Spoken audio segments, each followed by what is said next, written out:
What up, everybody? I had it muted. We're watching Tiny. He's got some new court updates. Fun shit. And then, yeah.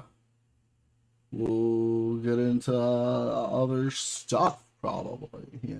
Stuff about things. Let's see what's going on with the court stuff. We'll say hi to our friends in here, too, because I know we have friends in here.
Ooh.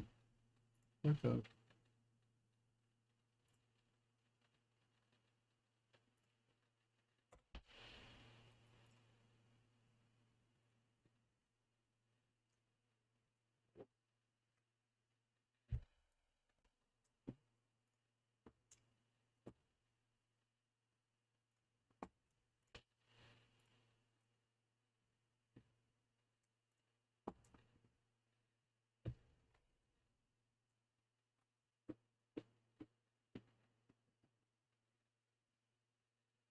Oh boy.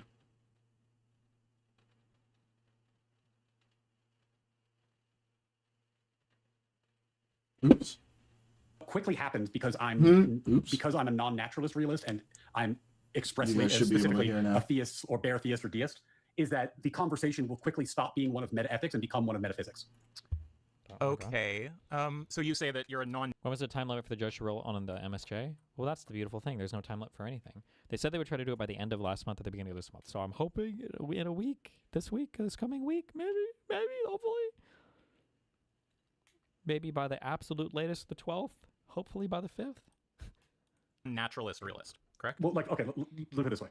Moral realism is the view that there's at least one stance independent moral fact. Yeah. Well, it depends how you mean fact. It's usually there's three parts to it.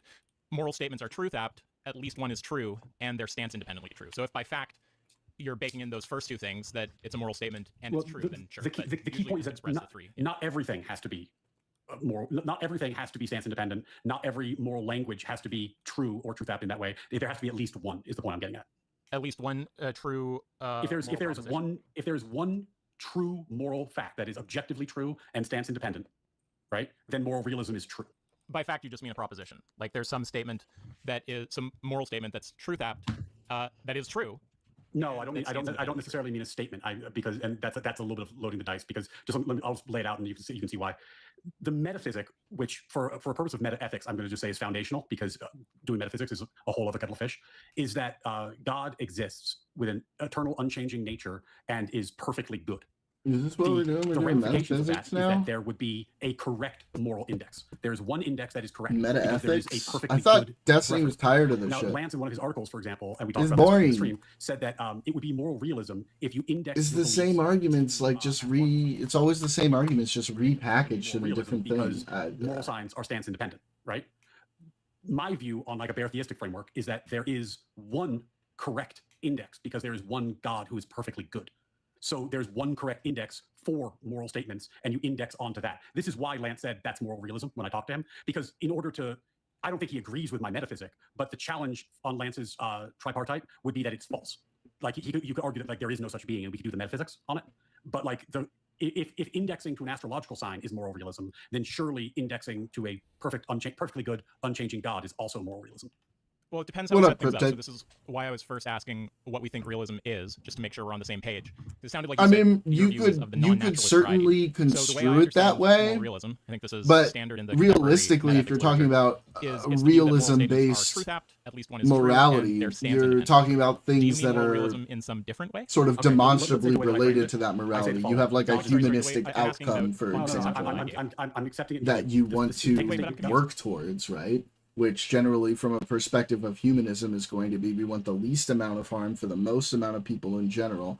And then you can get into the whole like evolutionary scientific reasons as to why we are that way if we're just stripping away the basics of like, hey, it's generally better for all of us if all of us can survive more easily.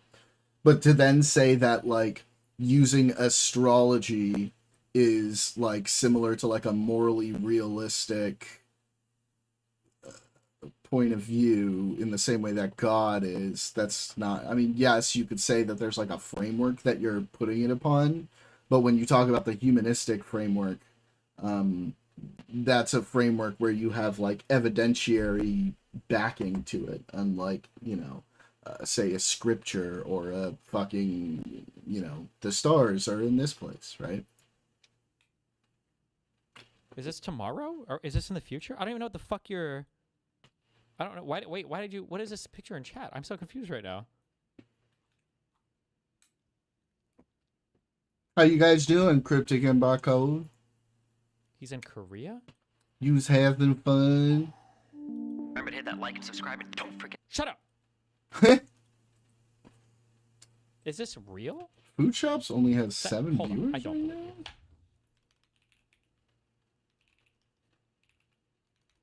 now? Actually? I have more viewers right now than Food Shops on Kick?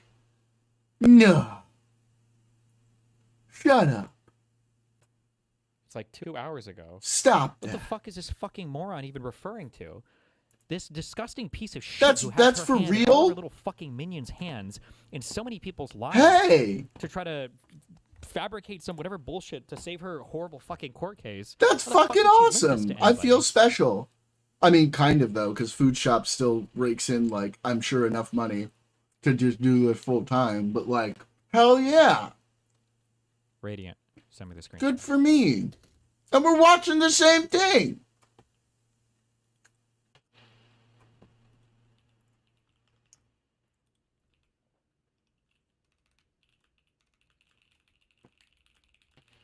Cryptic, one of these days you gotta name drop me in Food Shop's chat when it's particularly figure out slow what does she and I'm think- live. Darius Help is me make witness that connection. tampering. I don't even know. Oh, my stomach. I gotta leave. Fuck. Abby MC on the Discord call? Bro, she literally sent this 2 Uh-oh. hours ago. Why would she send this now? Whoa, for Pride. That's Did fucking Darius post it Abby awesome. yesterday? Bro. Hell yeah. I'm saving that. And I'm changing the server temporarily to that. That's fucking dope. I'm gonna change my fucking profile picture.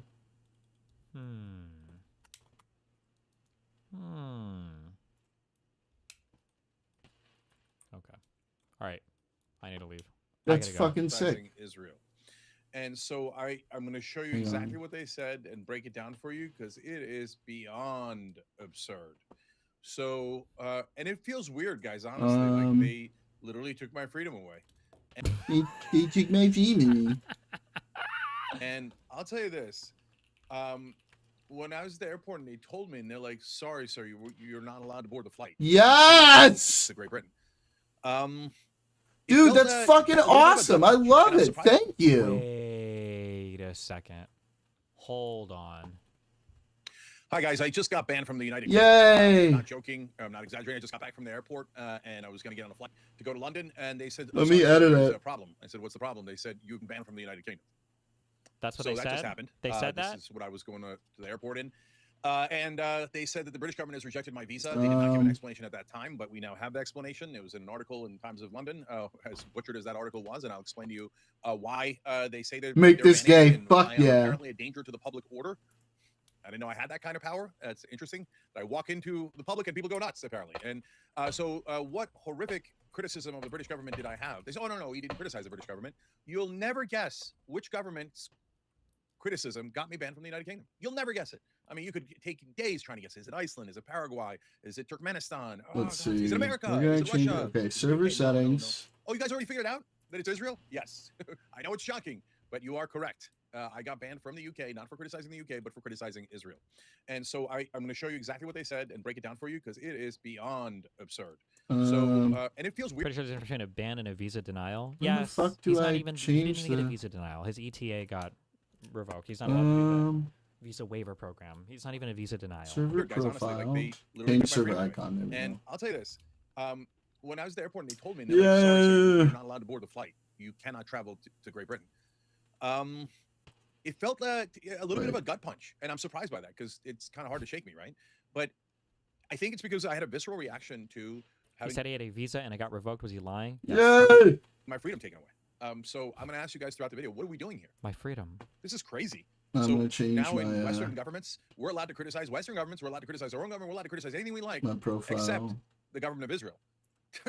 If you don't think that's insane, there's something It's wrong so with you. gay. I love it. Everyone is buying it because nobody does any fucking media anymore because everything is fucked and slop. It's just fucking stupid, or nobody knows anything about traveling. I don't know. You're not getting it. Like, do people in mainstream media think that's normal? Does our government think that's normal? Does the British? I guess the British government thinks it's normal because I have been banned and it has been rejected. Now I'll give you some of the details on how it happened too. But I'll tell you Move guys, this to, like, we have been besieged. They say you're not allowed to say things that are actually happening. Well, am I allowed to say the UK banned me, or is that an anti-Semitic trope? it They looks did ban me. really good. So this is really Kafkaesque. We're in some sort of alternate Alice in Wonderland. Whoa! I might just place keep where it. It looks people in fucking charge, cool both like government and the media, this. choose to say Shit. Things that are patently absurd. And then they say, if you don't accept the ludicrous things we're telling you, That's we're really gonna say you're a bigot, awesome. and we're going to ban you, and we're going to take your freedom away. Take your freedom away. What's going on here? So yes, Wait, why'd you get rid of Congress in it? this Put case it back in the 1,000 general. ways. The Young Turks have been besieged by people. I'll do supporting it. Israel. I'll So- do it. But I love this community, and I want to thank all of you guys. Without your support, we don't exist. And the only reason we're here is because we got here on your shoulders, and I love you for it. And I love that they can't take your voice away, and that your contributions to us and all the people who are members and make this show possible. You guys are amazing. I thank you, and from the bottom of my heart. And no matter where I get banned, this will always be home. And so I always come back home to you guys, and I love you for it. So you all know we do the show, and we have fun during the show, even in disastrous times. Live Monday through Friday at 6 o'clock. We do it for 2 hours every day. We try our hardest to give you the actual news, and we've taken criticism from our own side, from the other side, from the middle, from everyone, for giving you uncomfortable truths. But it's always backed up by the facts. And in fact, in this case, as you'll see, the things that they charge me with are literally not true. I'm putting and it in politics and they have literally general, banned me too. for saying things that are factual and indisputably. Did they even tell him? I wonder if he. That's even had an fucking ETA and forgot. dope. I And then they were love like, "Sorry, sir, you didn't that." Fill out an ETA, and he like went home and he's like, "I'm gonna make some shit up." Like what? Oh, okay. Has he read off anything? It sounded like Hassan had an ETA and his was revoked. Correct. I'll So delete that is, this. it's amazing. But this is a lightness in that dark, and you guys provide. There that. might be people And who so, have a problem with you it, but I me don't strength give a to fight shit. back, and am I going to fight back against this? Of course. Am I permanently banned from Britain? Has somebody said online? Am I an enemy of the crown? An enemy of the state? But I'm a Sure different. thing, Blondo. Bro, that's he's so looking on right now. cool, man. I just- Legitimately. Kafka would be right now if he was around. I'm not even gonna lie. That looks so good. I might just keep it that way for a while. For one, because you just didn't know that you needed one. Because that's a new thing that they added like a few months ago. The last time I went to Britain, they had like added the requirement like the day before, and I had to sit in the fucking airport. And I had to miss my first flight and apply for one like on the fly, because apparently they just added this. As a Dude, I requirement, so- feel so accomplished. Food Shops. Told ya. The Hey, Food so Shops apparently has this kind 8 of viewers story on exists Kick, in while I So let's get have into it. 23 So- right now. I and I'll feel do- very I special. normally do shout outs for folks who join through the join Probably button. has a lot more on Super chats. YouTube though. It's kind of a unique situation. I've never done this before when I'm just got banned from a country. I'll tell you why I was going there, and then I'll give you their reasons for banning me. so I was going there for South by Southwest London. I was going to be on a couple of panels. By the way, having nothing to do Wait. with Israel. And then I was going to give Are they a not speech at a, live? They you know, are. place for art and culture. You were gonna. They talk, and it have- wasn't gonna have to do with Israel. I'm sure, bro.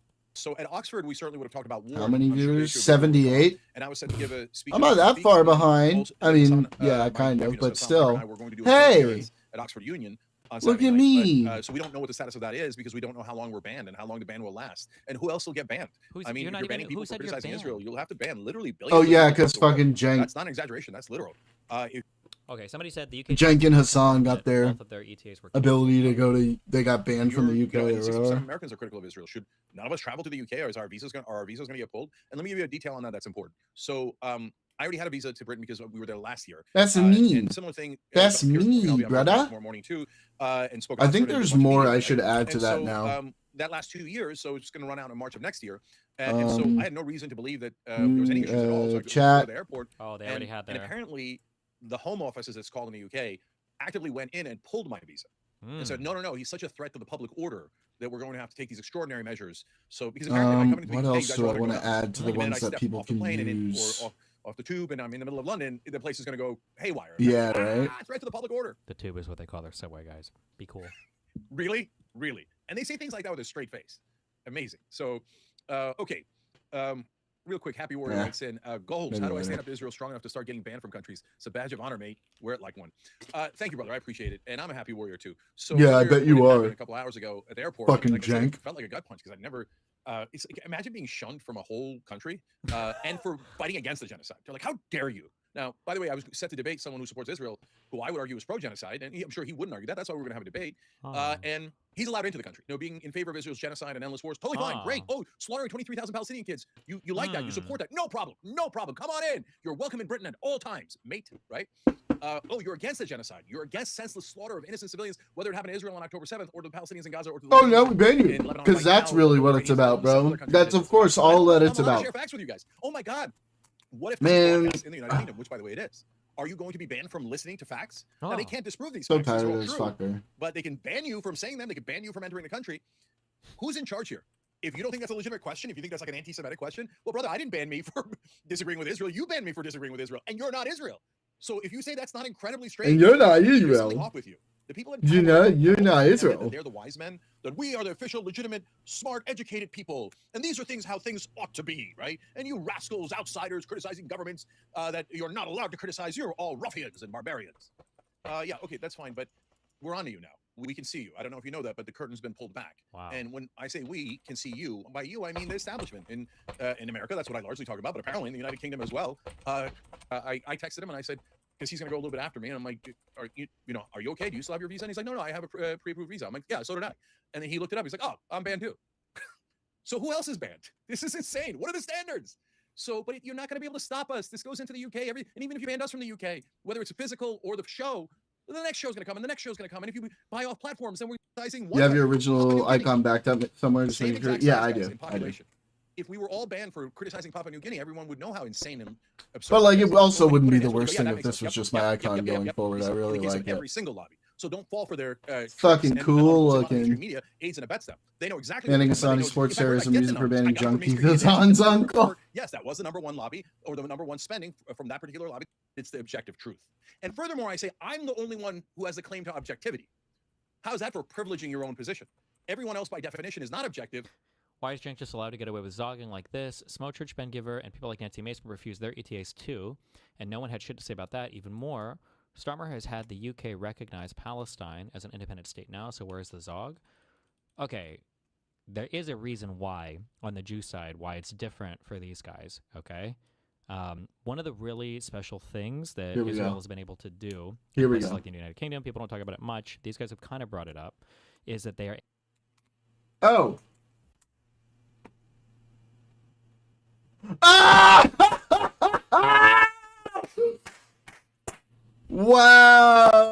Wow! Wow! Ping! That's amazing, dude.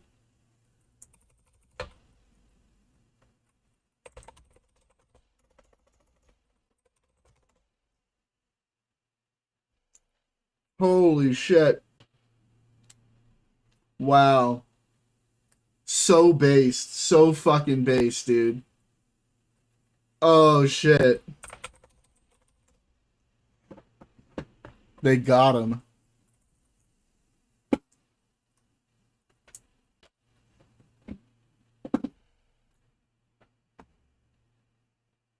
Yeah, right, Cryptic?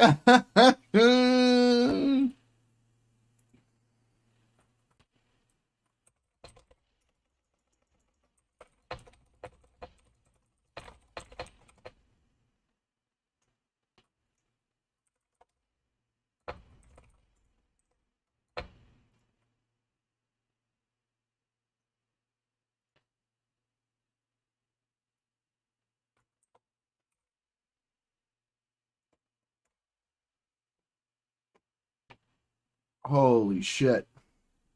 Bro. Someone needs to clip. That needs to clip. That's clip. That's big clip. Big clips. That was so fucking funny. Holy shit. What a winner. What a winner! Let me tell you. You know what just happened? I'm gonna come. I think I just came.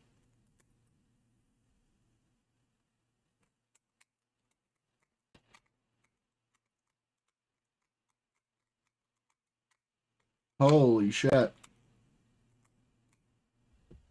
Wow.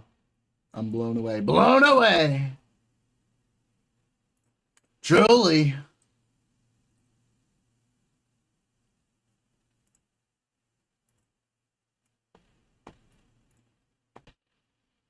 All right, what do we want to do? What do we want to look at now? Shit.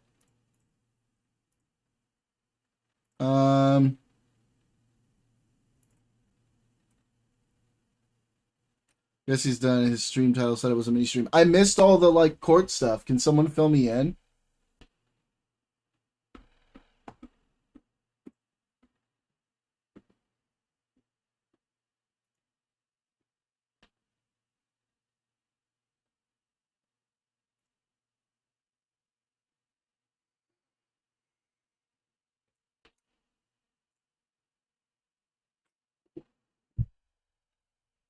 Yeah.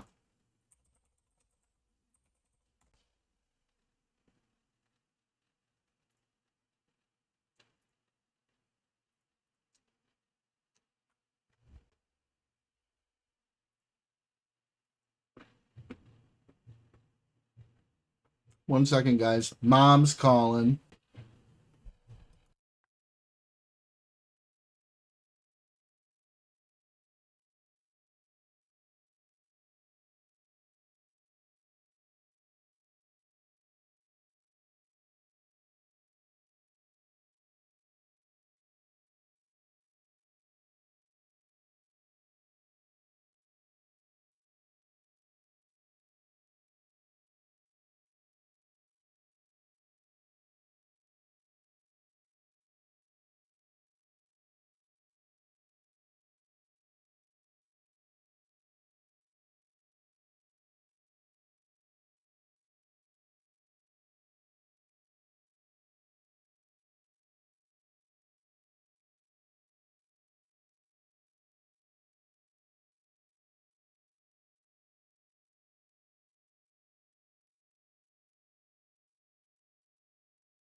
Okay. Sorry.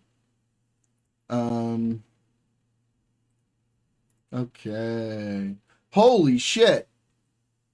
Food shops, as soon as Destiny ended, food shops went from like 10 to 160. Jesus Christ. What's going on over here? I promise you. So, lost tail, all right? Because at this point, I don't really particularly care anymore. But Yeah, right. Tell her Destiny said hi. True. Food shops ascended. Man, I want to And be you know part of what? this crew. This is a topic Why? that I think Steven took forever to understand about NFRs, like how OCD works. Okay. Mhm. I think. Wait, does the Sofer have OCD as well? Does Ozma? Oh, gotcha. Okay. Does the Sofer have OCD? Because I What is this garbage? One-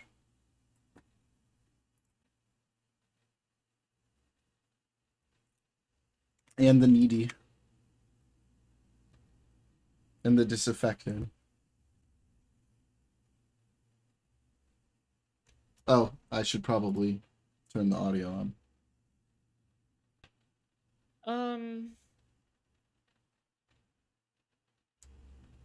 But hi, welcome. I'm Steven's #1 defender. I consider myself the world's leading expert on snark behavior, okay? Snark psychology, snark communities, and snark behavior, okay? Specifically pertaining to Steven's circle, all right?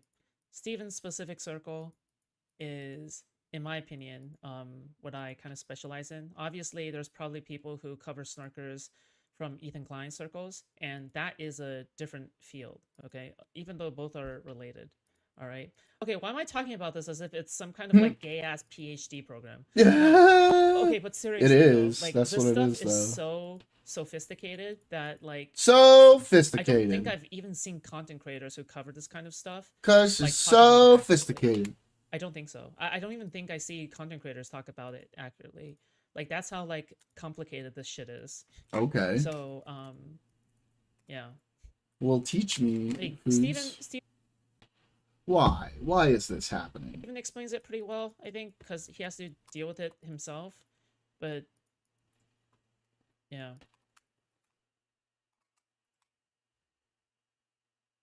Lav treats her OCD with a gallery of dicks. The fuck? What lurks in the hearts of Starkers? Well, I mean, you know, one question I keep on getting over and over again is like, okay, how do their psychology work? You know, Simple reason why drama how does streamers have their higher psychology viewership. work? Drama is easier What to are the kinds of digest. people who Politics is end up in complicated, these hard to follow, but positions? drama is slap cheap Why are if they you like follow. It's this? like Why do real they life soap flip-flop opera. so much back and forth between So why is normalcy and Foods talking extremism? about it like it's a Right. fucking, you know, There- rocket in surgery? in fact, I think that me and Steven have two separate theories on where they come from, okay, and how they flip over. All right, it's different for each one. No. There are general Maybe that patterns seems of actually the behavior reason she that has are, viewers. like, I want to get rated by Destiny.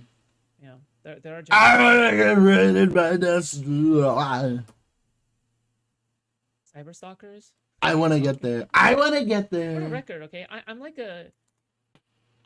I am factually like anti-conspiracy, okay? Like, I don't Me believe too. in conspiracy bullshit. I don't Me believe in too. I'm the Pizzagate, same I don't believe in way. that kind of shit. You're gonna have to show me a But lot of fucking this stuff is evidence wild, man. to change my Okay? mind. Like, this stuff is wild. Like, this is a completely different world, completely different rules, especially when you deal with somebody who is famous, okay? When somebody is famous, rules are different, okay? The game is different, okay? And with it comes very unique issues, in my opinion. Yeah. What are those issues, pertaining to the Foods? snark. The snarkers do a pattern of usual things. That's correct. Yeah. That's right. Okay. All right, so let me talk about POCD. So back in the day, okay, when I was more of an active, can you guys like the stream first? Also, guys, please consider donating, okay? I don't work for free, okay? Once the I'm gonna donations and the money do. runs I out, feel I'll like stop doing defending dailies Steven. right now. I don't know why, but I'm But gonna yeah, do them right okay. now So, first of all, welcome. Okay. to while my we're group. chilling with Foods. Second of all right. Drama streamers are um, always going to make the drama seem more important than it actually is. Like this drama stuff is pure slop information, but has no real life application. But it's interesting right, and let me terminally online. explain. Source Oh, I am God, terminally okay. on. This is True. like deep lore. There. Okay? This is like deep lore. All right? Gotcha. So strap yourselves in for the Glass lore of this ceiling, glass piece. menagerie, glass slippers, glass onion. Um. No. Could be glass pipe too. Hang on. Okay. My friend. It's gonna be glass something. Glass slippers. So back in the day, okay, when Twitch.po was dying, so I came Maybe into not. the space I when don't know. Twitch.po was Hang just on. dying. Basically, TLDR, I admitted that I consumed lolly on stream, and as I was crashing out, I had also admitted that, you know, I had POCD. And what that POCD entails is that I was afraid that I was a pedophile. That's what POCD entails, Wow. okay? I'm not actually a PDF. I'm not, okay? But basically, that rumination or fear stuck in my mind. So 3 years ago, I was canceled in the Chattin on space Tin over Roof. that. Streetcar Alright? named That's my Desire. dark history. And basically, the thing that I specifically said that anti-fans think that, you know, I'm creating some kind of justification or something like that, is that my therapist specifically told me, okay, in order to defeat the anxiety, in order to defeat the ruminations, you need to go opposite. You need to go opposite of your ruminations. You need to go opposite of your fears. Okay, so if the fear is that you're afraid that you might be a PDF, okay, sometimes the Instead of answer wasting time is and to drama, I actually suggest consume watching the lolly, Harvard series of okay? lectures on how It's nuclear not that weapons work. she's Interesting stuff. I it's fall not asleep to those it's videos. not that she's prescribed lolly or anything like gay. I actually know how nuclear weapons work, Cryptic. She's just saying if in your mind, right, you have like a rumination or a fear, you should go against it. Okay. Ruby slippers. POCD legitimately sounds just horrible. It is. So again, it is Okay, the glass fear. ceiling, glass It is the menagerie. fear of you yourself being a PDF. It's not that you're actually a PDF. It's that you have that fear, and the fear is what defines the POCD, not who you truly are. Okay, not who you truly are, but it's the fear that defines you. Okay, defines that condition. Okay, exposure therapy, kind of, yes.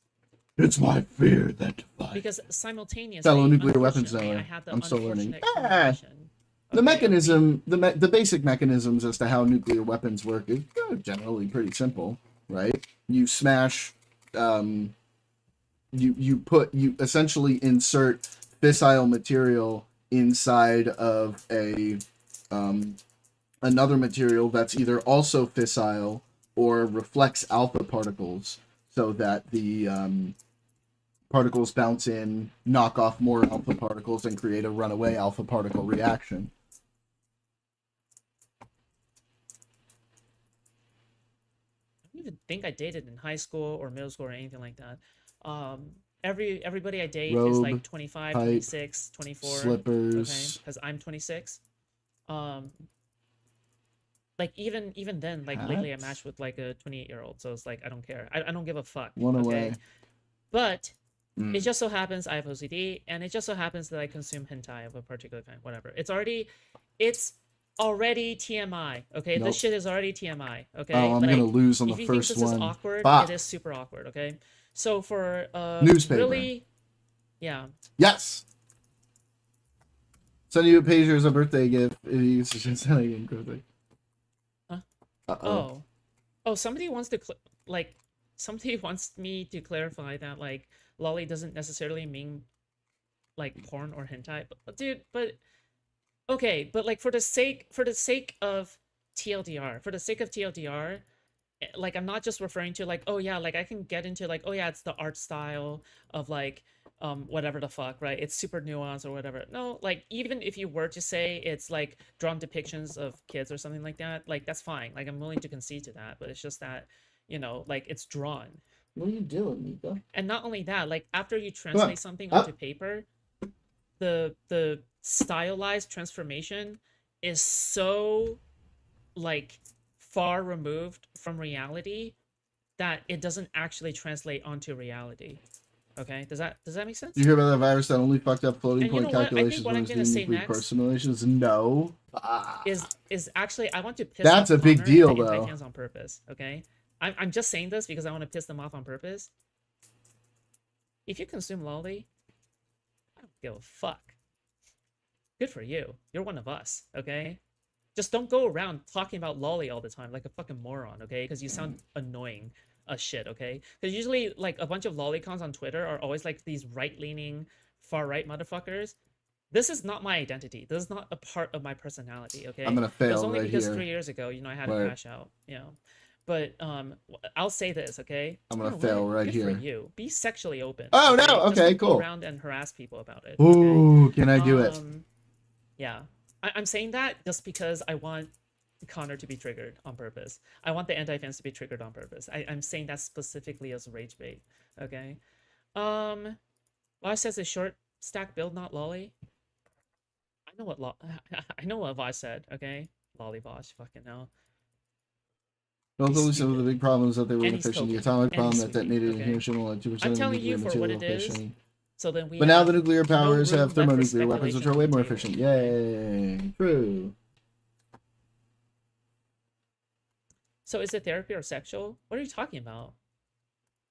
Lots of people go to therapy for sex-related purposes. What do you think couples counseling is?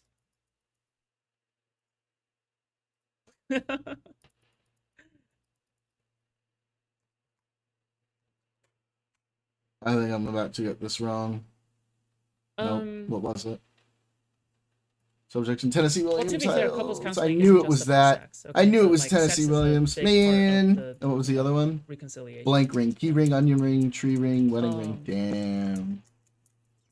Is Edge Runners a lolly? I think so. That sucks. I never watched Edge I'll Runners. keep I a just like time the guesser movie. for later. Exposure therapy would mean not getting aroused looking at it. Wrong. This is Exposure therapy a mostly little pertains uncomfortable to right now. getting rid of anxieties or lessening anxieties. a Exposure little therapy is getting uncomfortable. exposed to what you fear the most. Like, it's getting exposed to things that cause you anxiety in an effort to make you become less and less anxious over time. That is what exposure therapy is. Yeah, I know. This is So if lolly This is a causes lot. me that anxiety or fear, I mean, the answer is just to jerk off to more.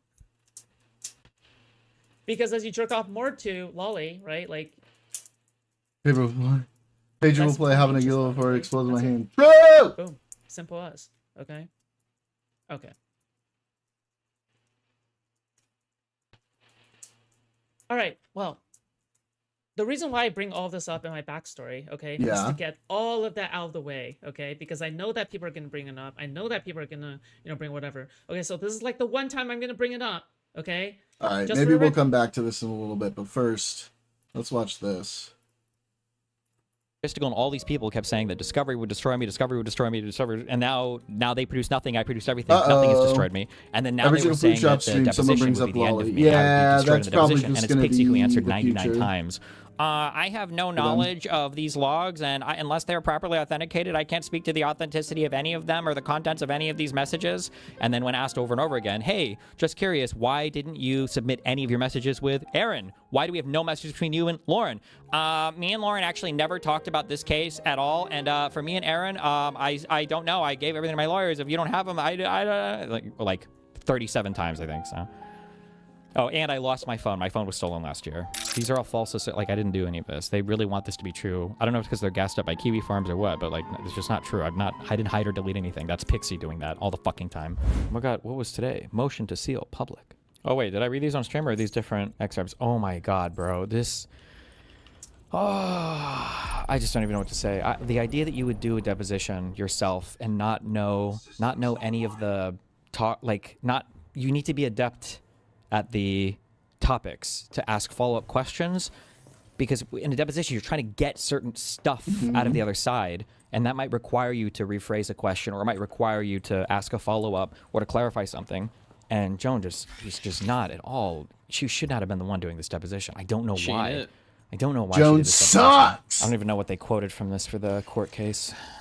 What's the point of getting these on the Joan is docket? awful. Well, if you're quoting from a thing, anytime you're trying to submit something in a motion or in some kind of court filing, you have to pull it from somewhere. You can't just make it up, right? So if you're quoting from something, if it's not another court case that's public record, if you're quoting from testimony, an affidavit, or a deposition, you have to submit the relevant parts of that text as an exhibit so that the public can see whatever's being quoted from, right? It's supposed to be public record, you know? We're back on the record. The time is 11:26 a.m. I Control F and I went through, and I feel like this is illegal, and I will be pressing charges against our awesome videographer. She was there for both of our depositions. But when she asked me to speak slower, she did not write that in the record. Really? Now, I'm just saying, maybe that impacted my state of mind, but it's not there now. So now I just look like a crazy person. Like I'm making it all up.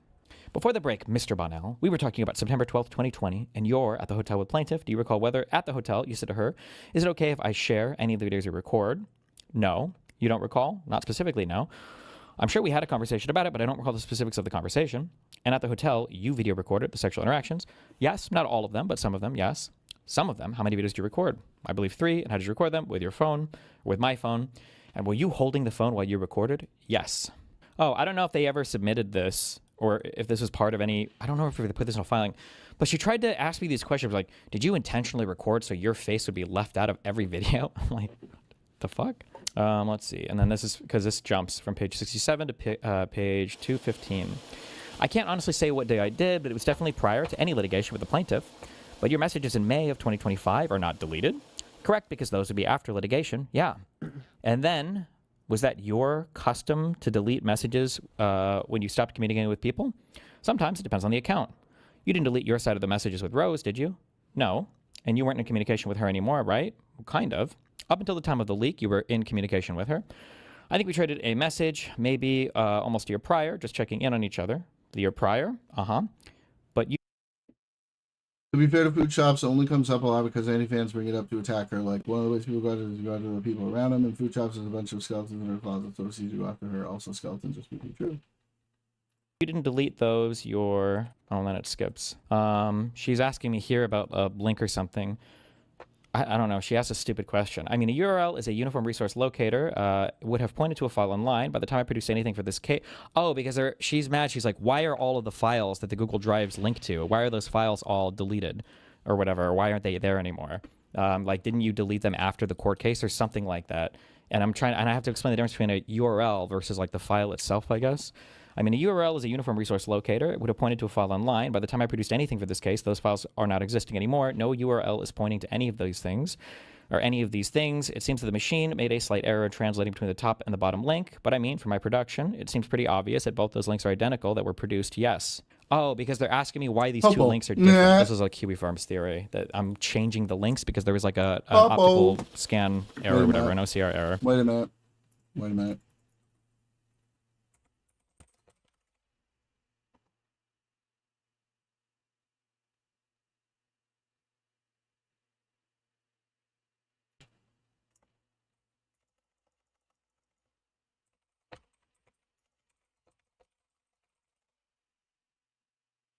Hey friends, I'm going to go all around Walmart and see how many pop-up items I can find. Popo. Oh my goodness, I found more purple. Popo. Purple Halloween Popo. pizzas. I see pop. Sorry, you just reminded me of that. I'm fucked up. So you're saying the machine? You just said, can you repeat the last part? So whatever scanned the URL and transferred it to another page, it looks like it made an error in translation. And in your experience, does that happen often? Yeah, it can with certain technologies. But if there was no error in the translation, URLs have to be identical, right? To be the same file? Oh, let me skip that. Okay, good one. Redact. Other archives have been created by Discord, like you can request an export from Discord, and other archives have been screenshots of messages. I can speak with specificity to a particular message if you show me one. Okay, we'll get into that. So Abby's declaration that she submitted to the court stated that sometime in February of 2025, she reviewed her Discord messages and discovered you deleted her messages to her, your messages to her, including the message in which you sent her the video of Pixie. Is that correct? It's correct insofar as that's what she put in her declaration. Yes. Is that correct that that is what you did? You deleted the messages? 244. I deleted my messages with Abby sometime after our last communication before May of 2025, so sometime maybe at the end of 2024, based on what I saw earlier. You deleted your messages with Abby sometime. I used Redact to archive my messages with Abby at the end of 2024, I believe. And you still have those archives? Yes, I produced them for this case. Yes. How do you know Hannah Brooks? I don't really know Hannah Brooks, but you have communicated with her, correct? I've communicated with a Discord account that I think went by the name of Hannah. I didn't know the name was Hannah Brooks until they submitted an affidavit to the court. And this was on Discord that you communicated. Yes, did you produce those communications with Hannah in this litigation? If I had it, I produced it. 244 to 246. I produced anything that I've processed, or anything I possessed, I produced, yeah. But you didn't produce any of your communications that you testified you had with Hannah Brooks. I would have to go through my bait stamps. I think I produced thousands of documents in this case. I don't remember, but if I had conversations with Hannah, I certainly produced them. Well, I'm going to represent to you today that you did not, because we have not received them. Is there a possibility you archived them? I mean, if they're gone, I would imagine I could have. Yeah, it's possible. Holy Who is shit. this person, Liquid Laugh? I'm not sure. So one of plaintiff's requests for admissions had asked if you deleted your DMs with This Liquid is Laugh. such a No, joke. you had not. I don't recall. If you have my It's answers such to a fucking interrogatories, joke. I can review them, but I don't recall the specific answer to that. We will pull it out. This is request for admission number 12. Or you would just stop there. Who is Dan Saltman, a friend of mine? Is he also a professional partner of yours in any way? I would say so, sure. In what way? He's appeared on stream with me a number... 247, 248, a number of times. He kind of streams with a friend of mine sometimes now. Oh, you're in here as a friend too. Oh, that is me. Good. Wow, there we go. On the record. Confirmed. Under oath. Can someone tell me who Hannah Brooks is? Hannah Brooks is another girl from the Gisticle server that tried to like bait honeypot me and then immediately went and spammed DMs into Gisticle server after deleting some of her side, by the way. Very cute. When was that? Maybe throughout 2024, maybe, yeah. Destiny, have they completely fabricated a spoliation thing out of not understanding how URLs work and an OCR error? Yes! Just and not understanding how CDNs work and not understanding, Made yeah, look to at the their court quote-unquote documents. expert, I that know. Jesus Pena guy. No, there is no spoliation That's a issue. big This is deal. a fabricated issue. Oops. The spoliation issue that they're throwing up here is just to try to survive the MSJ. Oops. Or if they go on a really big stretch, some kind of adversarial reading, meaning the jury can assume that I deleted evidence to hide it, but like they have nothing for that. It's retarded. I'm producing 99.9999% of the evidence in this case. They have nothing. They produce nothing for anything. And plaintiff requested that you produce all your communications between you and Dan Saltman pertaining to plaintiff and Joan and Lauren De Laguna are like the Beavis and Butthead of the legal world. I all the communications I had with him were Accurate. relevant to the complaint, so you never discussed the plaintiff with Dan Saltman. Objection, it misstates the witness's prior testimony, but you can answer. Very explicitly, with a lot of people in my life, said that once the plaintiff had kind of assumed a more, I'll say, aggressive posture, when she started threatening suicide, that I ceased communications with people about anything related to the plaintiff because I was uncomfortable carrying on those communications. This is true. If you don't believe me, go depose them. Ask them. This is absolutely true. But you received from Dan Saltman a screenshot of a message from plaintiff sent to Dan, didn't you? I don't remember that. Well, you live streamed about it. On the live stream, did I say that I'm sorry, was that a question? Oh, I almost answered. Shh. You need to ask a question, motherfucker. There was no question. I said you received from Dan Saltman a screenshot of a message that plaintiff had sent to Dan. Still not a question. Is that right? I don't remember if I received a screenshot from Dan or Dan posted it publicly somewhere. He could have posted it on Twitter. I don't recall 100%. Who is Kyla Turner? That was from 249 to 292, but you still have them. Probably backed up, yes. So they removed from public access, correct? Were some of the videos, YouTube videos that you removed from public access, did they reference the plaintiff? I have no idea. Did you, after you received the preservation letter, did you place a litigation hold on your DGG chat logs? I'm not sure what a litigation hold means. Did you instruct anyone with access to the DGG chat logs to preserve them? That might be relevant to this case. I'm not sure. It's a chat room. I don't even know what I answered. I don't even know what the fuck that means. Okay, plaintiff asked for the Google Drive in her document production request, and you did not produce it. I'm not sure what that means. The contents of the Google Drive. Andrew asks, the contents of the entire Google Drive? Jeez. Peter says the link. Well, that's a different question. The link to? The videos. Those would have been deleted 5 years ago. Did you use a forensic collection tool such as a Discord-specific scraper or forensic imaging capturing software to capture the ESI from the Discord messages that are relevant to this case? Not that I'm aware of, no. So did you rely on manual methods like copy-pasting screenshots? No, I didn't do copy-pasted screenshots. That's what Abby did, funnily enough, which is their only one singular piece of evidence. Oh. These questions are so disconnected. Bro, this is gonna She's go just trying so to like go badly down for them. lines of questioning to try to get. It's me on already some weird going shit, so but she doesn't badly know for the them. Like, subject like matter way to at all. fuck everything up. Although there wasn't it's really also much just- to these are all stand on false, from like, the I didn't do beginning. any of Let's this. be They really honest. want this to be true. I don't know if it's because they're gassed up by Kiwi Farms or what, but like it's just not true. I didn't hide or delete anything. That's Pixie doing that all the fucking time. Again.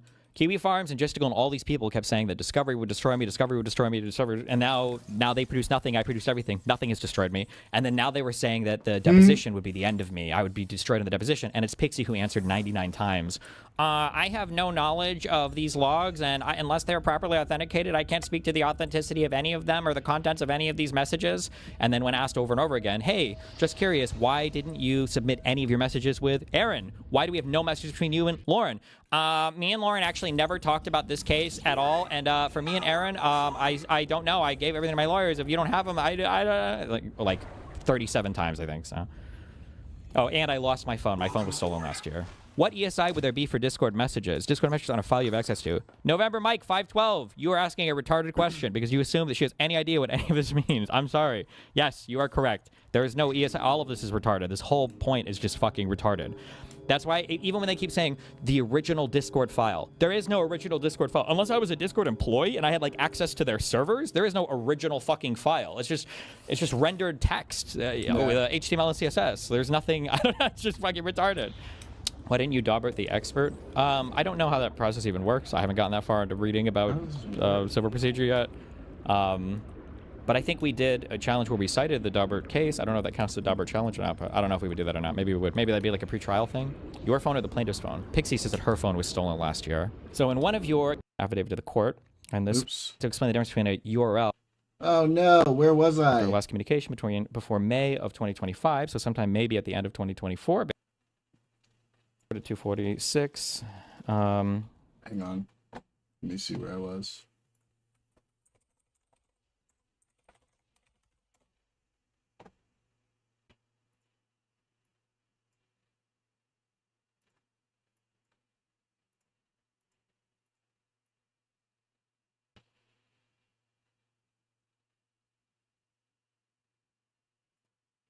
Okay. Metadata from Discord log exporter at the time of the export? No, I don't think there would be a meaningful way to do that. Are you aware that Discord itself provides an official avenue to request a copy of all your messages in Discord data package? Yes, that was one of the things I referenced earlier. However, that data package only contains your side of the messages and not the other side's. Did you use Relativity or any other recognized e-discovery platform to preserve evidence from your laptop, computer, phone? No. Did you prepare any acquisition log describing the method, tool, collection data, ESI source, digital fingerprint of your Discord exports? No, I don't think that would be meaningful. So when you collected the materials in your production that you produced from Discord, you did not generate cryptographic hash values at the time of your collection, correct? No, but it would be meaningless to do so. Skip 7 more pages. On the Food Shop's livestream, okay. Now, which Excel spreadsheet were you referring to in that discussion with on Food Shop's livestream? I don't remember which one exactly, or if it was one I ended up submitting.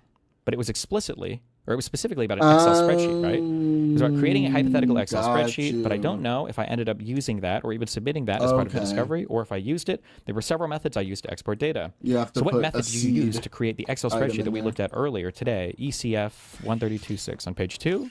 Yes, is that the Excel spreadsheet? It looks to me like I have sorted all of the sent messages to ABMC's Discord account, and then I deleted every message that didn't contain a media file, and then I sent I put into a spreadsheet the timestamps for which I sent any media file to the ABMC Discord account. And do you use an AI tool to help you do that? Probably not for this. I don't think I needed to, no. So what Excel spreadsheet do you think you were referring to in that Food Shop's live stream?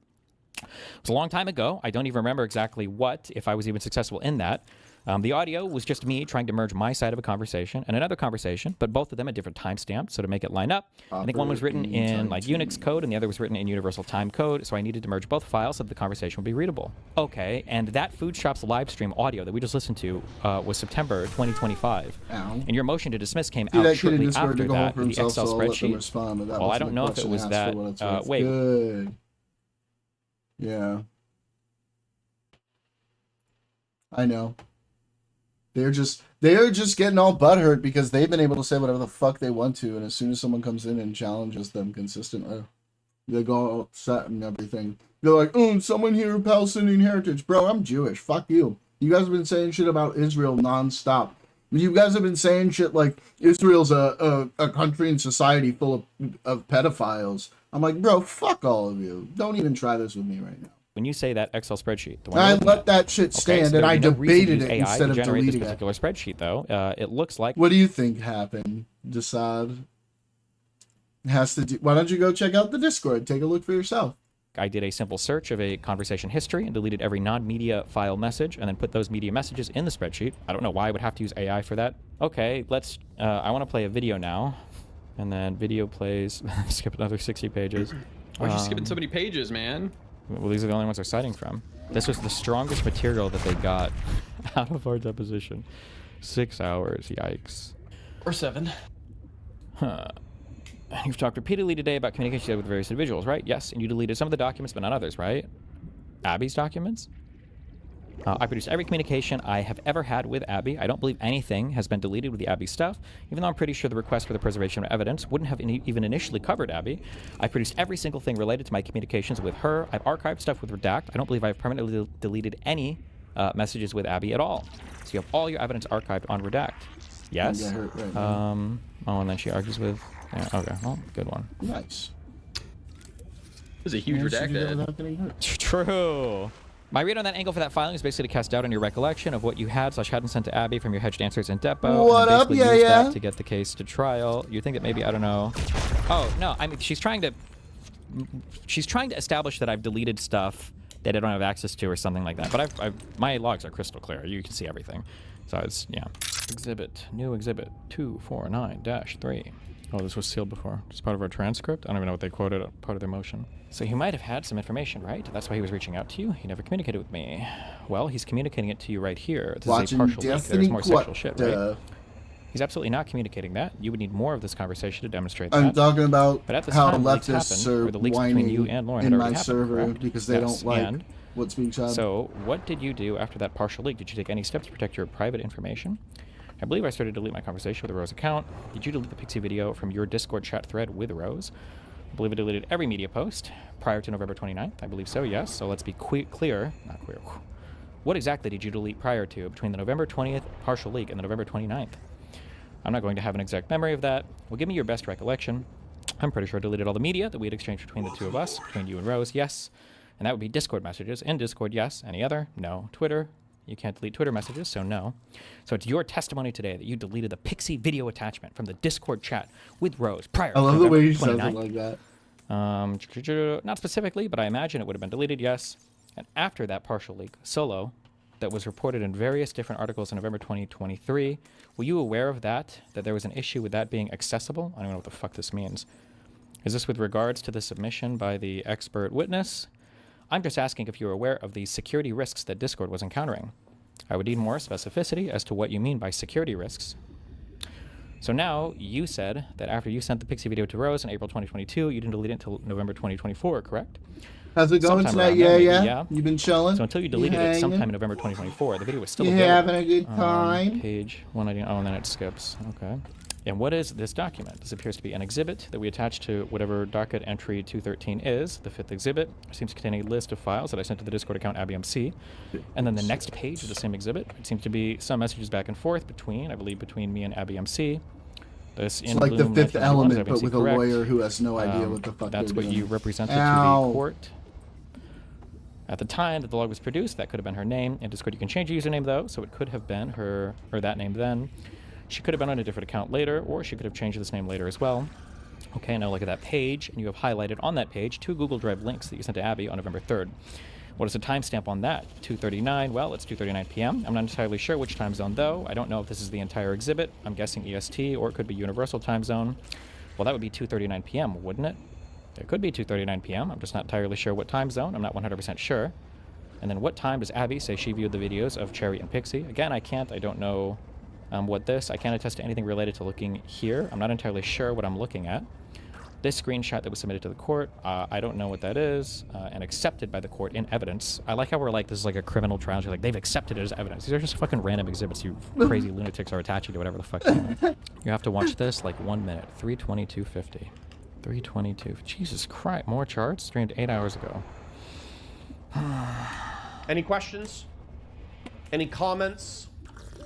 There are white welfare queens. It's like 25 to 35% of the phenotype. Let's euthanize them. Let's not euthanize them. That's too far. Let's chemically castrate them, and/or give them voluntary vasectomies and voluntary tubal ligation. Okay. Euthanasia is too far, but let's do voluntary. Let's gently encourage. Let's tell the unproductive welfare queens, white, black, or what am I? Why? I don't need to be linked to Connor's political commentary. I don't care. Jeez. Well, that was an interesting little update. What else we got going on? All right, I wanted to watch this earlier, and we just didn't. So of course, what better person talk to us about the news of the day and the news of the week? It's always a pleasure having him on. And he's one of the largest live streamers on the planet. Yes, that is true. The one, the only Destiny joining us right now on the show. Destiny, good to see you again as always, my friend. Thanks for coming on. How are you? Doing okay. Another day in paradise. How are you doing? Yeah, I'm doing okay, Destiny. You're right. Another day in paradise.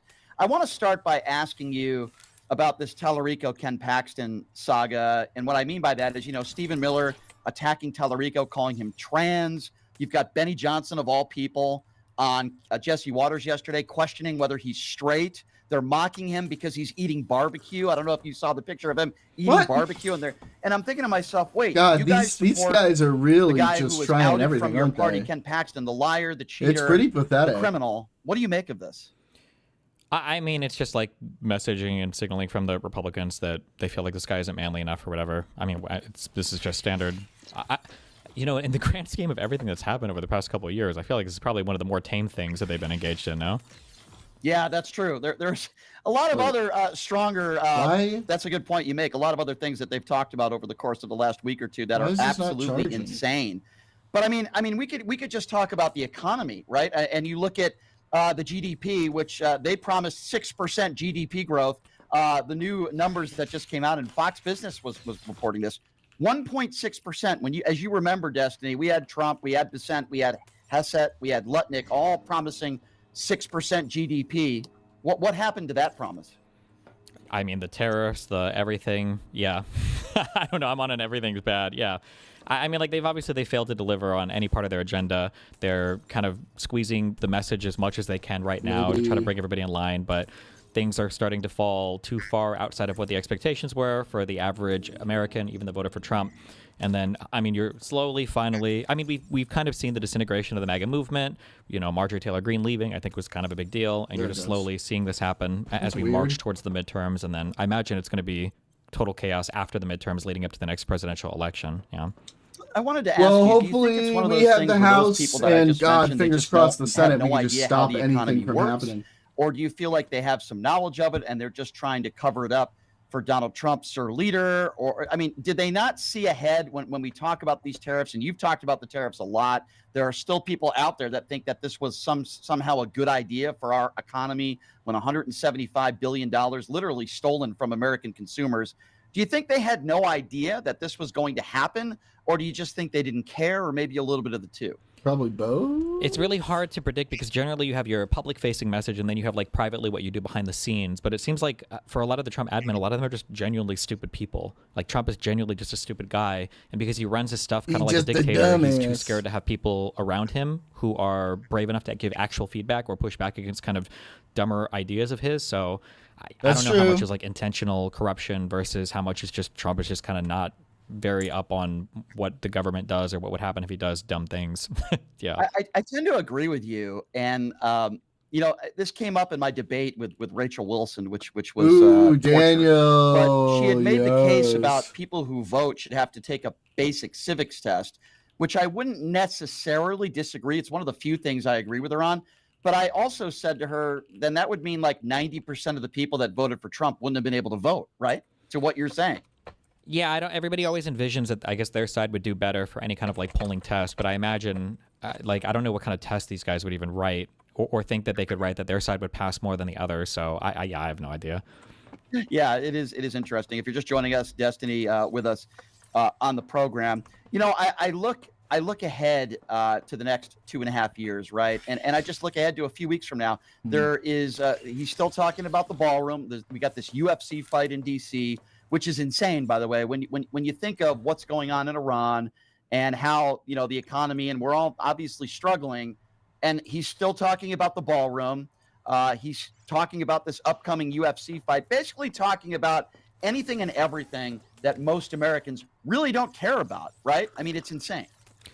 Yeah, I saw a post earlier. I didn't even like to click if it was photoshopped or not, but like a before and after of what that area of the White House looks like. Okay. Is that a real picture?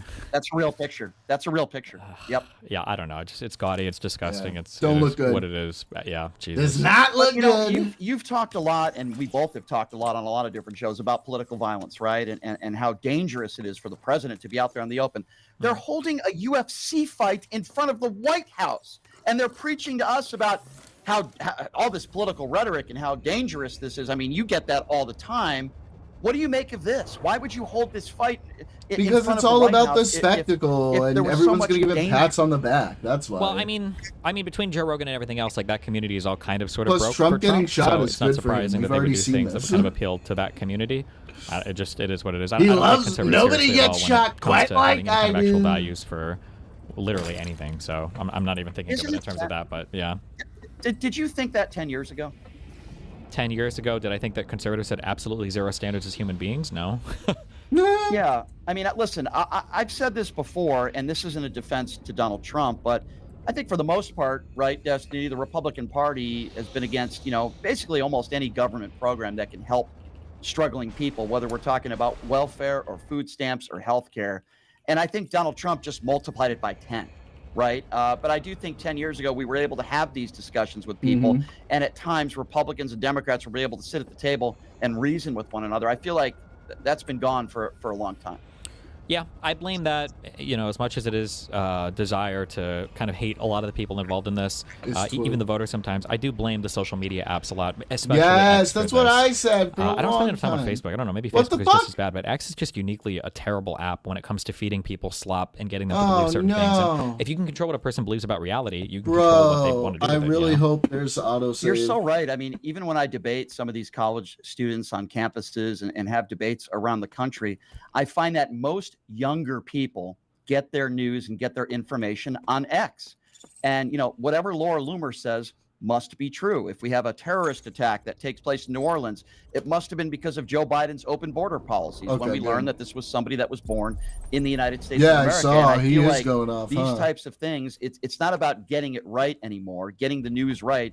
It's only about saying something first, whether it's right or wrong. And it doesn't matter if they get it wrong. And if they do get it wrong, they never retract and they never apologize, right? Yeah, I mean, but why would you, right? Your voters never even see you get anything wrong. Nobody's Mr. actually pushing Decide. you on getting anything wrong, so you just move on to the next talking point. There's no incentive Bro, to be go honest away. or Leave me to alone. recognize any mistakes Shit. or anything at all, right? Yeah. I've always wanted to ask you this, Destiny, because I guess my opinion of what a journalist is, I was having a conversation with Tim Pool about this the other day.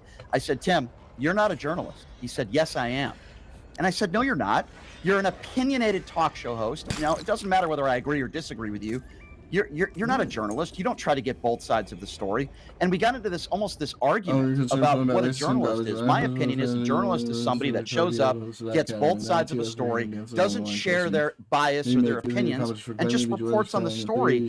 What do you make of that? Somebody like a Tim Pool or a Laura TOS Daniel, that call themselves based, journalists, or Savannah Fernandez, who shows up at these left-wing, rallies or these left-wing anti-ICE protests. And she says she's a journalist. And I'm like, no, you're not. What is your definition of what a journalist is? I guess that's my first question. And would you consider any of these people journalists? Because I don't. No, I would say a journalist is somebody who's trying to report something that might require some type of more comprehensive knowledge of the thing, but they're trying to make it understandable to the person reading it. So they're taking a situation, they're reporting on it, and I mean, you could say biased or unbiased way. It depends on what they're reporting for. And then they're just kind of saying this is what's going on, this is why it matters, and then that's kind of it. Now, the reality is, journalist is not a protected title in the United States. So literally anybody with anything could be a journalist by just saying I'm a journalist. A self-ID, I guess, is a journalist. But the role for people like Tim Pool, these people are clearly not journalists. They're not doing any original reporting ever or collecting any facts on their own. At best, they're news pundits. Nick Shirley. More dude. realistically, they're just mouthpieces for the administration. But yeah, even I would say I qualify as a pundit more than I don't want to call myself a journalist. I'm very rarely on the ground collecting original facts or doing original interviews. Right. I'm not either. I'm an opinionated talk show host. For example, I wanted to ask you this. If a Democrat was president and they asked you to sit in that seat and ask a question, would you accept that invitation? I'm wondering. Back in the day when Joe Biden was president, and they had the Jack Posobics, the Tim Pools, and the Betty Johnsons, and they'll ask the first question. And I'm kind of rolling my eyes because, first of all, they're not journalists and they have no business in being there. And number two, they're the most fluffer type questions you could ask, and I think it's an embarrassment. Is that something that would you take that opportunity if they offered you that? That if they offered to do an interview with me, political leader? No, if they invited you to go to the White House for one of those press briefings and you'd be the person to ask the first question, because they're doing this right now. All the way over here? I mean, if I was free to ask my own question, sure, but not the way they're doing it right now, where it's here's a layup or a T question. No, that's insane to me. How embarrassing. That's what exactly. That's my point. That's what it's turning into, isn't it? Where you have the Laura Loomers of the world, and you have the Tim Pools and the Jack Posobics and these people that are getting press credentials. They're not journalists, and they're asking the first question, and it's always the easiest layup, as you said, type question. And you look at the Pentagon, and you remember what Pete Hegseth said 7-8 months ago, that they were only credentialing certain people like the Cam Higbees of the world and others that don't ask pressing questions. And I find it to be completely embarrassing, because that's not what this is supposed to be all about. We're supposed to be asking pressing questions to any politician, whether they're Republican or Democrat. But that doesn't seem to be what the Trump administration wants these days. And if somebody does ask a question like that, God forbid, Donald Trump will attack them. Where are you from? Who are you with? And then we'll call you stupid. Yeah, God forbid he asks. That's just kind of how the media goes today. Like, nobody wants to be challenged on their particular stories or narratives, so they can invent their own facts and then never have those facts pressed against. I would argue the super far left people are doing it really well, and then MAGA does it really well, and Lib Left hasn't figured that out yet. So we're constantly trying to challenge ourselves to be better than them, and that is just shooting ourselves in the foot over and over again. But yeah, that's just the nature of how the media is working today, unfortunately. Destiny, we're not that far out from the midterms. What would be your advice to Democrats right now? What do you think, in your estimation, maybe one of the biggest mistakes you think they're making? What do they need to do right now to ensure that they are successful? I mean, I think it'll probably be successful no matter what, but I think they need to get together more somehow with some type of behind-the-scenes, a congregation of senators and representatives or something, and then talk amongst themselves and try to get like some cohesive plan. Maybe this could be with Ken Martin's guidance. Maybe this could be with some of with Gavin Newsom's guidance. I don't know, but figure out like what are the things that we need to message on, what are the positions that we need to have, and then how could we message this in a consistent manner? Because getting drilled every single day by far left people who just want to ask a billion questions about Medicare for all or Israel-Palestine is not working. And obviously, any right-wing platform you go on is just going to be insane. So yeah, they need to figure these issues out. I think sooner rather than later. Do you think Ken Martin needs to get out there more? First of all, I don't think we're seeing enough of him. It's almost like he's in hiding. Why is he not going on Fox News? Why is he not going on OAN or Newsmax? And why are Democrats, some not all, but why aren't they more aggressive? I don't even know where Chuck Schumer is these days. I have a lot of respect for Hakeem Jeffries, but I think there are more qualified people, and maybe qualified isn't the right word, but maybe people that would be maybe better leaders. Going to fight a little bit harder in a really appropriate way. And Ken Martin in general. I mean, for Ken Martin, typically you don't see your like your chairs of your DNC or RNC going out and talking to media. I think everybody right now is kind of looking, or there are a few people looking at Ken Martin because there is just no strong leadership in the Democratic Party. We typically just don't have the partisan hackery in the media and in the pundit world that the Republicans do, so we always feel a little bit lost in between elections. Whereas for the Republican Party, Fox News is there as the official party messaging apparatus to constantly carry forward all of the Republican Party messaging. And then they always have their think tanks and everything working in the background to iron all this stuff out. So I think that, again, I don't know what that needs to look like. There has to be a hugely comprehensive change in how the lib left approaches like media strategy in general. I don't know who that has to come from or what that has to look like, but everybody keeps kind of looking at singular individuals to do it, and it's more like a whole movement thing. Like the whole Republican apparatus is all in on how they do their stuff, and it's not just one person that's kind of directing it all. Yeah, I think that's a good point. That's fair. So big story that came out earlier today. At least I think it's an interesting story, and I know a lot of people on the right are talking about this, but rightfully so. Jill Biden has said that during the debate when her husband had that horrible debate performance, I thought it was terrible. She thought he was having a stroke. Jill Biden has said that she thought that her husband had a stroke on stage. Now, there's a lot of people on the left that are very upset at her for even bringing this up and having to relive that. I'm wondering what you make of this. I don't know. What you make of Jill Biden's comments claiming that. And that's quite the comment. She thought her husband had a stroke during the debate. I saw those headlines, but I didn't read the stories. I would have to know like what the context was. Like I've said that a lot. I feel like this guy's having a stroke right now, but I don't literally mean having a stroke. So I don't know if her comments were literal or not. I do know that, again, the lib left is obsessed with throwing themselves under the bus with the idea that somehow this is going to win over favor from voters or something else. But it's not. The MAGA people will just seize on the comments and then use it to attack the lib left. The far left will seize on the comments and use it to attack the lib left. And then the lib left will seize on the comments and attack themselves over it to show how righteous they are, and it's just that loop forever and ever. Maybe Jake Tapper can write another book on it. Yeah, well, I lost a lot of respect for Jake Tapper. That was a money grab, and I thought that was a joke. All right, so I'm going to say something now that might be a little bit controversial, but obviously I want anybody on the left to be able to defeat a guy, like a J.D. Vance, of course, or a Marco Rubio. With that being said, the reality of the situation is that women are 0-2 against Donald Trump. There's a lot of different reasons for that. I'm not saying it's just because they're a woman, right? There are plenty of factors. However, with that being said, I don't want this to happen again. And I think Democrats need to look in the mirror and say, hey, maybe AOC could be a great VP or plenty of other capable women out there, but maybe we should have a man, be the guy this time. And I understand that, people are going to be voting but I just feel like. Holy shit, Daniel.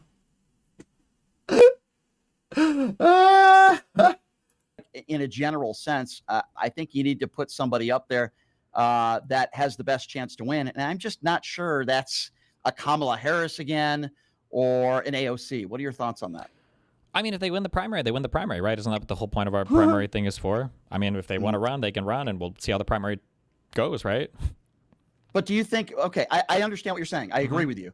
But do you think that in this aspect, the fact that they are women and they are 0-2 against Donald Trump, that did play a factor? And by the way, just like you, I supported Kamala Harris. I'm not going to sit here and say I care whether you're a woman or not. No, of course, I want the best candidate, and I agree with you. But there are a lot of people in this country that don't vote that way. There's people in this country that don't vote for you because you're a woman. There's people in this country that won't vote for you because you might be gay. There's people in this country that won't vote for you because of the color of your skin. I don't like those people. I think we would call them bigots. But it's still a reality that the Democrat Party needs to face, though, is it not? It's a conversation that needs to be had. I don't know. I would have to think about it a lot more. The immediate vibe takeaway I have is I don't know if the woman thing matters as much as people think it does. Like, Hillary lost the election by 40,000 well-placed votes. She won the popular vote by 3 million people. So it seemed like that didn't slow her down there. Kamala had 3.5 months to run her campaign. I mean, that was almost doomed from the start. Yeah. I'm just not sure how much the woman factor plays in so much as being against somebody. The crazy part is she was doing so well in the beginning, and it looked like she'd win, and then he just managed to catch up right at the end. At this point in U.S. politics, but I don't know. It's hard to say. Even getting shot didn't help much. Perhaps. I do believe that if Michelle Obama wanted to get back into politics, which she doesn't, but if she did, I think she would be a fantastic candidate, and I would certainly. Yeah, everybody does, but she doesn't want to do it. There's so many other topics that we haven't touched on over the course of the last few weeks, Destiny. What is most troubling to you coming from the right that you've seen in the news in the last week or two that you say, wow, I can't believe they did that? Are you surprised by anything anymore?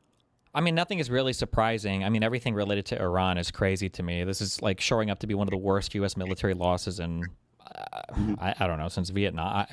Maybe in all of U.S. history. I just don't understand. We started a war that we didn't have a plan for, couldn't follow through on, and it's going to leave arguably one of the most troubling players in the region in a stronger position afterwards, to the chagrin of all of our allies in the region. It's just so bad for so many reasons. I don't know. So I mean, that whole ordeal has been terrible. I mean, I wish I could say the corruption and everything. There was an article that was linked to me earlier about some $760 million deal that Trump intervened on for his son or whatever. But I mean, this stuff is just part and parcel now of.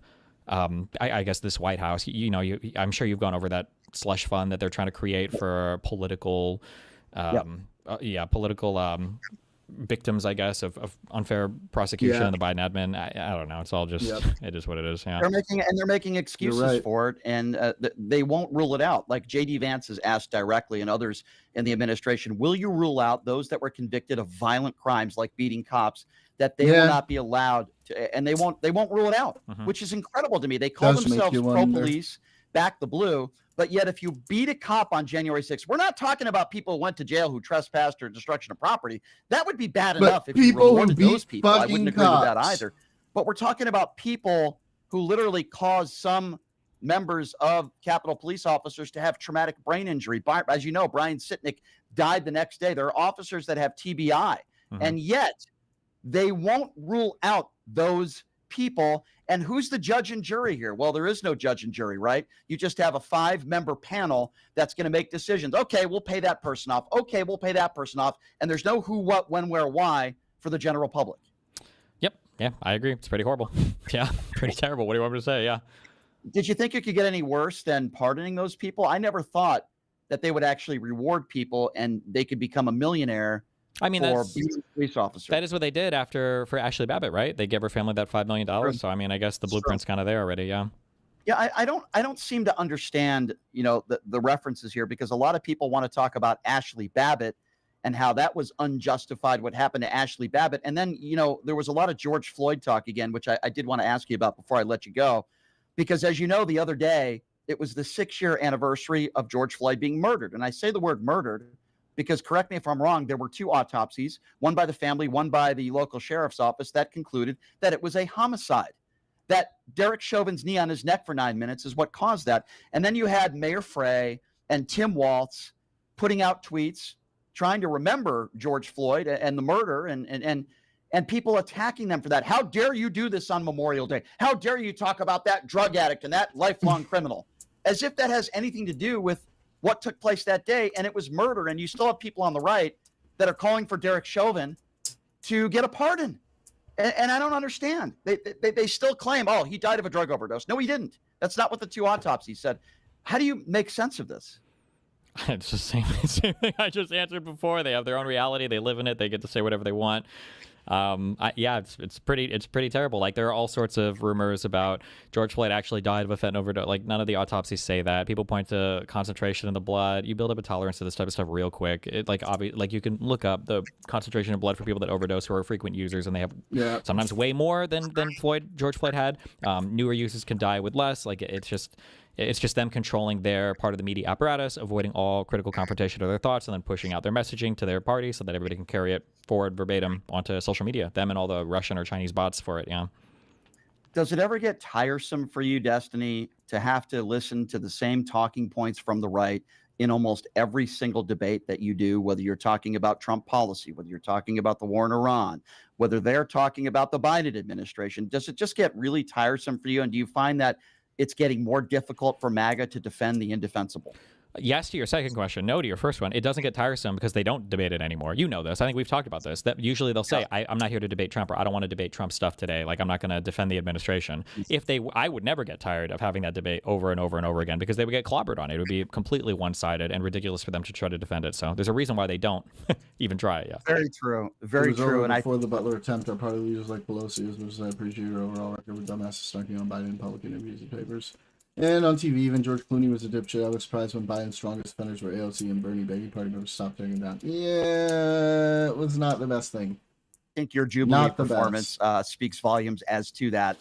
Destiny, it's always a pleasure. I don't know what you got going on your live stream today, but I'm sure you'll be talking about some of the stuff that we've touched upon. But always appreciate it, Destiny, when you take the time to join us, man. Have a good weekend, and hopefully we'll be able to catch up with you next week, my friend. Appreciate the time, as always. Yeah, thanks a lot. I appreciate it. Have a good one, man.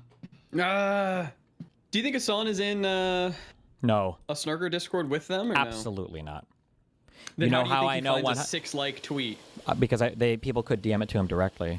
But fuck, I wish I could remember where I heard this from. I don't remember if I saw a clip or a text thing, but there was a reason why. I think it was Gistigal explicitly said, me and Queeman are the 2 largest content creators in that Snarker sub, because they want to make it real clear that Hassan is not in there. Got it. Interessant. I'm arguing way too much right now. DMs. We do okay. that throw in the towel because you showed public confidence in your party. Okay. The loss wasn't worse. Destiny or Hassan want to debate him these days. Whenever Destiny or Hassan want to debate him these days, he turns it down, because the idea of having your views questioned is completely unacceptable to us. Oh yeah. I have no obligation to do any. And it's really funny because like Destiny fans will say this about me as well, and it's like, no, I just don't want to fucking be around Destiny.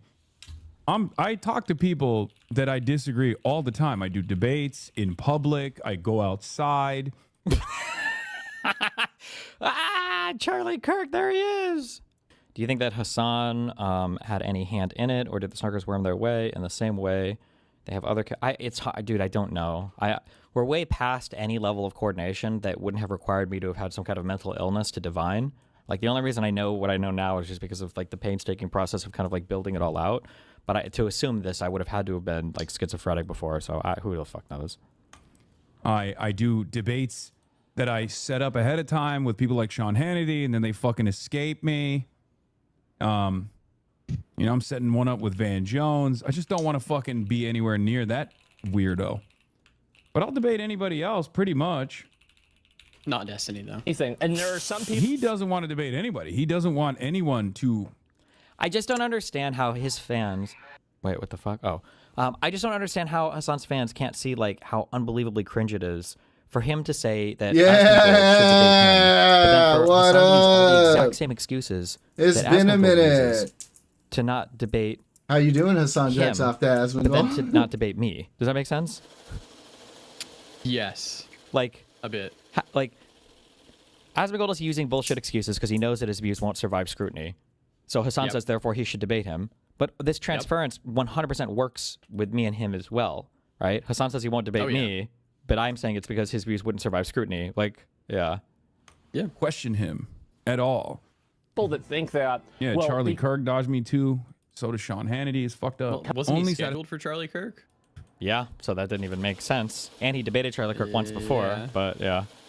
The best faction you can ever derive in that deep pit of despair is to basically get together with a bunch of other people who also are just as sad as you and cyberstalk enemies. The sense of community that you arrive at in places like Asmongold's community, in places like Sexpestini's community.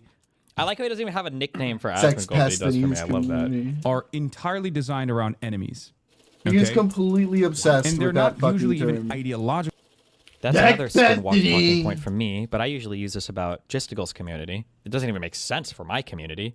Do you, or no, I guess actually it does because they claim that my whole political identity is built around not being Hassan, I guess. Places like Asmongold's community and places like Sexpestini's community are entirely designed around enemies.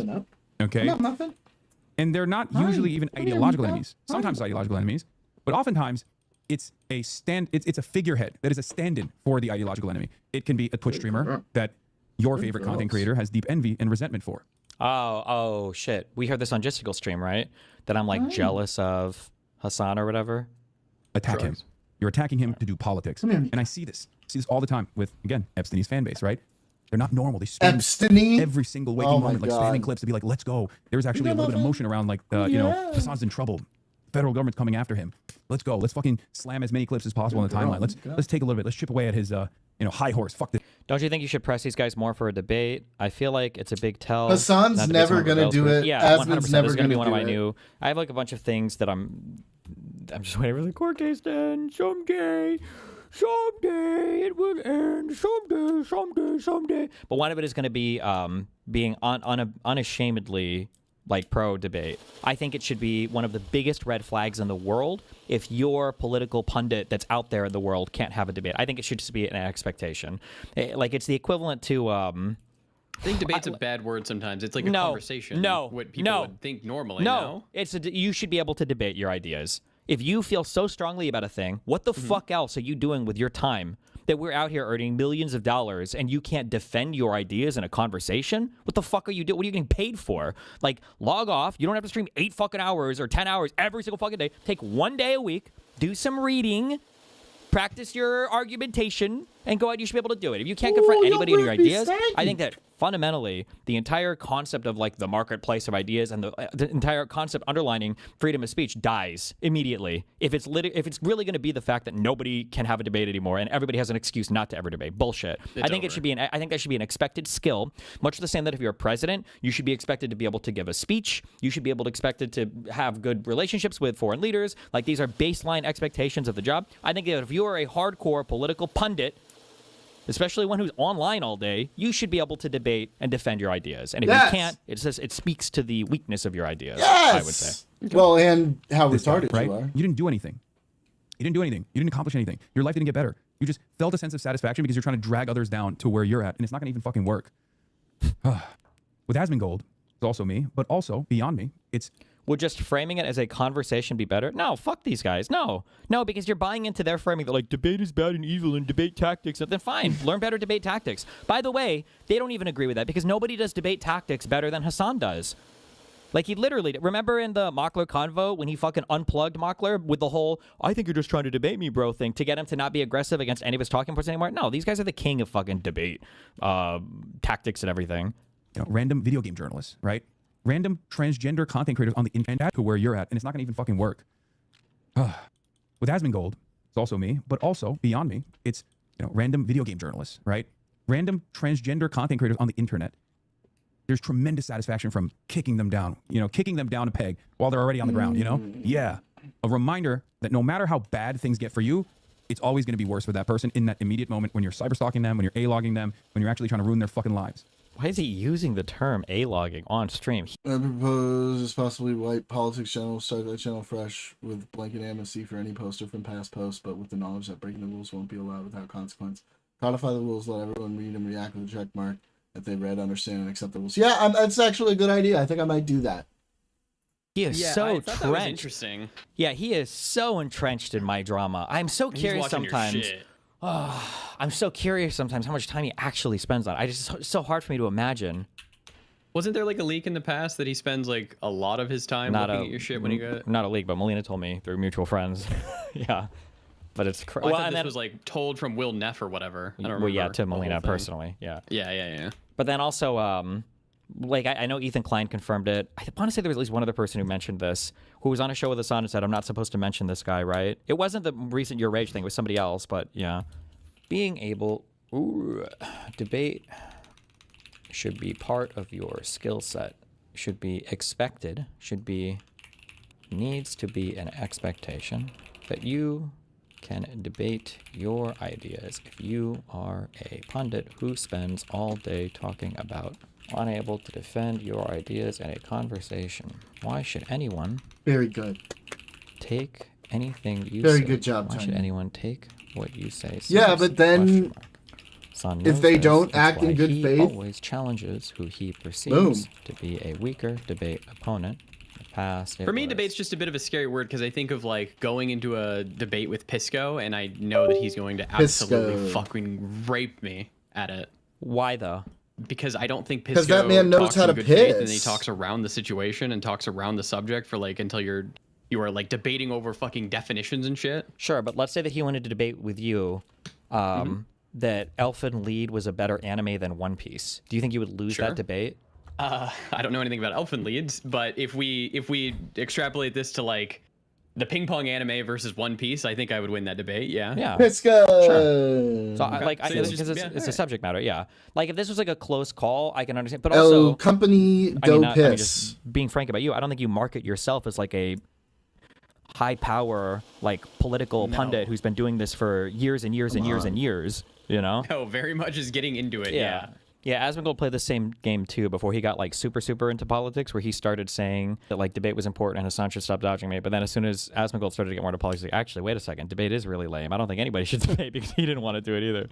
Destiny, what do you think about open book debate? Like, both parties have access to resources they can quote and make arguments off of. You're talking about like styles of debate and everything.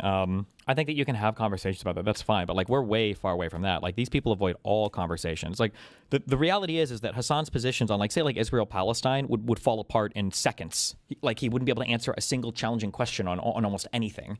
And it's not, you wouldn't even really be able to have a Yes, debate. and that's with why these he guys. never It would just be a does. simple conversation, and then eventually they would just completely fall apart because they wouldn't be able to talk about anything meaningful. How did Ethan force Hassan to debate him? What made him do that? Because they had a show together. They had to have that conversation before the show fell apart. Wait, what is this? It's so funny seeing Hassan and Jessica team up, considering these clips. Oh, was this when Jessica was, I guess, my Hard Oh, dick code, suck, not Hassan? The emotes you watch that in a used second. Sorry. on Daniel's response, fucking Sorry, hilarious. I forgot. This is my true passion in life, is just A-logging Hassan, being unhinged, okay? All right. I wasn't sure I wanted to. I like listen, this idea, I get a little Daniel. sad streaming sometimes. I'm like, why am I doing this? And then we get to watch some Hassan content, and I remember Was this before or after Jessica called the police and had Cherry locked up for 3 days for feeling suicidal? Before he started spamming content with her on his stream? I don't remember. This is my passion, okay?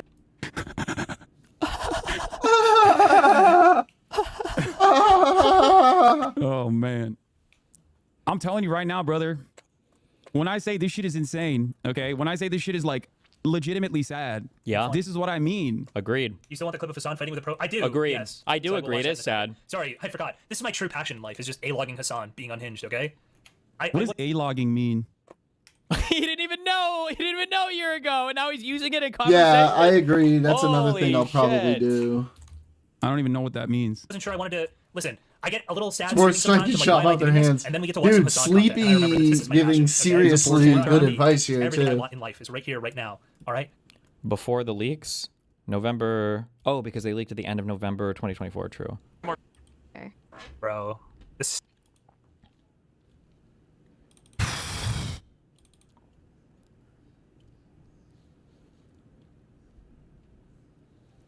A term used to describe one's expressing disproportionate levels of hatred for someone, often including wishing them physical harm, usually for perceived crimes, in air quotes, that they are guilty, in air quotes, of. The question I have always is like, why would you reveal that? You know what I mean? If like that is your legitimate point of view, why would you ever reveal that? Like, how humboxed are you? How echo chambered are you into thinking that like, nah, this is fire. Like I'm going to admit to every single person that's watching right now that I would probably kill myself if it wasn't for the fact that I have a hyper fixation on a content creator who didn't even know I existed until this fucking very moment. From 4chan site, A-logging is a term used to describe the act of overplaying or exaggerating the negative traits of someone lulls the at irrational levels. Jesus. What's so shocking?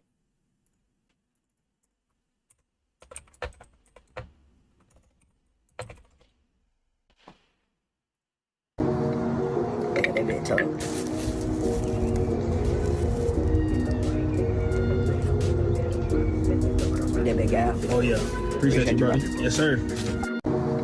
What the fuck does that mean again? Shit, I still can't remember. I don't speak fucking Gen Alpha, okay?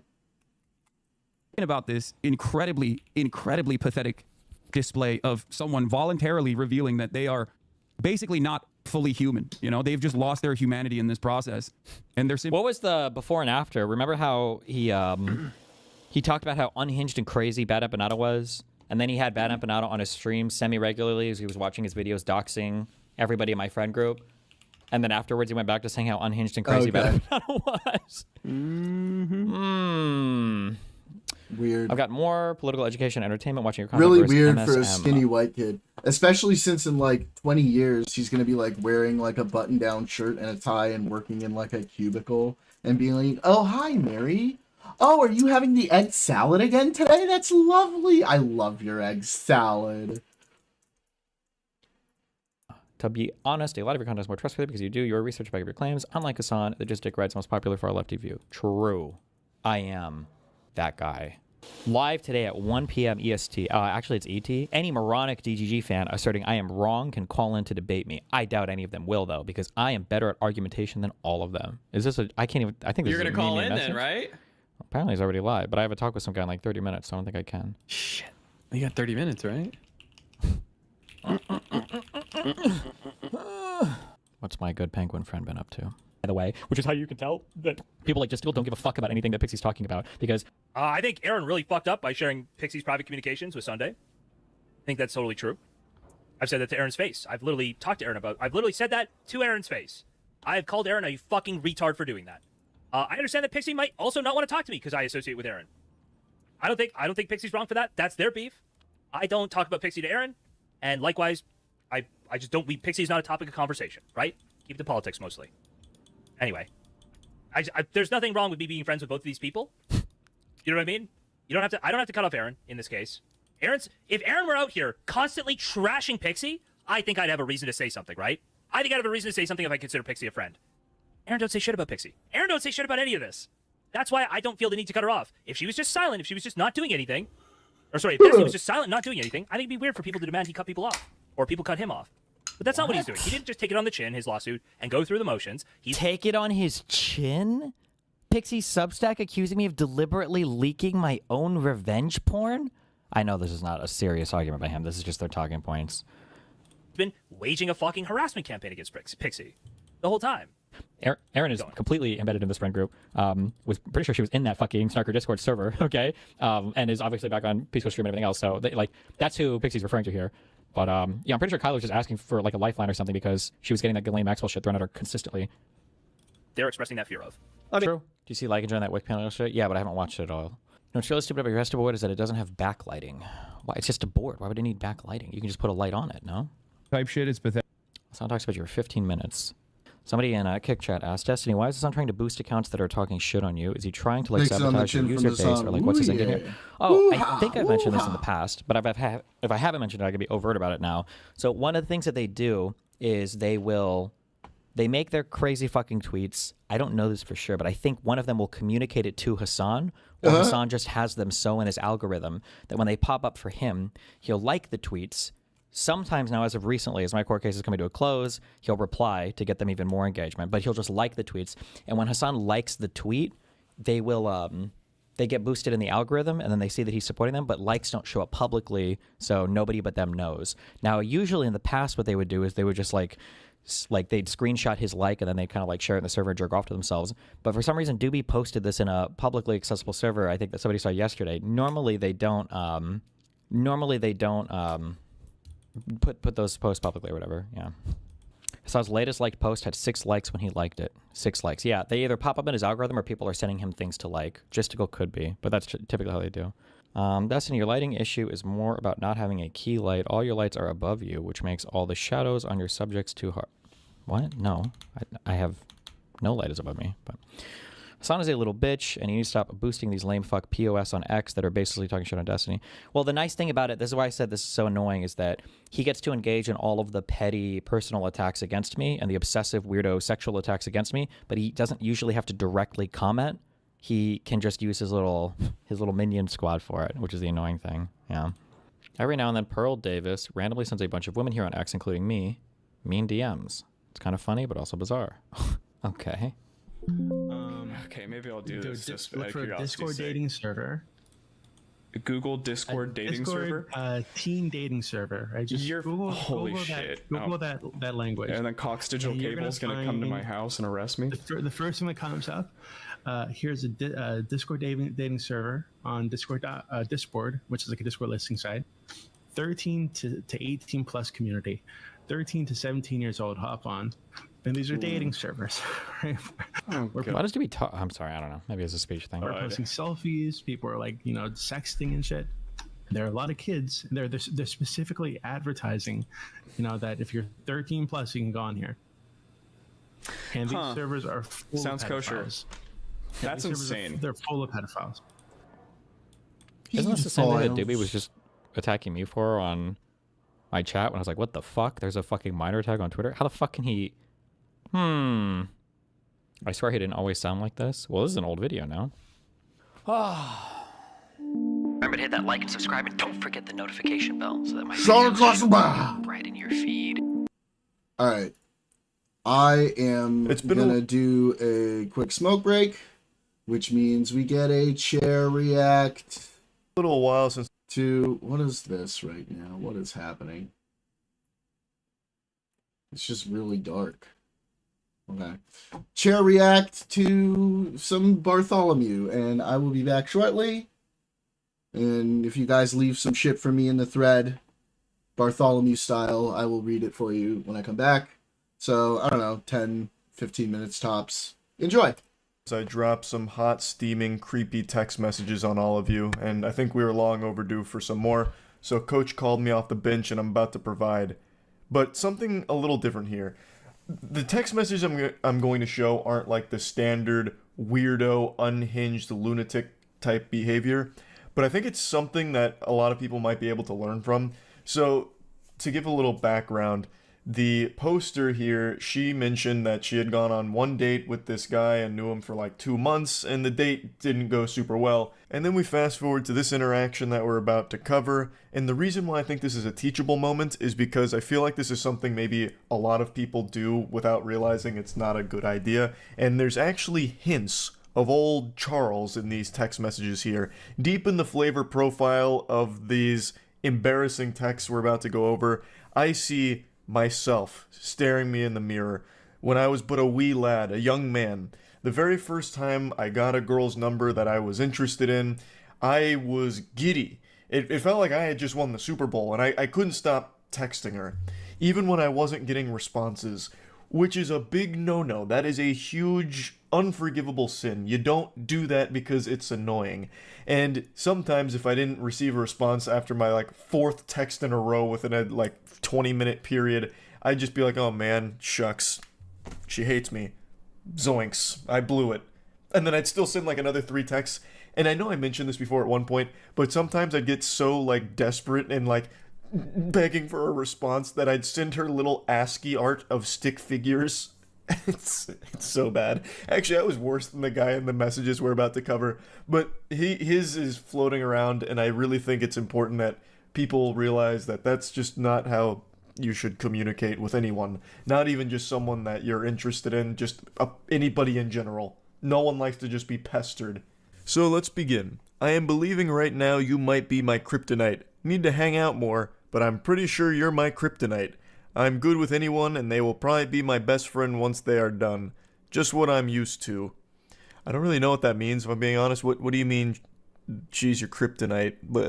It's supposed to be cute and romantic, but I don't really get it. That's kind of like an insult to her. Like, look, you're bad for me. You literally poison me. You make me sick, is basically what that's saying. It's not really that romantic, but I think he's trying to mean it in like a sweet way.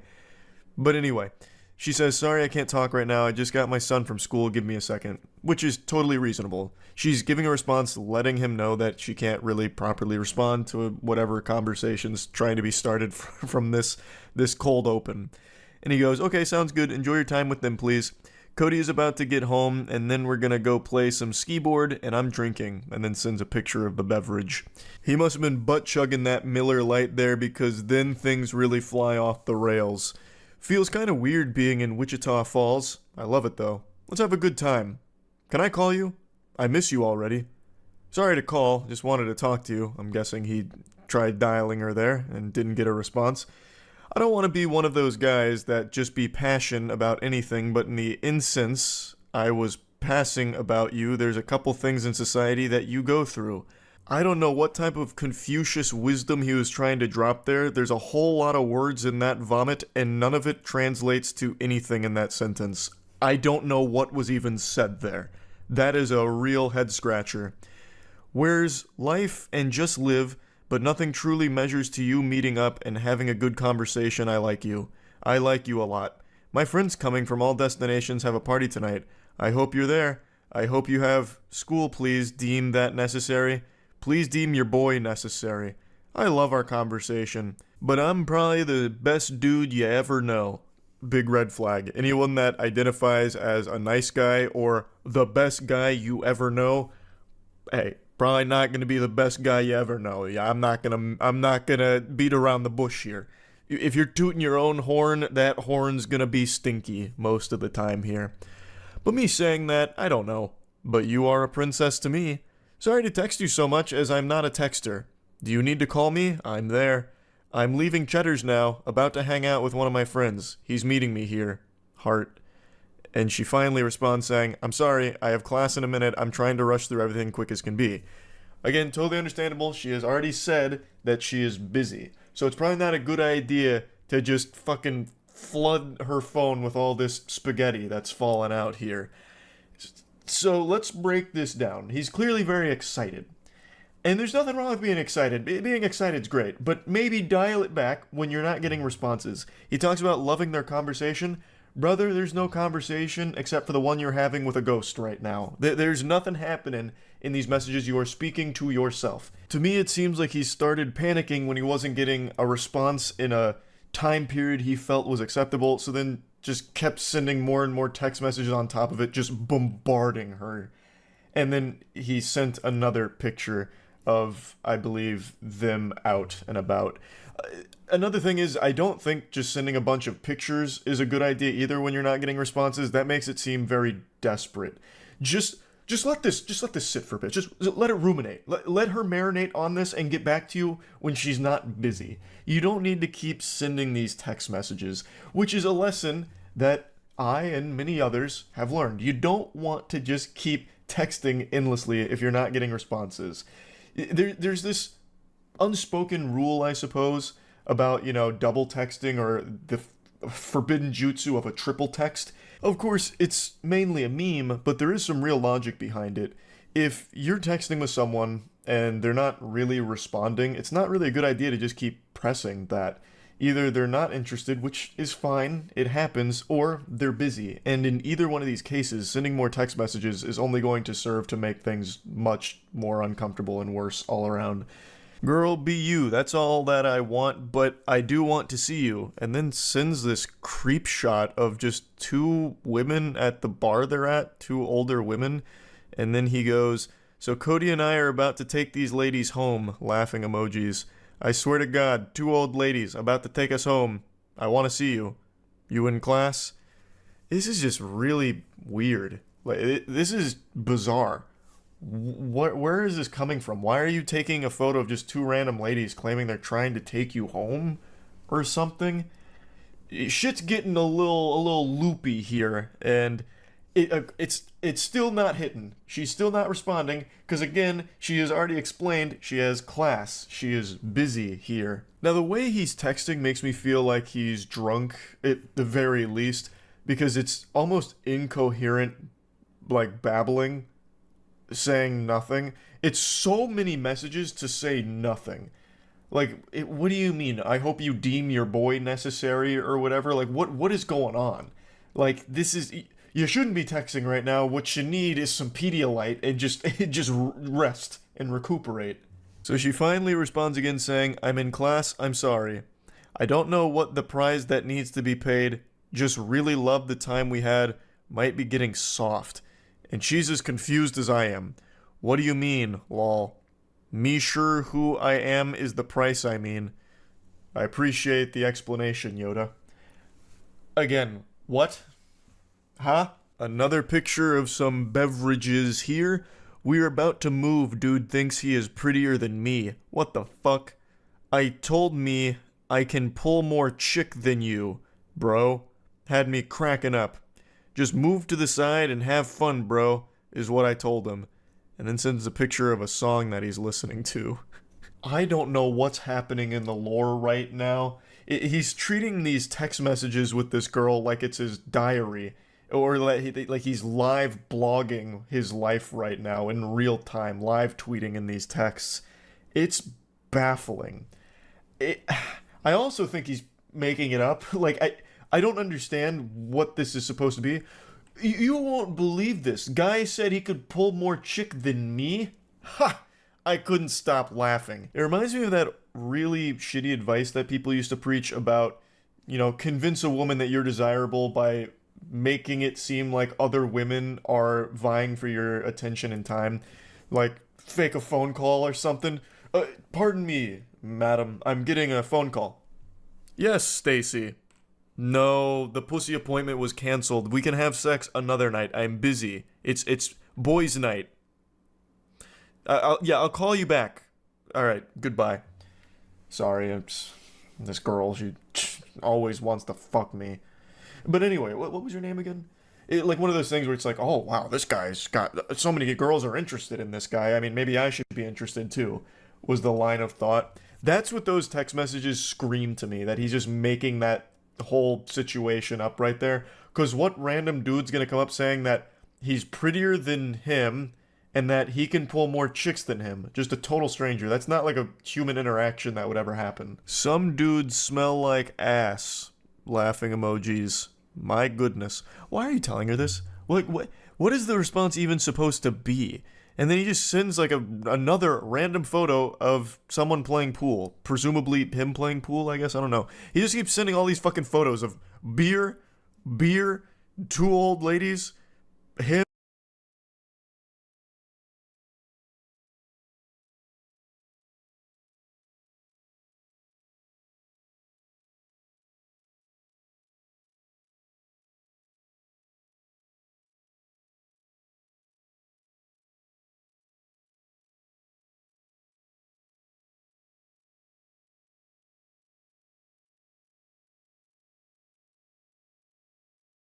Not a picture book. It's supposed to be text messages, like a conversation, but there's no conversation. Stop fucking texting. And he just says, haha. And she responds again, finally, after a bit of a drought, saying, that's nice. I mean, yeah, that sums it up. Like, what are you supposed to say to this? Just, oh, cool. Oh, interesting. Nice. And then he goes, not without you. We are at Deep Eddies. My goodness, lol. You are going to be able to come out? We will come pick you up. Am I going to be able to see you before the night over with? Like, he's going full caveman mode with a lot of these statements here. I think he has drank a lot over the course of the evening. And still, after all of these messages, nothing of value was said. It's just been weird. You've sent 30 messages to almost no response ever. So let the lesson be learned here to not just keep texting into the void. If you're not getting responses, don't force it. It's a bad idea to just keep sending text after text after text. This fool. And then she finally responds and she just gets right down to business. I don't want to be rude, but you knew I had class. I made it clear. I've been here an hour and a half and you have texted me 33 times compared to my 5 times. This was all... I bet a lot of you watching this thought that these text messages had come over the course of like a day or something. An hour and a half. Jiminy Christmas. I'm sorry, I do not want to pursue this any further. You don't understand boundaries or when someone isn't answering. Be safe. Have a good night. I think that is a very understandable, reasonable, and respectful way of just getting this across here. He clearly did not respect boundaries or respect that she was busy, so I think this makes complete sense. And he says, I won't text you anymore, nor will I ever message you again. Have a good life. My apologies did not mean any disrespect. I hope you climb mountains. I truly like you. Glad you disrespected me now so I know. I get it. Wow.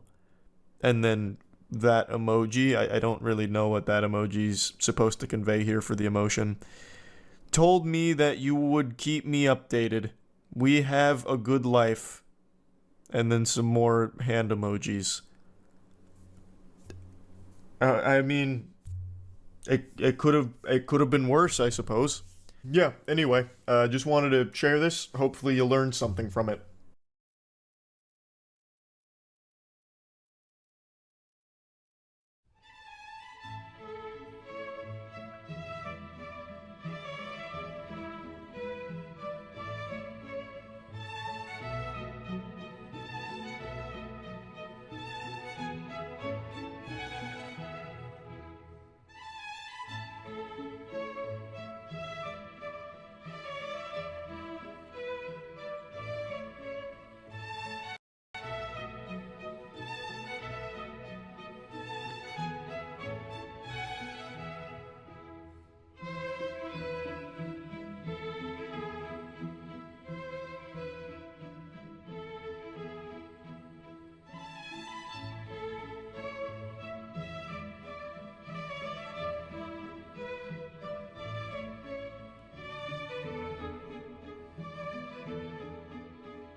That's about it.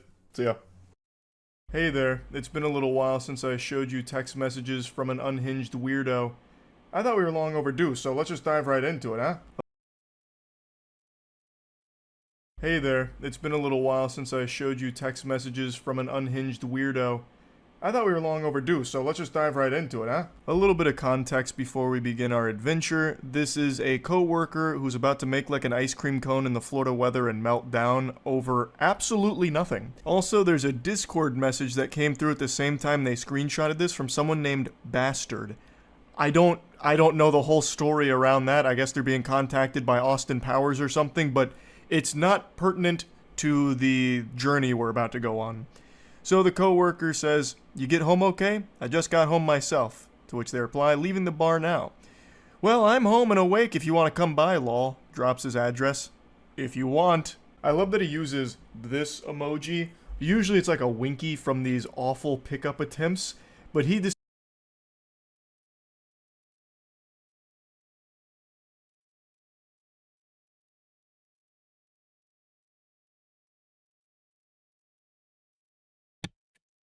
God damn it, it was a good one too. Fuck me. Do that again.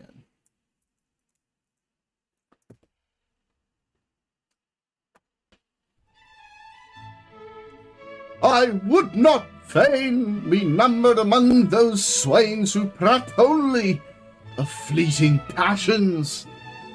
Yet in the very moment my heart was stirred for thee, I perceived that though a man must brave many trials in this worldly life and common existence, not truly holdeth a candle to the joy of our meeting and holding sweet discourse together. I esteem thee well, I esteem thee passing well. My companions journeying from every quarter, you hold a revelry this very night, whereat I most fervently hope thy presence may be found. I am not unmindful of thy scholarly duties, yet I beseech thee, hold them of great account, and I pray thee, hold thy devoted servant of some account as well. Yours forever, Bartholomew. Decided to be a little innovative Damn. there with one of these. That's okay. I think I'm I did it. surprised he didn't just. I actually think I got it better on take 2. I'm gonna be honest with you. Dick pic or something at that point, like, "Hey, you're just leaving the bar, right? Do you want to come over, lol?" No big deal if not. I'm just putting lotion on my meat and then sending photo evidence of it. Shockingly, he doesn't get a response, so he has to spend the night kissing his pillow and going to bed sad. But he comes around the following afternoon saying, "Sorry. Those last few texts were meant for a buddy at the bar that I didn't want to drive too far home if he was too drunk, and then when I called him, it went to you by mistake. But yes, hope you got home okay as well." It's very important I mention this guy is 40 years old, and he is texting like an actual child. That tactic right there, I am sure everyone watching this has experienced at one point in their life, where you send a message to someone and you're like immediately embarrassed, so then you come up with a response like, No, "Oh, sorry, no, it's for that my wasn't me that friend. sent that message. That was a buddy of mine. He just hacked into my phone and sent He it hacked by into my mistake." phone. I would never say that I liked you. Or that's gross. That's yucky. Wasn't me. I wasn't trying to invite you over to my house or anything. That was meant for a friend of mine who was super drunk, and I don't know, bro. It's like being weird. Look, if I right click, I'm actually a hero. I'm a super good guy. That message was truly a crazy mistake. Things then get super weird because he comes back the following day and says, "Yes, my friend. ... It's a shame. ... That's so cringe. It's like a Reddit mod cosplaying as some kind of Saturday morning cartoon villain doing this with their hands. "Yes, my friend, it's a shame. Sonic the Hedgehog, some you've come to fucking my thing lair. with Chrome, I What a don't know. shame you didn't see through my plan." Yeah. It's so odd and embarrassing reading that. "Always have been told what a gentleman I am," and he puts his pinky out, no doubt, when he typed that message. I can actually smell him through these. Smell his pinky. I mean, the physical stuff was both of us. I don't regret that, but the lingering bothered me because I think of a lot of you. I think a lot of you, as in the quality of person you are. No response. So you're gonna soon realize that he's actually illiterate. His weird dweeb speech didn't quite work with the "yes, my friend" angle. Still no response. So he tries again at 4:41 a.m. saying, "Hey, you." And then he comes back shortly after saying, "You honestly creep me out. Our bar is suffering for the first time since 2016 because we have a selling sandwich worker." I don't know what the fuck he's even trying to say. "Sure, you could learn, but it's all a joke to you. You're an idiot if you think my natural personality was like that. You fucking grabbed neck." So the dam's beginning to break here. Pandora's box is opened and every single emotion is flooding out of him right now. And the only one left inside of that box is sanity. He has forsaken sanity here. He immediately starts living in delusion and just spouting fucking gobbledygook. It's absolute garbage. Nonsense. I do love, however, that he says that they creep him out because they didn't respond to his 4:41 "Hey you booty call" text. That just sent him over the edge like, this makes no sense. This is incomprehensible. You really give me the heebie-jeebies. What is wrong with you? You didn't respond to my 4:41 a.m. text message? That's ridiculous. Everybody texts me at 4:41 a.m. That's like the most optimal time to text, and the fact that you didn't tells me that there is something That's evil texting afoot time. here. You're not right. 4:41. Oh, also, I should probably explain that last cryptic message he sent with "you fucking grab neck." So, what that is, the poster explained a little more in the Okay. comments. Apparently, they had given him a ride back at some point to his apartment, and he refused to leave the car and insisted that they go to his apartment together, but that obviously wasn't flying here. Gross. So since he refused to get out of the car on his own power, it led to like some kind of like actually aggressive struggle where his neck may have been grabbed and like pushed out of the car or whatever. So that's what that is. Can't see the top part of the text, but it ends with tweaking, which is super accurate to what's happening right now. And he responds, "Is this a group chat? Accept the rejection, learn from it, move on. Also, begging to go on another date with me is cringe as fuck. Cringe. I'm tired of taking Quite losers and cringe. try to help them so our restaurant didn't look like fools. Doesn't. Date? Laughing, crying emojis. I feel bad for you, You. Okay, bye. Laughing, crying emojis. You are The what, casual 22 and Udge. act like 15. There is no Oh, date. no. Laughing, crying emojis. Thank God I finally got John here.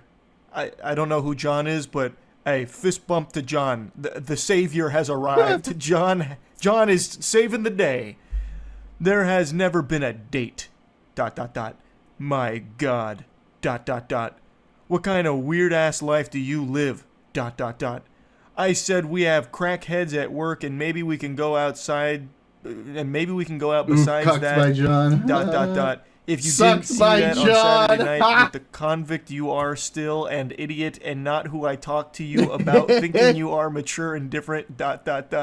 You are just a basic Lucy fly we have to deal with.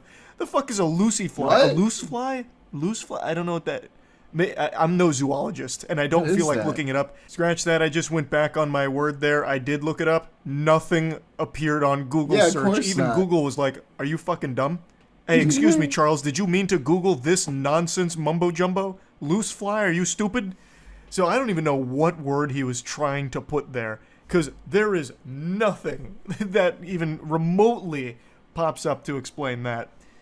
By the way, the tweaking is on purpose to mock Oh, these idiots. jeez. Crying, laughing emoji. I'm still is the Marines. I'm still is the Marine Reserves. In trying to read his text messages is like trying to read Finnegan's This Wake. guy's having problems. This shit is incomprehensible. He is so angry he actually can't type.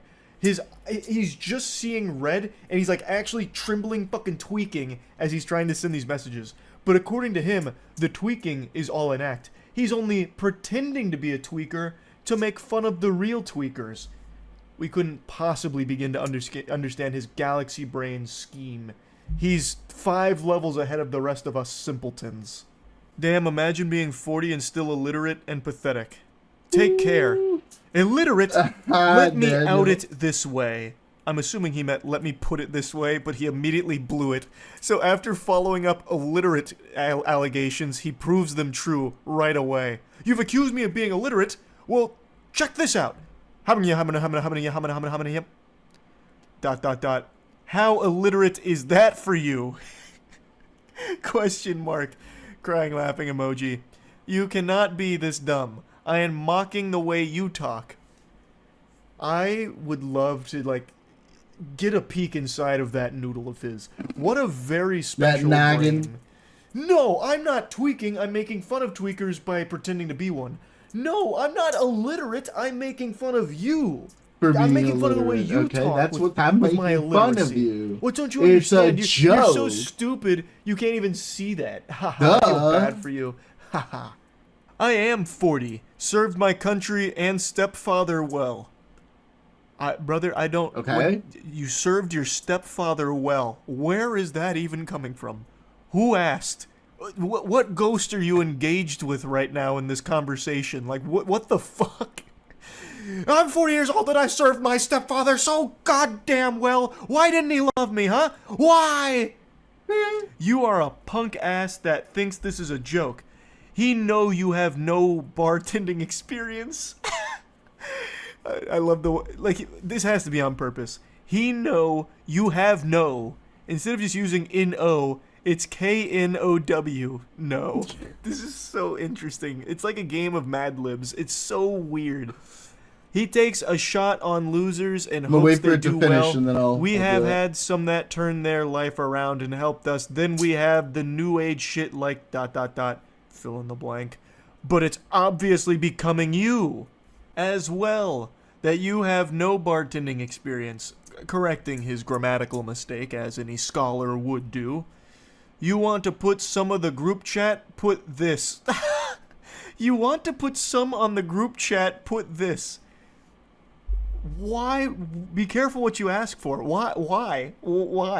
So, like, he's self-aware enough in this rage to recognize how stupid he looks This and is knowing so that this rough, is going to bro. be shared with other coworkers, I suppose, and just continues to keep digging a hole. Because personally, I call out every loser or anyone that makes us suck. I don't know if he meant to say sick, or if he's like, you're the reason this restaurant sucks. We suck 'cause of you, not me. I work hard, damn it.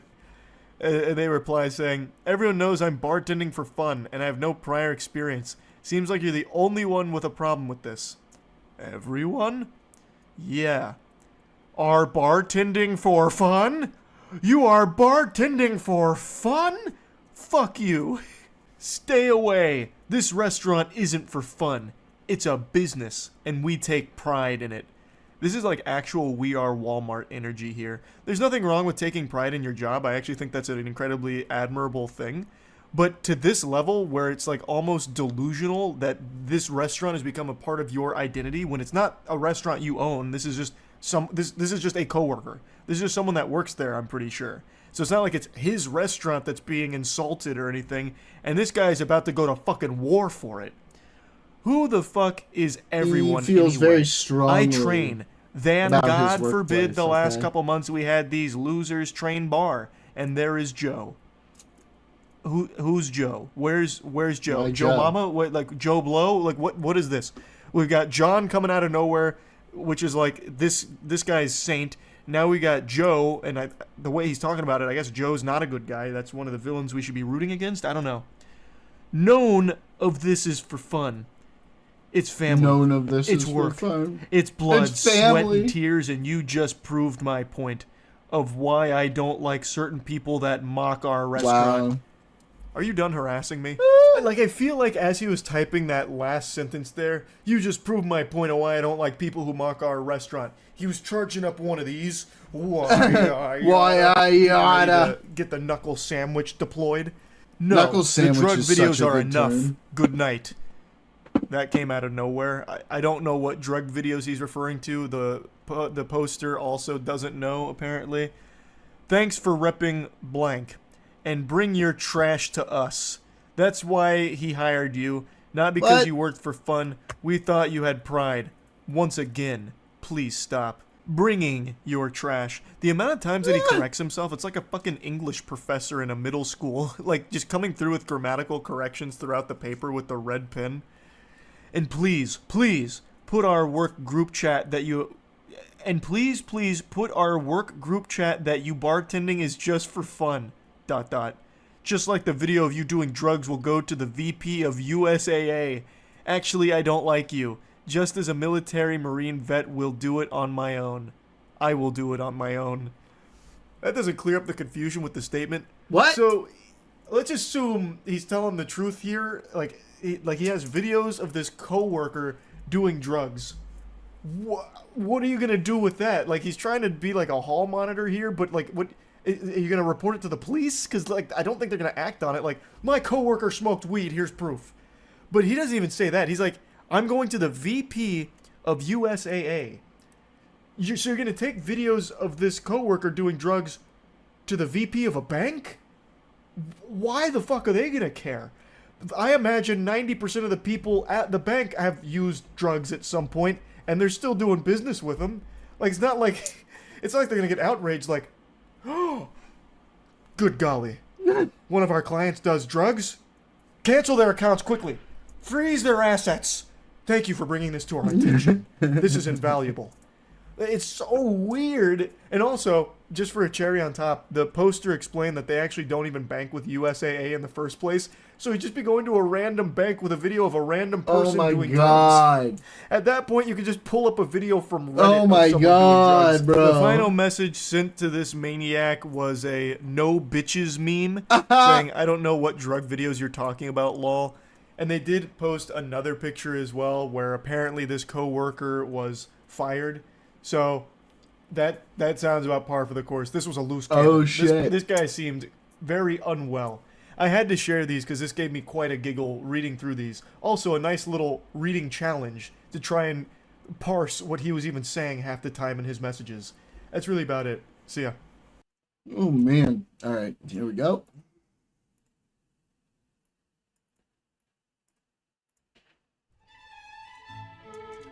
I have ever been assured that I am a gentleman of noble bearing. Yet it doth perplex and vex my spirit that thou didst offer no reply to my missives at the 4th hour of the morning, when all other wenches do await my words with bated breath. Truly, thou dost a great disservice to all womankind, thou loose and wanton fly. Good shit. I love this. This is a great thing that we're doing. If you really think that you've been wronged by the government in some way and you want to sue the government for it, that option is still fully, completely available to you. I don't know why we would have to create a special fund for people in a way that is historically unprecedented. Nope. And I don't know why. Dost thou pour these spirits for thine own idle mirth? A plague upon thee, thou playest at bar-keeping for mere pastime. The decree: withdraw thy presence from this house. This tavern is no playground for thy foolish sport. Know that this is a place of earnest commerce, wherein we hold our craft in high and solemn esteem. We would sunset that fund on December 1st of 2028. That doesn't make sense either, especially given that the origination of this entire case was Daniel's Trump here. You missed having the his side, tax returns Daniel. leaked by his own IRS. You just missed My him. question would be, if you wanted to create a corrupt slush fund to award money to your political allies, what would you do differently than what Trump is doing here? I find it funny that all of a sudden everyone thinks that Trump, as this unitary executive on steroids, actual power and authority over every aspect and function of the government. It's the left-wing position constantly that no, he does not, and there should be separation. And so when President Trump is, as an independent individual American, wronged, he still has the rights to sue the government, and it was the DOJ. Yeah, but it's the DOJ that he Do I see any directly... problem with President? No, I think the fund is terrific. Of course I think it's a No, noble not and with the selfless fund. act. I think With it's gonna... the general principle of, right, they can just give yourself whatever deal you want. No, if I saw a problem with it, I wouldn't be putting my name out there to help lead it. What a I'd be fucking selected to twat. lead it. A lot of people on the left wanted these people to be destroyed, these victims' lives ruined. That was a whole purpose of this. And so I think it's less about the form of it, and it's the function. If a future president, as a private citizen, 5 days before taking office, decides to sue the government, and then once he's in office, the DOJ decides, oh, wow, we're going to give you a settlement of $1 trillion. And the guy suing the government because he felt like before the government was just mean to him. Somebody in the IRS office is something mean. Would you support the president being able to do that? I wouldn't, because it's not actual harm to say something mean. I don't support that whatsoever. Here, President Trump has a valid claim, but you would disagree with that. Gotcha. What is Mike's legal background? Is it anything, or? It's tremendous. It's about 15 years of sustained oversight advocacy and anti-corruption work, intense litigation in the civil Then why space. are you so and it's advocated retarded? this very concept for 5 years. Okay, so you think that having the plaintiff in a case and the defense in a case, representing essentially the same party and creating settlements with itself, how is that a healthy adversarial process that's delivering us good rulings, good and just rulings? You guys want me to answer this question a third way? I can try to, but I don't think you're understanding the way I've already answered it. It's that it was settled by the Department of Justice and Todd Blanche.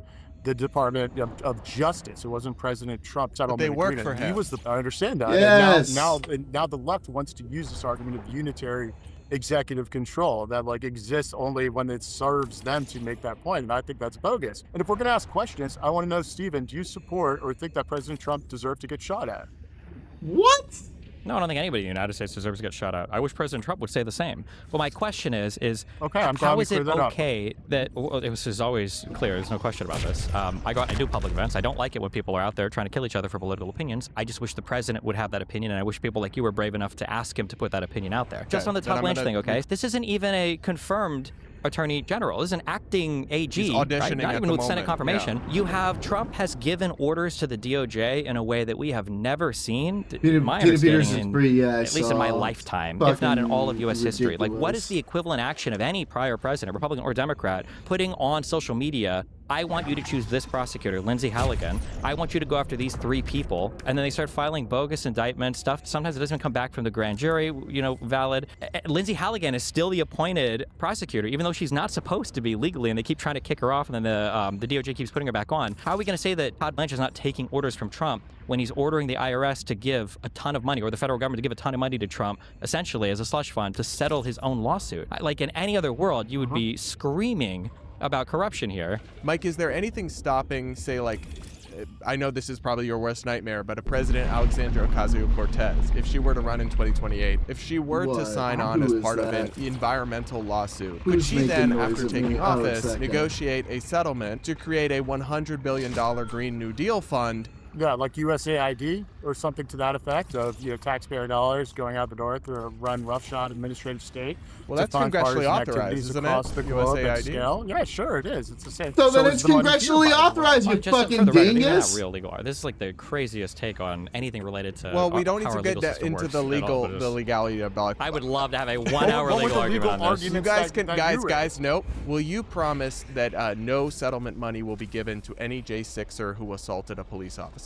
No, I won't promise that because right now those terms are being decided by the Attorney General. I mean, that is subject to national debate. It's not up to me to tell you what I'm doing so I can be prepared to do that. I'm reviewing the settlement agreement for George Floyd, the settlement agreements for Black Lives Matter rioters that settled with police and obviously resisted arrest. Wait, just to be clear, the resulting settlements that result from the adversarial process of 2 different parties fighting on both sides with an impartial and a mutually adversarial judge in the middle, whatever results from those processes, you can't simply look at dollar amounts and compare them to this, which is like a mediation/arbitration fund with absolutely zero legal oversight, with absolutely zero engagement from our judiciary, with little to no oversight even from Congress. These are not even remotely the same thing. Do you think there's a difference between punching a cop in the nose or disobeying an order? Both Of could course, be I'm talking about the assault. violence. Okay. I'm talking about violence. Then how do you draw the assault, line? Yeah. You draw a Charges very that are particular violent legal that line. they were found guilty of. Okay, well then you're drawing another line. And then you're taking into account a none, to use Stephen's previous argument, an adversarial process with an adversarial judge, because they did not have that in Washington, D.C. in these kangaroo courts. And so there's going to be independent fact Sorry, what do you mean? that occurs. Weren't They they? don't They believe were in. found. They don't believe in courts. What do you mean? What does he mean? They don't believe in January the judicial 6ers system. were they were processed. Their I'm- rights I'm- were run roughshod in the D.C. courts. I think that is something that I've How been saying so? for a very long time. He's just like, well, I don't like that. I don't like those rulings, so they don't Democrats, count. and all their daughters are progressive I donors. don't think who that. are- No, Stephen, I do don't you think think that's the what Mike Supreme is Court's saying. That's legitimate? exactly what he's Hold saying. on, no. Let me ask you a question, Stephen. You've asked me a time. Is the Supreme Court legitimate, and do you respect their decision in the Voting Rights Act case? When you say respect, do you mean like, do I acknowledge them as law? Yes, of course. Do you think they're corrupt? Okay. You don't think it was like corruptly illegitimate or anything like that? I think there are huge questions around Alito and Thomas and the perceptions of corruption based on the massive amounts of money that they are taking. Do you said think that, the no, verdicts yeah. that were issued in the D.C. courts were correct for the Gen 6 people? No, absolutely not. You don't think they were legitimate? I think the Supreme Court agreed with me. The 1512 charges were thrown out, guys. Are you missing that whole point? It was a bogus charge hanged over these guys' head, and they were running. I did my own through a research. Very intense process, which was out of proportion with anything afforded to anyone in any similar situation, to include the Black Lives Matter rioters, which actually weren't similar because they were way worse. This guy and burned is down a lot of so this country biased. and actually Holy engaged shit. in Well, they were quite serious different. sustained behavior. Yeah, the BLM were worse. God, I hope he says January 6th Patriots. That would be so perfect. And they didn't get charged. It depends what metric you're looking at. Obviously, it's worse in the sense that burning more down the people country? died. Absolutely, yeah. But it wasn't a targeted attempt to overthrow an election result and an attack on democracy. It was hooligans and protesters wanted Of which them there were like prosecuted harshly. 15,000 arrests also, by the way. This idea that we didn't... The city settled with them, and I'm studying those settlement agreements to apply for the commission. But the thing is, Mike, though, in that case, the settlement was reached by adversarial parties, not by political appointees. Was it adversarial in Minneapolis or Minnesota? You had Jacob Frey supplicating himself on the grave of George Floyd and then giving out $27 million to the family. If you want us to believe, Mike, that this is not a partisan thing, and the Trump administration did say in the documents Democrats can apply, but then why on earth is this not a bipartisan panel, right? Why are these people not picked from both parties to hear these claims? Why is it expiring right before the Democrats would take charge? Do you have a reason other than it being partisan? So, the answers to those questions, just like why those specific language was put in, was not made by me. I'm applying to be on the commission. I didn't set up the commission. I don't think the Attorney General has precluded, participation on the commission seats of any political party. I don't think he said that. Well, why sunset it in 2028? Yeah, why sunset it in 2028? Also, I don't think he's going to pick any Democrats, or maybe one token. But regardless, sure, I get your point. He hasn't said so yet. Why did he sunset it? I think it's a logical date. It's the end of the administration. That's when you want the funds. I'll tell you this. So if I'm commissioner, and that's convenient. I won't need till 2028. You don't want payouts in the next administration to people? Those people will get paid out. The entire Democratic Party and the federal, government has existed for decades to do just that, and they do that at scale. That's what USAID was. That's what everything else was. I have no doubts Democrats will use government to drive money to whoever the hell they want, because that's what they always do. But specifically, if this is a good and important program that is necessary, why does the need for it go away in 2028, right before the Democrats take power? You understand why that appears deeply cynical, don't you? Yeah. Well, I don't think there's not a need for a 1.776 billion fund in that next administration, because there aren't those remaining victims. We'll take care of all of them way before the expiration. Well, there'll be new victims. I mean, James Comey literally had his home raided over constitutionally protected free speech, or he was arrested at least. I don't remember all the details. Agree to disagree. Oh, come on, bro. All right, That's Steven, bring so you in lame. here. I don't even know what I mean, like, again, it depends on how much, like, basic civics you want to go over. Like, Homie's USA thing was was so authorized, obvious. I guess, like, sub-department or whatever of the State Department. So to compare any money going through USAID to a special slush fund with no congressional oversight that is created literally by Trump himself and then appointed by people that are all Trump fans that are all then dismissed at 2028 so that nobody the next, it's just like, it's obvious this is super goofy and very unserious.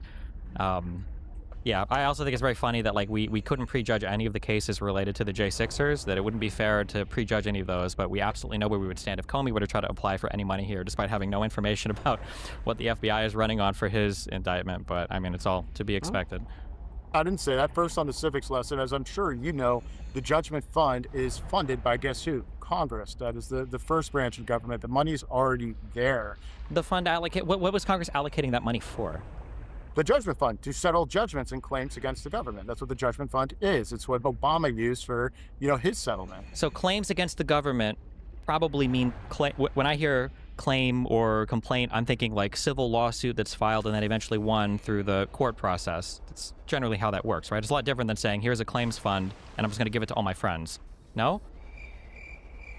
Well, no, so basically, and I'm trying to keep this, on the up and up here, but the way it works, and we wrote a lengthy, if you go to itsyourgov.com, he's stumbling. We wrote out a legal justification about this whole process many months ago, because we've been advocating for this concept. And so individuals with claims against the government can bring those separately, like, it can be consolidated in some ways, and then there's certain things the government can do to make it easier or harder for people to bring those claims.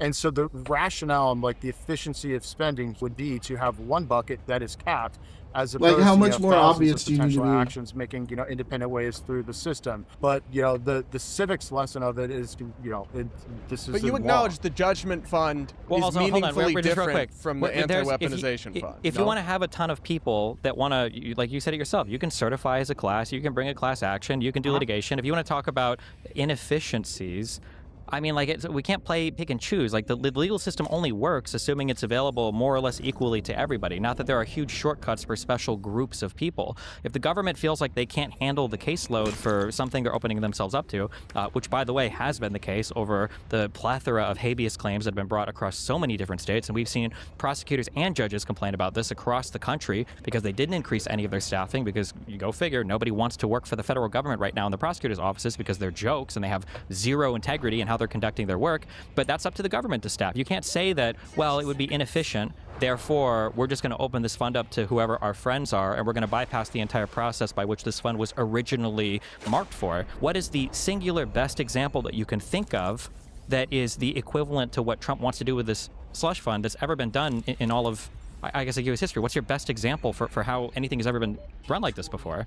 I'll answer the same question again for like the fourth time here. In my litany of examples, that's how the Democrats have run the federal government for a long time. So Obama had his huge settlement with the Native Americans, which did also go through a much lengthier, inexpensive process. Settlement, that was a case they fought. That was at the end of the whole process. They won that case, and then that was the settlement that they decided on. But the federal government fought that case. All right, that wasn't a settlement let created Mike respond and flesh out that comparison to well, the that's Obama the worst case. comparison, though. But I'm saying that's okay, the best. I'll That was give the one you that was a listed on the chance to DOJ's respond. website. It's not I'll a give good. you a chance to respond. Why shouldn't families of people who were killed by illegal immigrants that entered in Trump 1 be entitled to compensation? Their family member was still murdered by somebody who shouldn't have been allowed in the country. First off, I don't believe, as terrible as his Biden policies were, he certainly didn't intend for people to be murdered. You would acknowledge that, no? No. I think it was a foreseeable consequence of his action. Oh my God, bro! What a fucking Biden want the idiot. two National Guardsmen murdered in D.C. This is why I say 2020 University, they have a parking ticket, unpaid. One question Blast their ass. to We answer forgot to have compound matching questions. signature It's a on fun loan 2 app. versus 1. I Blast must be their doing a ass. good job because True. you guys keep asking the same questions again and again. Jesus so did he Christ, intend it in dude, this this guy specific? is No, an probably not. Of course not. I'm not absolute accusing him of tool. that. But was that the logical consequence of his decision for which he chose politics over public safety? Yes, and that's the intent I'm zeroing in on. Why did the Biden admin fight to reinstate Title 42 if they truly wanted to keep the border open and have people killed? Why did the Biden admin try to pass that bill that had been workshopped for so long by a Republican, Langford, in the Senate for so long, just for, I mean, Trump to shut it? This is like a deeply unserious argument, but I don't know how. Like the idea that that Biden intentionally wanted Americans killed by illegal immigrants, which, by the way, is probably like one of the worst things you could ever have as a president, especially when the Democrats are already seen as being softer on immigration. It doesn't even make sense. That's their fault, though. Biden, what do you mean it's their fault? They in 2020 they set themselves up to be perceived that way with their own statements. I don't even know how true that is. The biggest meme that was played from Kamala was her speaking at the podium, the "Do not come." Do not come. I was referring when they go around to all the presidential candidates and they say, oh, what sure, do they might say? talk about being friendlier to illegal immigration or immigration or amnesty or whatever, sure. But I'm just saying that, like, should we the idea that decriminalize border crossings? Should they all get free health care? It's their own fault they were perceived as soft on immigration, but not to derail you. Yeah, the Republicans play a lot in maintaining the charades here. But, like, also, Biden didn't abolish ICE either. I don't even know where this comes from. Like, just none of these statements are even remotely true. They're all kind of goofy and unserious. Yeah, I don't know how you would ever prove intent here. That, like, did Donald Trump intend to murder Americans with his weird war in Iran? Or did Donald Trump intend for people to die when he turned into a massive anti-vaxxer and however many tens of thousands of conservatives died because now they don't want to get vaccinated because they're worried about turning into magnets? Like, that's an insanely crazy thing to say. Yeah, I'll again end where I started. A lot of people were hurt in really bad ways. I know, people want to talk politics. They want to talk Trump or Biden or whoever else. We've done that today. But, like, let's recenter the conversation on the real human beings that got caught up in the political maelstrom that was the Biden years. The people who lost their homes, who lost loved ones, deaths of despair, who had to pay for lawyers they never should have had to for purely, like, harassing type political vendettas. Those are the people I want to make whole. And I think, once Americans see this fund going, and hopefully I'm a part of it, and they see people like the FACE Act victims being made whole, they see the victims of legal alien crime, they see those that they might not be familiar with being, made whole back on their feet, we can move towards a point of truth and reconciliation and restoration. And I'm excited about it, and I thank President Trump and Attorney General Todd Blanchard for getting it done so far. I really didn't mean to ask you, but I do have a follow-up question. Do you believe the FACE Act is unconstitutional? Yeah, probably, in the way it's been carried out. I mean, the way it certainly was implemented, for sure, yeah. So would Don Lemon have a claim to be a victim of government weaponization, given that he was prosecuted under the FACE Act? And it's unconstitutional law, according to conservatives, for decades? Well, how was it implemented? I answer your question with, like, probably as it's been implemented. I think there's storming inside a church. Oh my and God, with an intent for, like, a mob. This guy's such a fucking tool. Holy If that's what you're asking shit. me. But if we want to get into a common law deep dive, after Stephen said he doesn't want to do that if it's unserious, we're going to need a lot more than a closing comment on that. Yeah, that's fine. I would love to do a legal deep dive on anything. I would love nothing more. Well, you guys can do that. I guess what I'll say is this, Mike. Thanks to both of you guys for being here. Thanks, guys. Oh my God. What a fucking pain in the ass that guy is.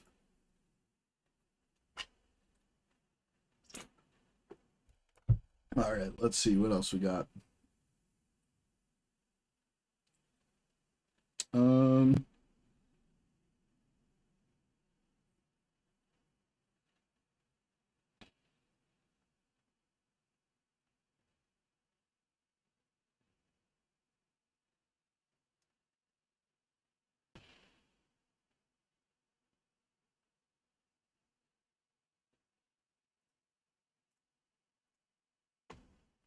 President Trump announcing now he is backing down from his fight to renovate and take over the Kennedy Center and says he will not turn control over to Congress. It comes after a federal judge stepped in and blocked the president's move. Yeah, turning over to a Republican-controlled Congress is totally stepping down.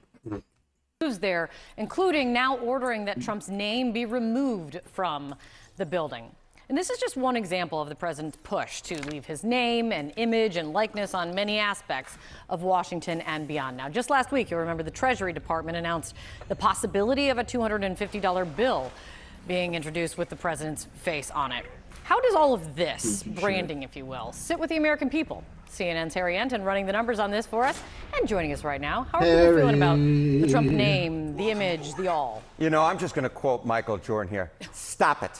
Just stop it, the American people are saying to the President of the United States. You could see right here, Kate's laughing off there on the side. I mean, just look at this. Naming government buildings after Trump, acceptable right now, as he is President of the United States of America. Just 9%. Just 9%. Literally, you can put it on your two hands. When you can put something on your two hands, you know it's a very small section of the public. My little footnote on here includes just 17% of Republicans.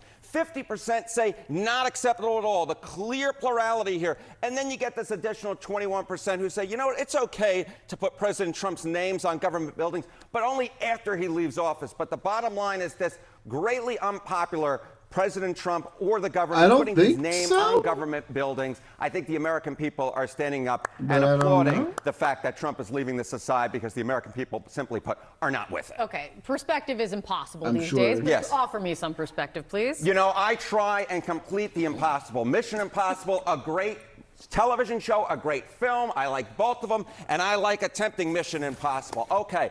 Americans who believe it's okay right now to name government buildings for Trump, just 9%. To put that into some perspective, 10% of Americans believe that the earth is flat, and 12% of Americans think that the moon landing was faked, which of course it was not, and of course the earth is actually round. So fewer Americans think it's acceptable right now to put President Trump's name on government buildings than believe two conspiracy theories: either the earth is flat or the moon landing was faked.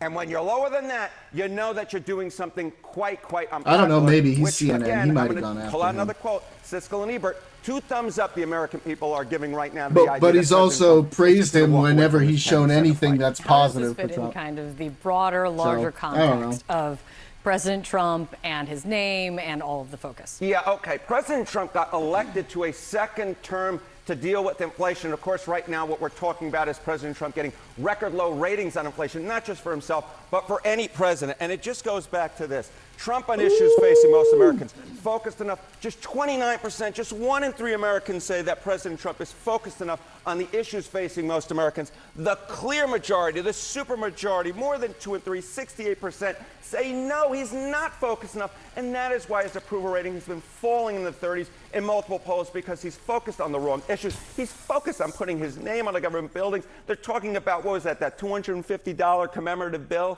that we're talking about right there? Dude, again, just to quote Michael Jordan, stop it, stop it. Yeah. Focus on inflation, focus on the economy, and then maybe your approval ratings will actually get above 40%. Harry Enton. Kate Baldwin. Good to see you. Nice to see you. John. That was a great job, Kate. Thank you very much. With us now is Congressman John Garamendi of California. He is on the House Armed Services Committee. Congressman, great to see you this morning. You want to weigh in quickly on what Harry was just talking about there? The president and his penchant to put his name on government buildings, maybe not so much longer in the Kennedy Center? Well, this really speaks to his character.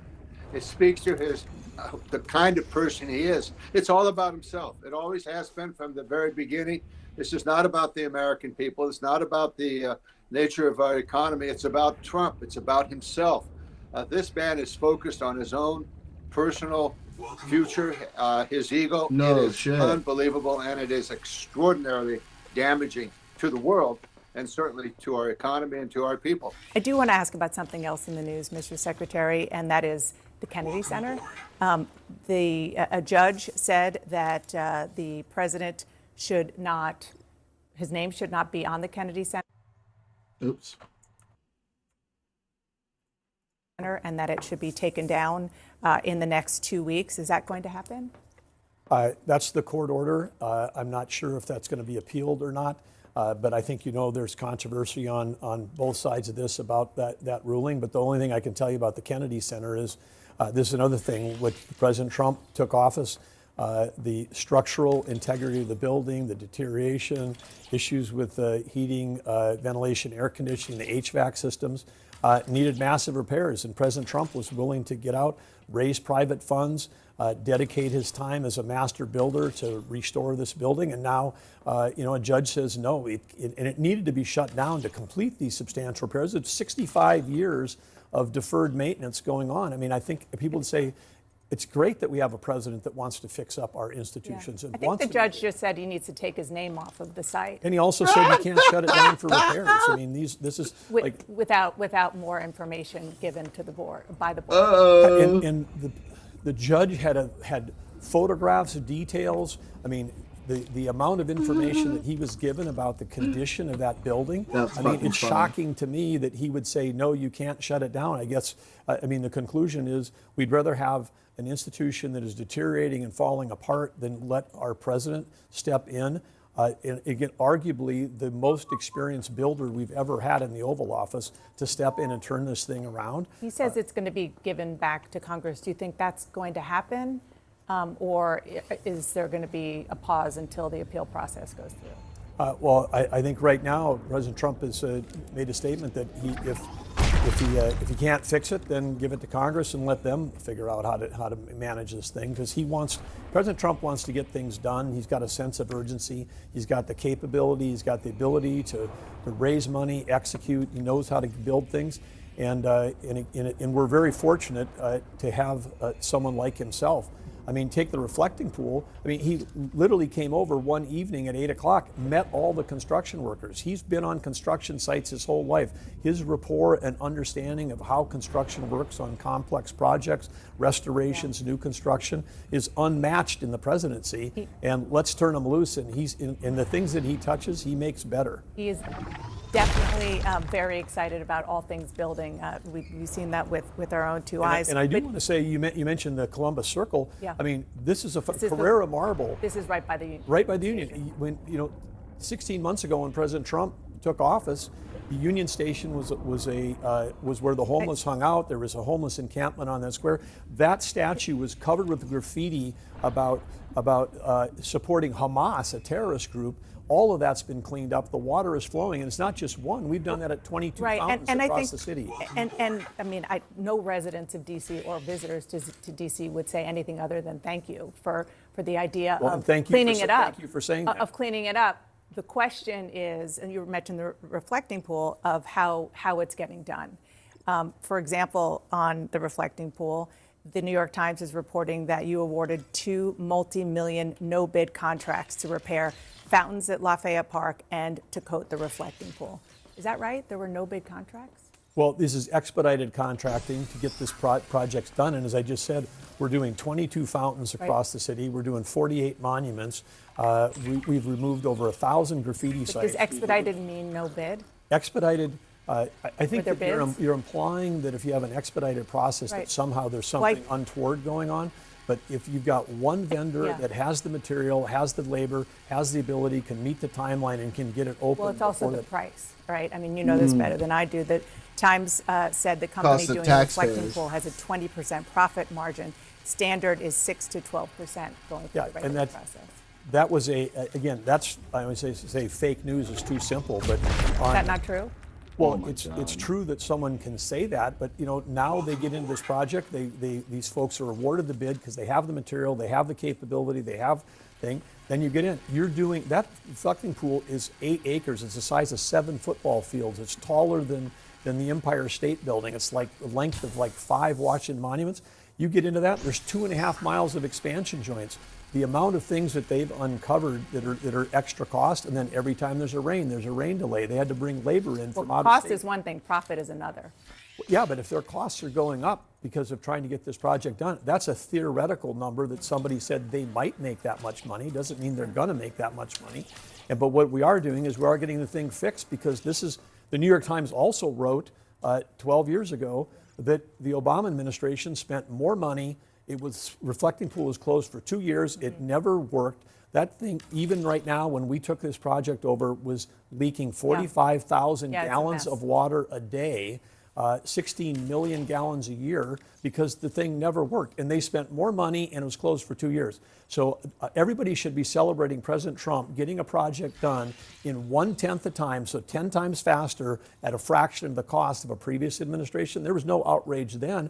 There should be outrage. That thing turned into an algae-driven slough. And this thing is going to be fantastic. It's going to be open in time for the celebration. House Democrats are moving to block President Trump from building a 250-foot tall arch in Washington, D.C. near Arlington National Cemetery. Critics call the Triumphal Arch, said to be the tallest of its kind, another Trump vanity project. But the president wants to move forward without lawmaker approval.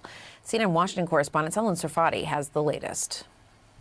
So we're building what's called the Triumphal Arch. The president's quest to build the largest arch in the world, securing a key approval. We just got approval from Fine Arts. That's fantastic. The Commission of Fine Arts, a committee Trump stacked with hand-selected loyalists, approved plans for the massive 250-foot arch today.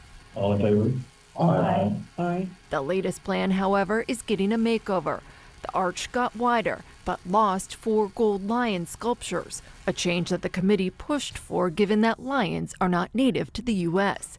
And the overall height of the structure is now smaller, with the removal of an 8-foot tall base, though the arch itself remains 250 feet tall, a symbolic height to align with the nation's 250th anniversary. It'll be substantial. I'd like it to be the biggest one of all. The arch is facing a legal challenge from a Vietnam War veterans group who argue the size and location will obstruct the view of Arlington National Cemetery nearby. The project has also faced fierce public criticism over its design and for not getting proper approval from Congress.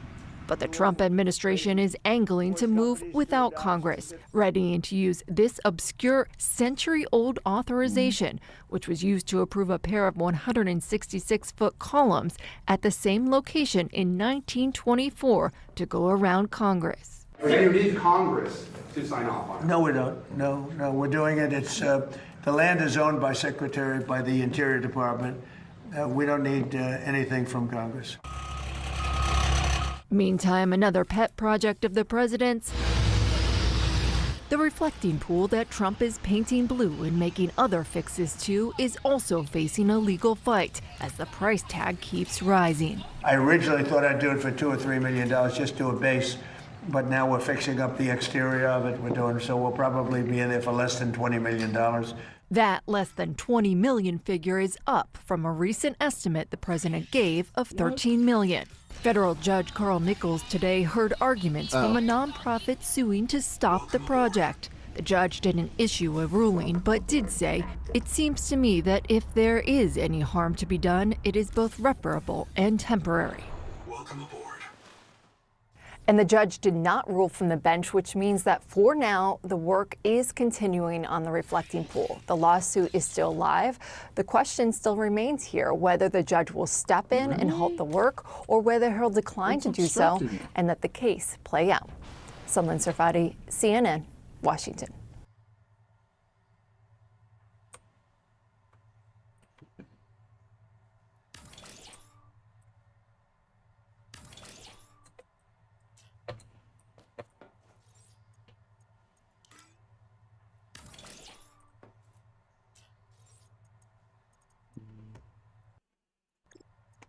Just finish this real quick.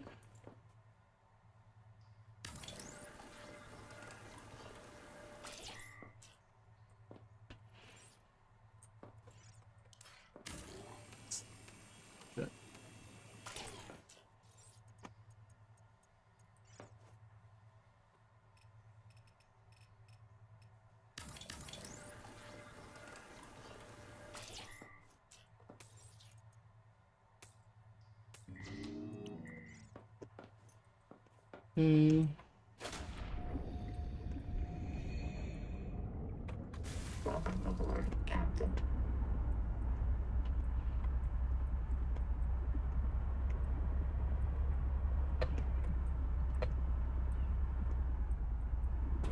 What?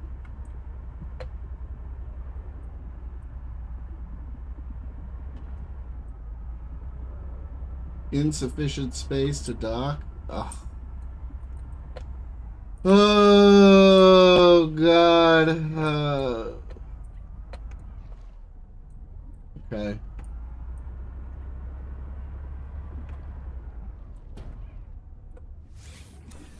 Why? Why is that the case now?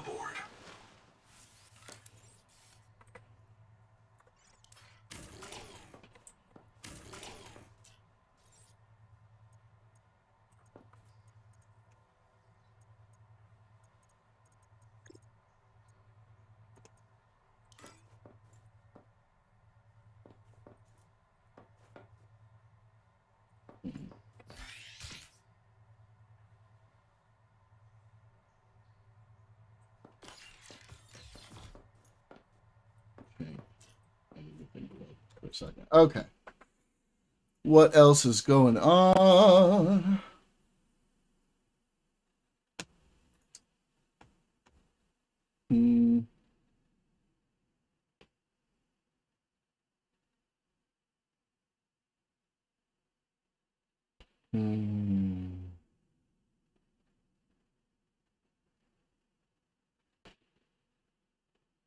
Oh, the Channel 5 video from several months ago.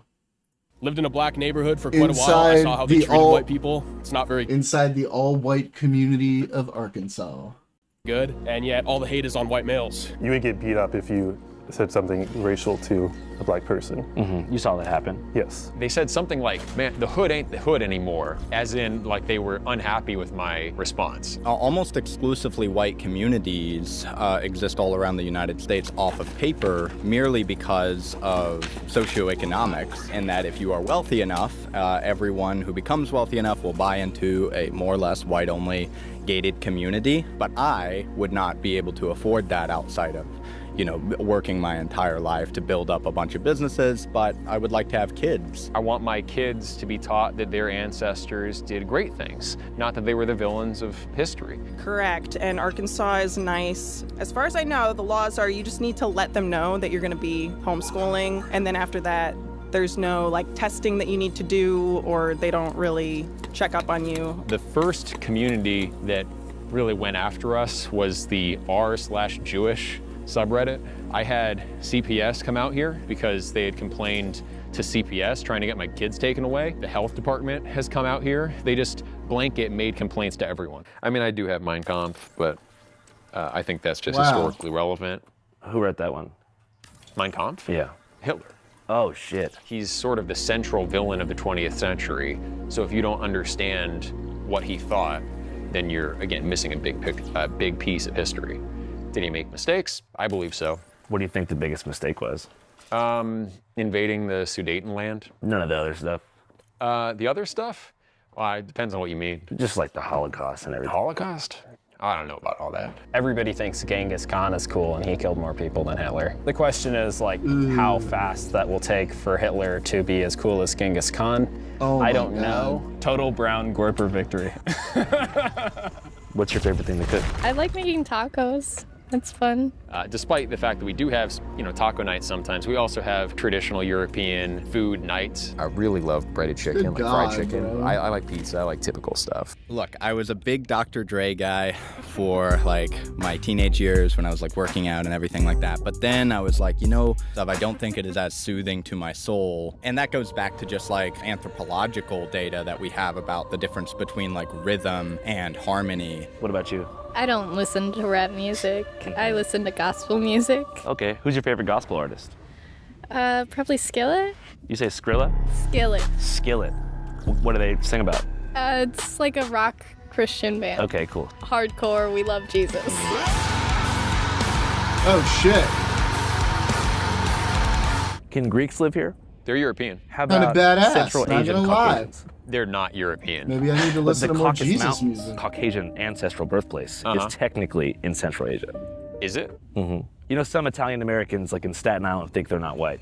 Oh, They say, I'm not white, I'm Italian. Yeah, and that has a lot to do with the historical uses of the term white. For legal reasons, I believe Italians and Irish were actually always considered white. Thank you. Can you show us around, you think? Sure, of course. You're watching Channel 5 News, broadcasting live from the Mojave mainframe. And today, we have a special report. Ladies and gentlemen, the USA is in the state of emergency, and that emergency is related to rapid community decline. In 2019, more than 60% of Americans thought that in-person community involvement was very important. Today, that number is beneath 27%, marking the sharpest dip in modern US history. Consequentially, loneliness is at an all-time high. 17% of Americans reportedly have no friends at all and spend the majority of their time either at work or on social media. In my opinion, that's bad. I don't think we're actually collectively benefiting from being the richest country on earth so much these days. You could drive for a half hour in any direction and still be in just more suburbs. If there's one thing that I want people to take away from our entire Channel 5 catalog, it's that community is the most important thing on earth. Aside from helping us to meet our core emotional needs, I believe that community really is like existential therapy that helps us to deal with the dread that accompanies the human condition. From the moment that we actualize death as young children, we spend the rest of our lives coping with the fact that an eternal silence likely awaits us at the end of this strange, beautiful, and painful journey. But community, unlike life itself, offers permanence. Through a strong and continuous community, you can achieve something close to collective immortality, at least in your own mind, which helps to assuage the fear of death in a way that makes life less painful. It's deeper than getting a beer with the homies, which also is happening way less. We told you recently about a steep decline in partying among young people, 70% down. Simultaneously, people are spending more time online than ever before, and by online, I mean on social media platforms: TikTok, Instagram, Facebook, X, and YouTube. This is only compounding the mental health effects of isolation. 40% of Americans between 18 to 22 admit to being an active social media addiction. 50% of Americans say that social media has had a negative effect on their personal relationships. 60% say it's impacted their self-esteem for the worse due to comparison. 80% admit to being deceived by social media content on a regular basis. And the average screen time for an 18-year-old American in 2025 is 8 hours and 39 minutes per day. Now, let's pivot and talk about the content that dominates social media platforms. As we mentioned in our previous video about Baltimore, bad news makes more money and travels faster than good news, and social media platforms are rival companies who measure success through engagement, which means keeping your eyes glued to the screen for as long as possible. Statistically, this is best done by deploying content that markets crisis, fear, or disaster. So the users who dominate these platforms and eventually become parasocial leaders are experts in doing just that, scaring people, scaring the hell out of them, usually by shaping a distorted version of the outside world that keeps their followers both inside and engaged into a feedback loop that carefully mimics community. We've all been exposed to the same sources of information online as well. We're like part of the same online subculture. I primarily use X. My algorithm is mostly right-wing political content. Nick Fuentes gets fed to me a lot. I didn't start out nearly as identitarian as I am now. Even my own comment section, in many ways, persuaded me that this stuff is more important than I was giving credit to. But it's important to remember that regardless of politics, all people fundamentally want the same thing in life and are just grown babies looking for somebody to play with. We do games, traditional, like the Highland games. Those are traditional Scottish games. Even before I lived here, I would come and visit and bring my poker set, and we would just do like very low stakes, like $5, $10 buy-in. It's just a fun night with the blokes, grand old time. And then sword fighting is one of the things I really like to do. It's with that lens that I want you to watch today's documentary, which revolves around a whites-only Christian settlement in rural Arkansas called Return to the Land. Yeah, my name's Eric Orwell. I'm the president of the Return to the Land Private Membership Association. We call it The Settlement. This is our first intentional community for people of European heritage, planning many others around the country. Yeah, we have 3 acres, the RV and the solar system and everything. So this is a homesteading project, pretty much. Yeah. Have you been able to harvest your own food? Yeah, we've gotten a lot of tomatoes, peppers, melons. What are the main tenets of the community? Well, we believe in traditional European values, traditional nuclear families, monogamy. We're not looking for the weird whatever trans things are going on now. Yeah, they're not for that. Basically, what you would find in traditional European religious texts, like the New Testament, like the Havamal in Norse paganism. How many people do you think live in this community right now? We have, I think, if you include children, something around like 35 or so. And we've got hundreds of new people accepted just in the last, I don't know, few months. A lot of people are concerned about rapid demographic change, mass immigration, and just what's happening to our countries. Why not just like go to Idaho? Well, because I'm not just thinking about what would be convenient or easy now for us. I'm also thinking, what will the country look like for my kids and grandkids? Coeur d'Alene, I looked up the census information, and it's dropped nearly 10% of the white population in the last 20 years. That's mostly immigration. I grew up in Montana. Did you notice a significant demographic shift in Montana? Not yet, but it's happening. It won't be long. And where'd y'all move from? I'm from Wisconsin. And whose idea was it? It was his idea. I did notice that race-mixed kids I didn't think looked as attractive as kids who were pure race, but that's anecdotal. So going back to the very beginning, you said you grew up in Anecdotal. Southern Oh California. no. What part of the area? The south of LA County, La Mirada. Okay, cool. So you pretty much Books grew are up sword like in a fighting. pretty diverse area. Oh yeah, my elementary school was primarily Mexican. I remember we had some kind of cultural day and they asked where your ancestors came from, and they were writing it on the board, and it was like Mexico, Mexico, Mexico, Mexico, England, Mexico, Mexico, Mexico. I mean, I have no other identity I can go back to. I'm a quarter or more Norwegian, and then I'm German, and I'm English. So I can't say that I'm English, I can't say I'm German, I can't say I'm Norwegian alone. I'm not even majority any of those things. So the only identity that I have, ethnocultural identity, is as a white American. And I think that's most white Americans, actually.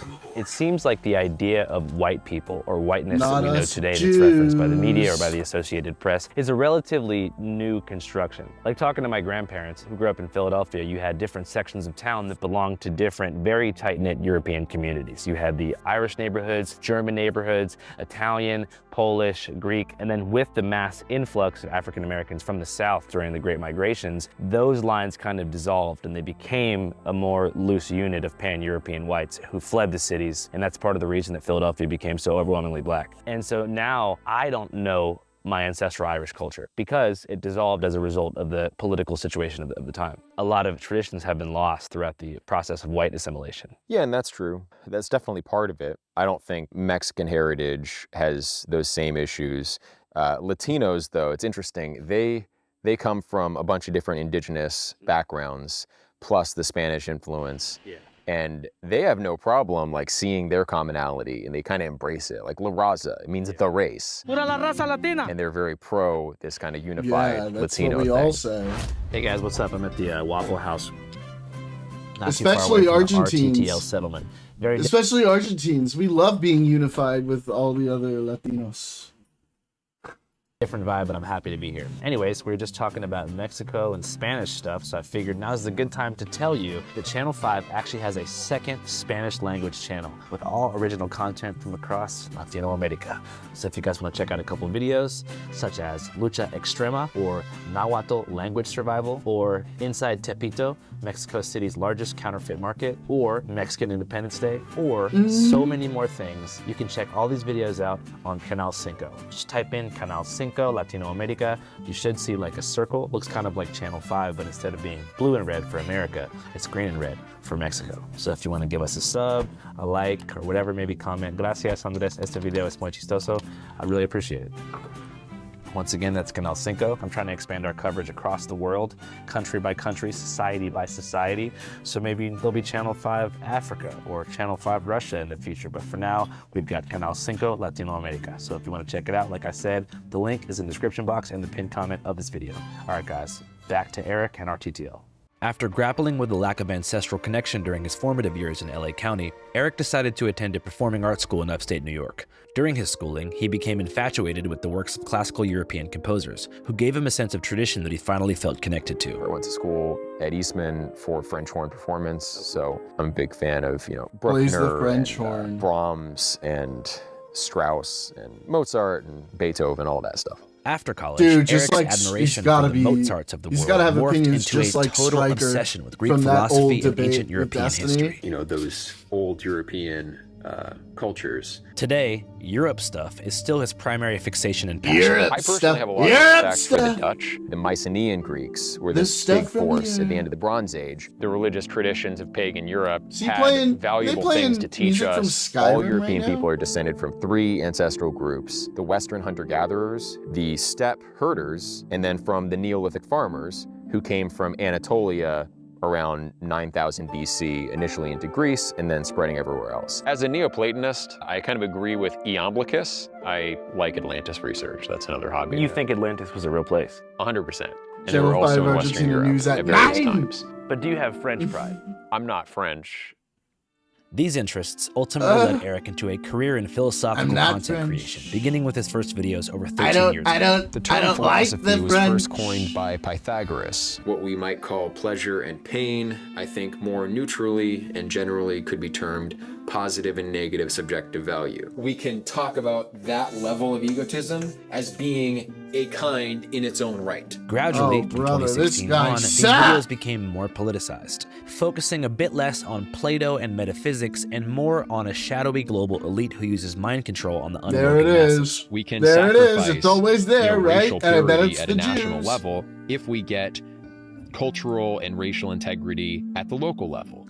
It's this kind of content that caught the eye of most current RTTL settlers. I believe I came across Eric's X account. He has like kind of a philosophy channel on YouTube and X. So I found him through philosophical content. I teach courses on Plato and Aristotle online. Through that, heard about Return to the Land. Eric and who? became interested. RTTL was initially marketed as a positive, community-based regression to a pre-industrial Is society. it The way a Stryker? state should be Because run I know his first name is Eric. in the interest of the people, Wait not a a set minute. of corporations, not just the ruling class, not just one man. And if you take the race stuff out of all of this, I mean, living this way does provide a pretty gratifying existence to people who've grown up in either Gen Z or millennial American society, where almost everyone is chronically online and frantically scavenging to pay rent in a limited job market. What are some things that you've built here that you're very proud of? I don't know. I probably built like 30% of that starter home, maybe like 40% of the little cabin over there. Oh yeah. The other cabin over there, I might have built like 40% of that, but you know. Do you feel like labor gives you the most personal gratification as far as your role here? As far as my role here, yes. It's Look also at like a fucking good thing to like broccoli keep each hair other over responsible. here, dude. Like it's very easy,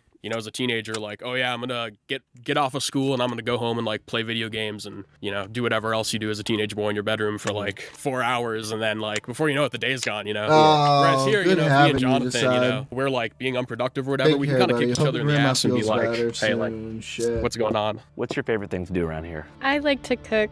I've cooked for the guys that work here. I don't really have hobbies or anything. She cooks a Well, of course killer not. steak. She's a I woman. like She's being not appreciated for my allowed cooking. Almost to everyone have here hobbies. at the land, I think, worked on this. You proud of it? Well, it was our first build, so most guys don't have any experience, and we're just learning from YouTube. So YouTube taught you to build a house? Yeah, essentially. We bought it like raw, undeveloped land, so that's been exciting. What's the thing out here that you're most proud of in this homestead project so far? Probably the garden. I feel like David put a lot of work into just getting this ready for us to be here. So I believe that polities should be small in scale to the point where you could conceivably know everyone in the community. I think there should be a diverse set of communities for people to choose from, like the Greek city-states. You know, if you didn't like how Corinth was governed, well, you could move to Athens. Building from the intellectual framework that Eric has created, race seems to almost arise as an unnecessary flashpoint for a group of people in a virtually all-white area who are primarily concerned with their homesteading project. Yet still, it's brought up constantly. I hate to be that guy, but like I've had a lot of black friends. Okay, top 5 black people. Oh my God. Tommy Sotomayor, Louis Farrakhan, let me think, the Hodge twins, and Jesse Lee Peterson. Black Lives Matter is a far-left liberal radical No! organization founded by... No way. Amazing. Beta! Bunch of black lesbians and homosexuals and Mr. Peterson, radical I suggest you social get... justice warriors. Like one of my best friends ever used to be Puerto Rican. He was a lot of fun, but it's sort of like, you know, you have these big ethnic blocks that are like boulders, right? And you can build a bridge across and like meet in the middle and be friends with someone from another ethnic group, of course, right? But it's very unstable. It doesn't last. What happened with your Puerto Rican friend? Oh, nothing. He just moved away. He moved back to Puerto Rico. We sad? I was a little bit sad, yeah. Damn, that sucks, man. Hey guys, what's up? Communities like the one here in the Ozarks are real-life manifestations of online echo chambers. When people start relying on Facebook groups, message boards, and fringe YouTube channels for information, the digital feedback loop eventually spills into the real world. Beliefs get reinforced, outsiders get villainized, and an entire town can start to mirror the same closed-circuit worldview you normally only see online. So naturally, before we put boots on the ground and go inside, we get informed. Using what, you might ask? Ground news. Ground news is a dope-ass news aggregate, among many other things, that shows you stories from across the political spectrum and ranks them in terms of bias, from left to center to right, so you can see how different sides of the mainstream press are covering a story as it unfolds. For example, when it comes to this story, the whites-only community, mainstream outlets, both left and center, have all extensively reported on it. But as you can see here using Ground News, on the right, there's barely a ripple. No headlines, no segments, no commentary. Thank you. And when an issue this large goes almost entirely uncovered by an entire side of the media landscape, you know something's up. Something else that doesn't get enough attention is how many news stories aren't actually newsworthy at all. That's why Ground News actually quantifies the number of verified sources covering a story, so you can figure out if it's a real story or just phony baloney echo chamber nonsense. Ground News also tracks ownership of publications, so you can figure out what corporate investor might be paying for such story, if you catch my drift. For all these reasons, we here at Channel 5 trust Ground News to help us cut straight through the noise. And right now, guess what? If you scan the QR code on screen or go to the link in the description, you can get 40% off the Vantage plan, bringing the cost down to $5 a month. So get it for yourself or gift it to a loved one so they too don't miss out on this dope-ass news aggregate. I really believe in what these guys are doing, and I encourage you to check it out. Ground News. All right, back to the Ozarks. My name is Jonathan Malorn. This is Josephine Moore, and we live on the land here at RTTL. Have you guys had any kids yet? No, we're not married. yet. Oh, you guys are dating? Yes. Courting. What's courting? Courting is just like dating with more steps. Essentially, we have to be like verified by our supervisors and guardians, people we look up to and respect, and they both monitor our relationship and help to advise whether or not we're good for each other. If they decide we are good for each other, then they walk us along and help us to pursue the relationship that would, end in the best outcome, which would be getting married and having as many children as possible. For Jonathan, who grew up in a Mennonite colony until he was 6, exiting standard society and courting his future wife in isolation is the only viable option for long-term success in today's dating culture. What is right with the dating culture? Every woman on the internet is more or less advertising herself as sexually accessible. And so if that's what you want to do as a bloke and throw your soul away for a quick goon, yeah, it's great.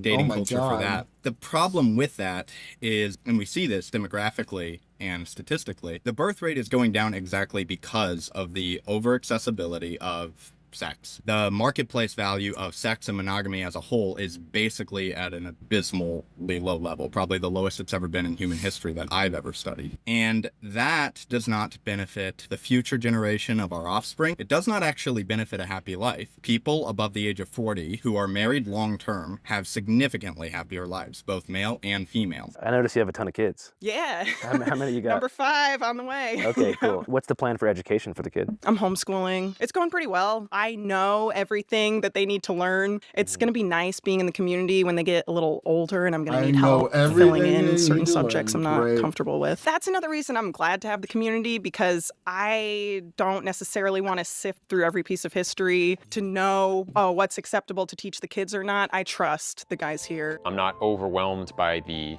evidence for the exact official narrative, like it was precisely 6 million. There's Black Wall Street. Back in the era of segregation, there are examples of prosperous black communities. Black Wall Street, I'm pretty sure got burned down in a race riot. Yeah, I mean, if you look into the details there, that's another one of these narratives. Slavery was bad, but also everyone else practiced slavery too. North America was very sparsely populated when we got here. It's important to note that interwoven into these tropes about community building and heritage celebration is a much more intense core, and one that embraces controversial and outdated race science. Black college-educated people still tend to be more violent and criminal than white high school dropouts. Really?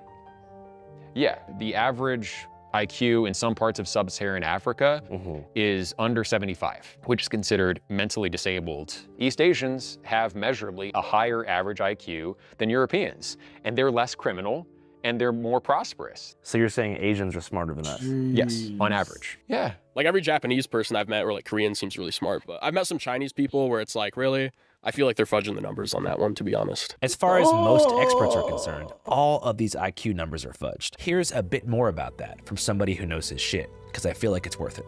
These tests were made for the purpose of figuring out who's going to do well in school. It doesn't predict terribly well to many kinds of real-world successes. There's so much it doesn't tell you. True. That it doesn't tell you about emotional intelligence, creative intelligence, common sense, wisdom. There's so much more to a person than just their IQ. This I is would all say the major super problem extremely has been, true. What's sometimes called scientific racism, but it's not really scientific. It's using the guise of science to advance racist views, because you sometimes get racial You hear that differences shit all the in time with different these kinds of test motherfuckers. scores, including IQ, that don't take into account where those differences may come from. It was convenient for some people to say, well, look, we can divide people by nationality or socially defined race or ethnic group or religion into different IQ groups, and they probably believed themselves that it told you something, but it didn't tell you what they thought it told you. People with high IQs are often better at convincing themselves of whatever they want. So in other words, they use their IQ for self-justification. They're better at justifying whatever they want to believe. So if they have an ideology, Jordan. Oh no, God! What? So, in the spirit of Pride Month, if I was to order you something, could I send it to a PO box? In the what? If I was to buy something for you for the spirit of Pride Month, would you accept it if I sent it to a PO box of yours? Sure. Why? What is it?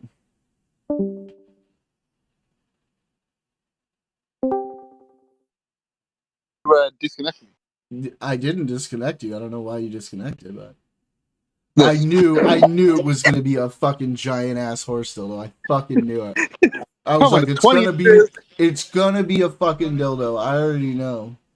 It's $454. I will buy it for you, send it to you, and you put it in the background of all your streams.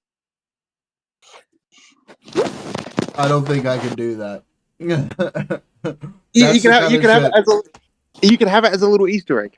Yeah, I'm sure YouTube's gonna love that shit. I appreciate the thought. I truly do. It's very sweet. Well, in the spirit of your and I believe, yes, it is the spirit of Pride Month, and that's very wonderful and sweet of you. And I think you're a very caring and forward-thinking and progressive individual. Okay? I'm gonna have to happily and forcefully decline, but you know, Jesus Christ, what? That's a chode. Yeah, sorry, man. When they took the molding, they didn't get it exactly right. Yeah, man. Unfortunately, they couldn't get it 100% accurate. Yeah, clearly. Oh shit. Yeah, I mean, the size and thickness is right, but the rest are, you know. I'm guessing you're streaming right now. I am streaming right now. Yeah. I mean, you've also got this, right? Here's the smallest version. That's medium. Oh, see, like I like that. That's very inclusive. You have different sizes. Large. Oh, they do for all of them. For different Here's skill extra levels. large. Yeah. Extra large. Extra large. Legendary. Man, that soda can just keeps getting smaller and smaller, huh? They also have this. Hold on, there's a bunch of them, for all different sizes too. Good lord. Small, medium, large, extra large, extra large, extra large. Oh my god. Legendary. This is ridiculous. I'm guessing your stream can't see it right now. No, I would not be putting this on my stream. So, they probably are. They asking? No, not right now. It's pretty quiet right now. Most people are, it's probably mostly just lurking at this hour. There's probably a few people in there, but like since oh jeez. But look, they got a Jewish dildo. Yeah, I know. I was gonna say that's like a perfect replication of me. Good job, guys. Well, no, that's not you, man. Skin color doesn't match. I am a little tanner. Are you familiar with Al Gore's Man Bear Pig? Oh my god. Oh, all right, that's enough. I want to get back to the video I'm watching. For fuck's sake! Holy shit! Oh, there's one more. There's one more. Let me see if I can find it. All right. Are you a fan of dogs? I feel like I'm not about to be. Let me see if I can figure out which one it is. Hold on. I'll show you in a minute. Oh God. You like red rockets, right? Oh, just fucking put it on there so I can move I'm on trying to from this find shit. it. There's like 10 Holy different crap. photos I've got to scroll through because I can't remember. Oh, that's Oh the my dragon. God. That's dragon cock. That's the plant one. That's not it. No, it's not Phantasos. Yeah, there's like 50. There's like 10 different fucking variants. I keep What clicking the on the horse fuck? cock. You could reach out to this company for a partnership. I'm sure that would that's something on my to-do list, certainly. Where the fuck is it? Oh no, I saw it before. Where's the red rocket?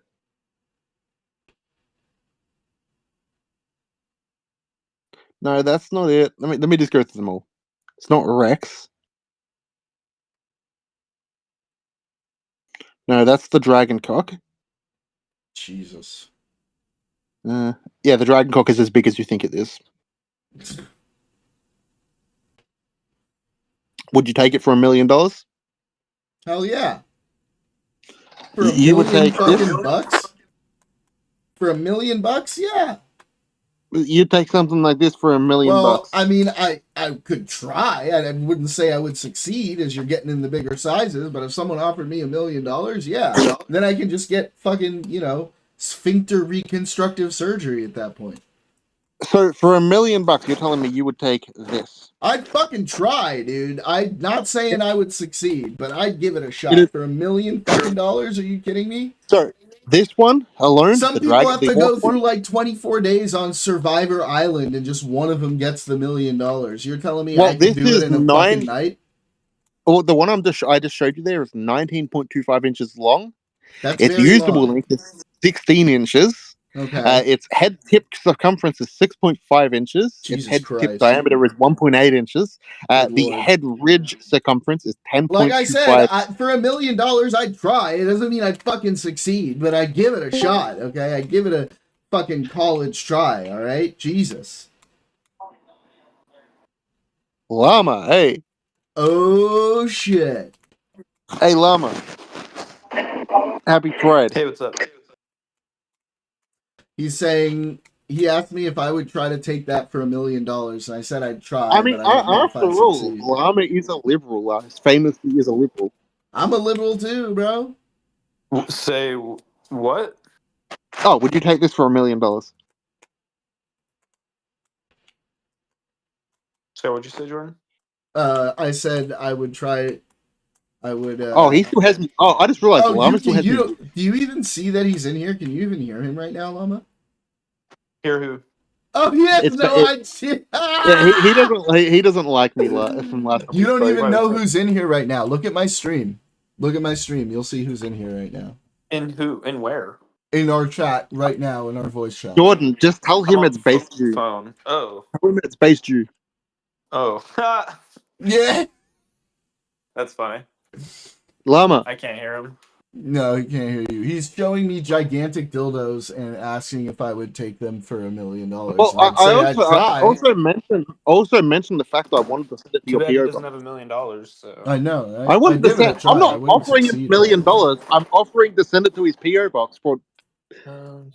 Okay, well, this has been a lot of fun. Okay, I'm gonna finish watching this video, and Llama, I mean, like, I would love to hang out with both of you, but he can't hear you, so I don't know what to tell you. But I do appreciate the distraction. Well, you guys can That was stay fun. there. Once I get back to my computer, I'll unmute him. He's just muted. I can't unmute on phone. Oh, okay. All right. I'll be back. Here, just give me a sec. Cool. I'm gonna mute. All right. Anyway, I want to watch the rest of this video though, so like maybe Rotund, if you want to pull up my fucking stream, you can watch with us. It's very interesting. You just want viewers, man. No, I'm first of all, I'm tired, right? And I'm like getting near the end of my stream and I want to finish this video out. But like, yeah, also I always want viewers. What up, neighbor Rooney? What's good? Nice. Rickroll. Sweet. Alright, I'm gonna play this video. Alright, we good? We had fun? Yay. You should watch along. They may have a very weird ideology, but they'll find ways to defend it even if it's not factually accurate. I don't know the details of the people you're studying in Arkansas, This is a good channel. but I think like this that channel. making judgments about people solely on the basis of Pussy, IQ bro. God damn it, I is was a hoping to get serious back in mistake. Sorry. I don't know why he left, but I guess it's because I was like, pull up the channel and watch this video with us. Michael Jordan is not a genius. I don't know damn, I was Michael gonna give you some Jordan. I've never content. assessed Fuck. him. I don't know that much No. about him. But he's a good example of someone with Damn it. adaptive intelligence. And in But I terms want of adaptive content. intelligence, I mean, there's gonna be wow, some he's done a juicy great job. content where I was Anyways, able to back unmute to it. Eric and the Fuck. fed up whites of the Arkansas wilderness. What do you think was I'm modern sad. white I'm America's sad, Treaty of man. Versailles Right. moment? I guess like the Civil Rights Act. You know, there's a basis for Maybe. equal rights under the Maybe you'll law. stop That was being kind of people the scared. nominal intention of the civil rights I know movement, rats. but it went way Get back beyond in. that and has ended up restricting people's freedom. One counter argument that I would make to that is that, you know, in the 1940s and 50s, World War II ends, all the returning veterans come home. The GI Bill allows returning veterans to get low-cost mortgages on new homes. This is when Levittowns were being built and suburbs were being constructed at a very rapid rate. Cul-de-sacs I'm were watching sprouting it. up, and the American dream was hatched. You know, white picket fence, nuclear family. enough. Now, the Homeowners Loan Corporation, which basically decided who could live where, had racially restrictive covenants that said only white people can live in this area. Minorities can't live. They can only live in certain redlined zones. Civil Rights Act comes in '64 after redlining had already began, after deindustrialization made the urban cores of places like Philadelphia, Chicago, and Detroit barren, and there was a mass transfer of wealth into surrounding suburbia. So what do you think about the notion that by the time the Civil Rights Act was passed, they already had the short end of the stick? I would say that they were not at an advantage, obviously. The expectation that the black community should have reached parity in a generation is crazy. Obviously, that would be impossible. It'd require massive top-down social engineering and redistribution of resources. Now, we have done that over the 20th century, but I think we overcorrected. Well, for example, like small business loans, right? Like there was something that they sort of blew the water off of like 6 months ago or something like that. And it's basically a fact that if you're not a white male, like you're getting like, I forget the exact numbers, so don't hold me to it, but like $90,000 more to start a small business just because you're a minority. You know, as a white male, you're putting so much more back into the system and we're getting less and less out. It's basically parasitic. In limited cases, maybe when it's historically verifiable that this person was a slave on this plantation, that plantation, the wealth went to this person. You know, if it's all on the books, then I think that's fair. Actually, some cases of reparations of that kind have taken place. So I'm all for that. But there's a more general narrative that black people are where they are in society today because of continual systemic oppression and white supremacy. And I don't think that's true at all. Do you think there's any solution in America politically that could lead to a reduction in homicides in a place like Baltimore? I think the options are remigration or death penalty. It should be noted that RTTL's opposition to the Civil Rights Act is beyond an ideological one. And it's Martin Luther King Jr.'s ghost itself that could come back and f this place up. You see, the 1964 rulings included something called the Fair Housing Act, which was designed specifically to stop things like this from happening. Isn't the Fair Housing Act technically supposed to restrict this kind of thing? Well, no, because there are exceptions for private associations, and we're not selling real estate. When people buy a share in the company that owns the land here, they're not getting a deed to land. They're getting the right to homestead in our community. All the initial LLC members, they paid the real estate company directly through the escrow agent. Unlike a residential development, which is owned by a real estate company that must follow fair housing guidelines, RTTL is an LLC, a limited liability corporation, technically operating on a commercial property that was once owned and zoned by a logging company. So the settlers there are actually partners in the company who must apply with the board to be shareholders. So you basically buy stock in a company, and then that in turn gives you usage rights for the land. Right, shares in a private company. And company boards can refuse the sale of shares to whoever they want. They're not explicitly legally required to give a reason why. You see what they did? I mean, obviously, European heritage is very important to us, and you'd be surprised, really, by the number of people that, despite knowing that, they'll get through the interview. I've asked them about their ethnic background, and then they mention, oh yeah, but I have a Colombian wife. It's like that kind of thing. It's kind of contrary to our values as an association. What if the Colombian wife is like 100% Spanish blooded?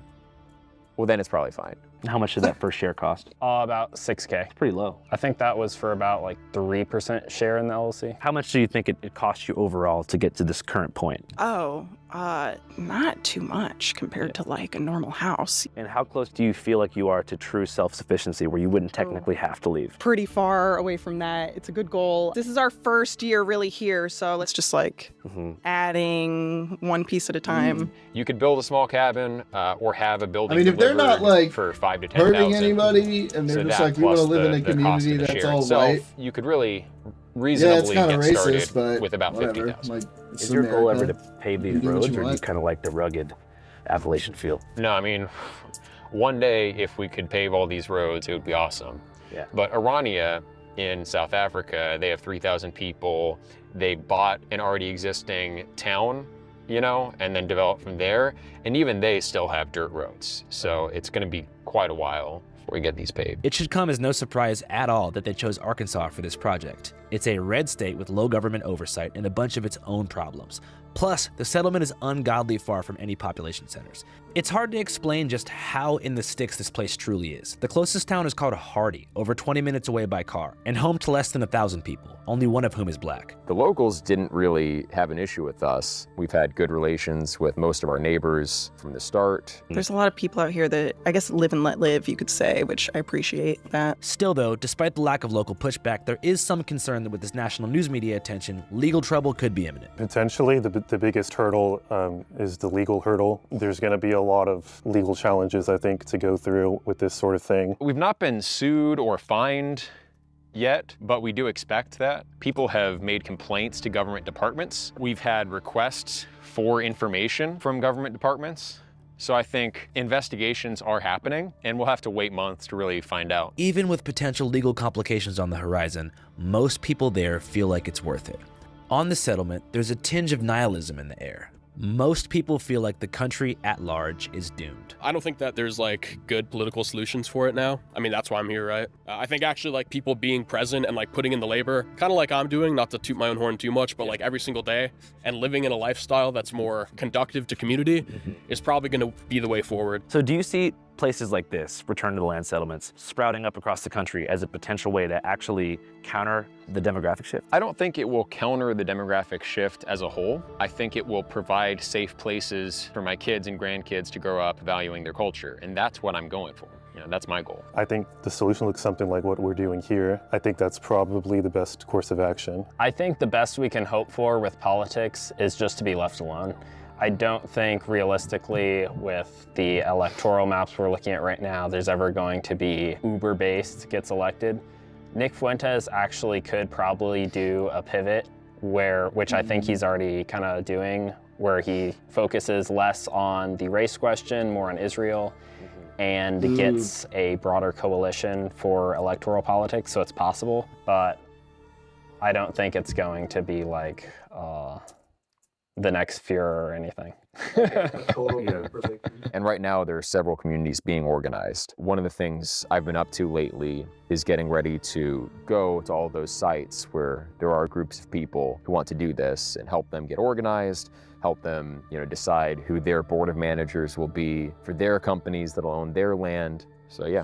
I left the settlement confused and honestly a bit sad. I mean, I know there's been problems and stuff, but it felt like shit was kind of all good not that long ago.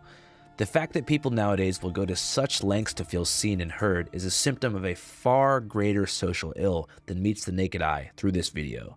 The American experiment is beginning to crack in new ways, and armies of the confused are shaping and writing the narrative. If I live a long and healthy life, I truly wonder how things will look when I'm 80 years old, and if I'll be equipped to explain to the youth of the future where and how we went wrong.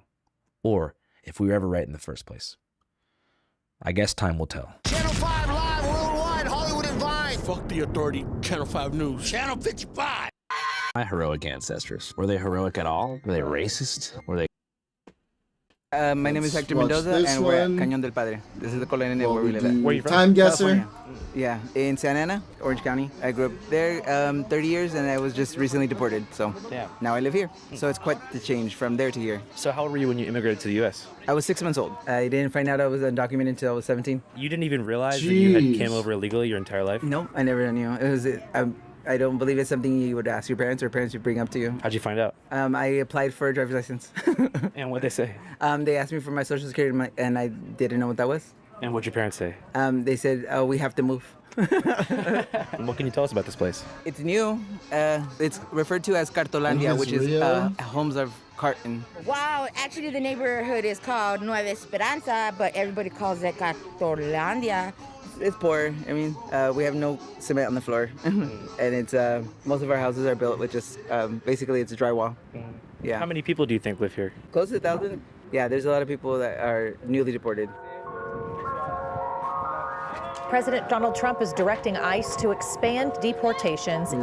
He went on to say the Democrats used them to cheat in elections and expand their voter base. ¿En Estados Unidos también usan esa canción para los helados? Sí, es la misma canción ahí. Igualmente spooky también. Can you give us a little tour? Yeah, well, this is my kitchen. This will be the finished kitchen once I'm done. I have some cabinets outside that I'm gonna hang up, the stove on that side, but everything's gonna be here. My little walkway and my living room. My bathroom's in here, but somebody's busy. Somebody's in the bathroom. I'm actually proud of my bathroom. I did it myself. And that's it. It's a mess. Yeah, full of a lot of junk. What's the biggest challenge about living here? I don't know if it's between security and honestly, just water and electricity. Sometimes we just have no light. When you say security, what do you mean? Well, yeah, it gets dangerous in Mexico. Yeah. Believe it or not, yeah, I mean, it's pretty dangerous in Mexico. It's a scary place. So far this year, more than 1,700 people have been murdered in the city of Tijuana. Somebody just got killed yesterday in the park across the street. Across the canal, the tunnel. Somebody just got killed yesterday. What happened? He got shot at. I'm pretty sure that this whole colonia is drug controlled, actually. Yeah. Controlled by that one organization? Yeah. And you don't have to answer this if you don't want, but did you get convicted of a crime prior to being deported? Yeah, I did. Actually, I got convicted of, grand theft for a bicycle that I bought, which I thought was legit, but ended up being stolen. So yeah, and it was worth at least $4,000. You bought it on Craigslist? No, I bought it off somebody on the street. So you walked past a dude and he had a bike for sale? He was offering the bike to sell, and my brother knew him and sold me the bike, and I was like, okay. And I got arrested. Not even the same day I got arrested. Yeah. But were you caught by like a federal agency? Oh yeah, I was at home when I was arrested and taken to federal custody. There I began deportation hearings, and I was finally deported. The Department of Justice is issuing a directive now aimed at naturalized citizens who commit certain crimes. Yeah, the move is raising concerns and some fears within the immigrant community. It was a terrible experience saying bye to my parents. Are they still there? They're still over there, yeah. Yep. You talk to them often? Every day. Would you ever think about hopping the border back? Illegally, no. Legally, if I could, that's the first thing I shoot for. But I applied for withholdings of removal, which is asylum, based on my social party with the LGBT community. So I'm gonna stay here for a while. I hope to see my parents again. Yeah, give them a hug. I want to go back. It's awesome. I liked In-N-Out the most. Hola chicos, estás viendo Canal 5 Latinoamérica. Y ahora estamos en un barrio en Tijuana y sabemos que en los Estados Unidos hay una conversación muy importante sobre la inmigración y el impacto económico de los migrantes. Pero la otra cara de la moneda de lo que no se habla, empresas extranjeras que llegan a instalarse aquí a México. Y las dos conversaciones son perfectamente encapsuladas en este área. For reference, we're about 15 minutes away from San Diego right now and about 100 feet away from an Amazon warehouse. Now, if you're someone who can't immediately tell an Amazon warehouse from the blue and gray decal, it may be hard to clock this place as a packing and shipping center, given the fact that they've removed their decal from the building as a result of the shameful optics that ensued after the construction. Podemos observar que en las dos esquinas donde estaba el logo de Amazon ya no existe. Quitaron las letras por, no sé, por imagen, creo. Mi perspectiva fue por lo mismo, el contraste, que no daba la imagen que quería la empresa, a lo mejor yo creo. But this is still, in fact, a corporate American Bezos Dollar Generator over yonder, past a couple gates and barbed wire fences. Aquí es un almacén de Amazon. Amazon just opened its newest distribution center in Mexico. This fulfillment center is bringing hundreds of jobs to Tijuana and is expected to shorten the delivery time throughout the northwest region of the country. But to back up a bit, let's talk about where we are. Okay, we're in Tijuana, Baja California, Mexico, in a slum called Cardboard Land. Well, it translates to Cartolandia in Spanish, but it pretty much means cardboard land, plywood land. It's houses made out of wood that people don't pay rent. Me neither, but you know what I know. A lot of people here currently work for Amazon or used to work for Amazon and built homes here to be close to their work. Porque está cerquita. Cuando nosotros queremos buscar un trabajo, pues vamos a la Amazon. Mi hermana, mi cuñado, no sé exactamente qué realicen, pero están en envíos, trabajan de noche. Others were recently deported from the U.S. as a result of ICE raids and deportations. Ese ha sido deportado, pero ya tiene mucho tiempo que lo deportaron. ¿Hace cuánto fue deportado? 2005. And a lot of people just live here because it's the cheapest place in town to get a decent apartment for under $0. You actually don't have to pay any money to live here, but you do have to put up the money to build the house that you want to live in. So if you can invest in hammers, nails, tires, mattresses, and raw materials, and build the house yourself, no rent. But if you want to figure out how to put AC, gas, and water into your house, it's a bit of a different story. And by the way, if you want to watch this video totally in Spanish, you can go to Canal 5. It's our alternative Spanish language channel, where we have not only most of our main videos overdubbed in Spanish, Coster es así en la 55. but also different original content filmed in Latin America with myself, Andrea Chaparro, Josue, and some other friends too. We've been covering the ongoing ban on corridos, which is like a narco-pop fusion music that's been happening here under the new administration. La prohibición de los narcocorridos. Yo opino que tenemos que fomentar la libertad de expresión. Yo soy un productor de electrocorridos y de corridos. Ah, pues están chidos, puro belicona, huevo. Los corridos son ya parte de México. Pues vine aquí a escuchar lo que traigo en la sangre, los corridos, el norteño. We also went to Tepito Market in Mexico City, and we're covering a few other things too. So if you want to check that out, head to Canal 5. I'm going to put the link in the pinned comment and description box of this video. All right, back to the topic at hand, Cartolandia. Cool. While the area is currently in the spotlight due to its population of deportees and Amazon employees, the makeshift walls of these homes tell a story far deeper than what meets the naked eye. Esto tiene años, hasta más de 40, 50 años tiene, nomás porque estaba rodeada de árboles.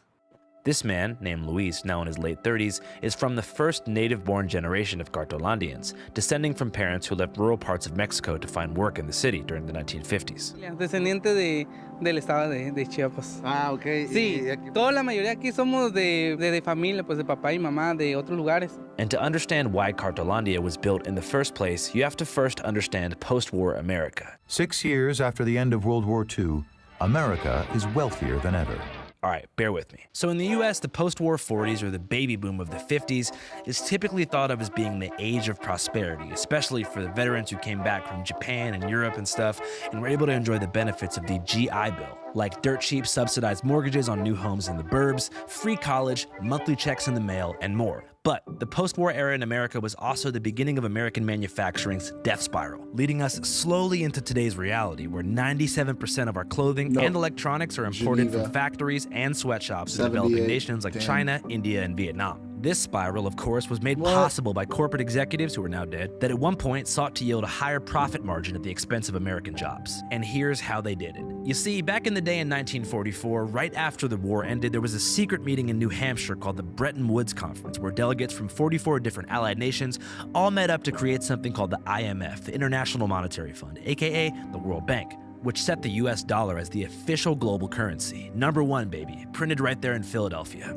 This in turn gave us the magical ability to at will decide how much other countries' money was worth. And if you've ever been to a foreign country and asked yourself how the heck it costs you 100,000 of their dollars to get a cup of coffee in the morning, here's why. The US artificially devalued the currencies of dozens of countries through modified exchange rates after becoming the world standard in 1944, whereafter American business titans frantically built factories in the countries with the lowest dollar in order to pay people in these countries as little as possible for labor and raw materials. This process is called economic globalization and is the reason for much of the world's poverty, as it forces formerly self-sufficient and non-capital obsessed countries to industrialize. I'm sorry, did you just say possible for labor and raw materials. This process is called economic globalization and is the reason for much of the world's poverty, as it forces. It's also one of the reasons for. It's the reason for some of the greatest growth and like lifting out of poverty around the world. What are you fucking talking about, dude? As formerly self-sufficient and non-capital obsessed countries to industrialize, yet never have the opportunity to evolve into anything more than glorified factory states or amusement park countries for more powerful nations like us. And this was especially true of Mexico in the 1950s. Unlike today, where border cities like Tijuana and Ciudad Juarez are among the country's most populous, border towns were borderline non-existent back in the day. For perspective, in 1930, Mexico City was home to 1.1 million people, and Tijuana had less than 9,000 people living in it. But shortly after tanking the peso back in '44, American companies began building hundreds of steel factories and assembly plants as close to home as possible, which meant across the border from San Diego and Tijuana. Tijuana es una ciudad que atrae mucha inversión extranjera porque somos frontera con San Diego, con California, que es la quinta economía mundial.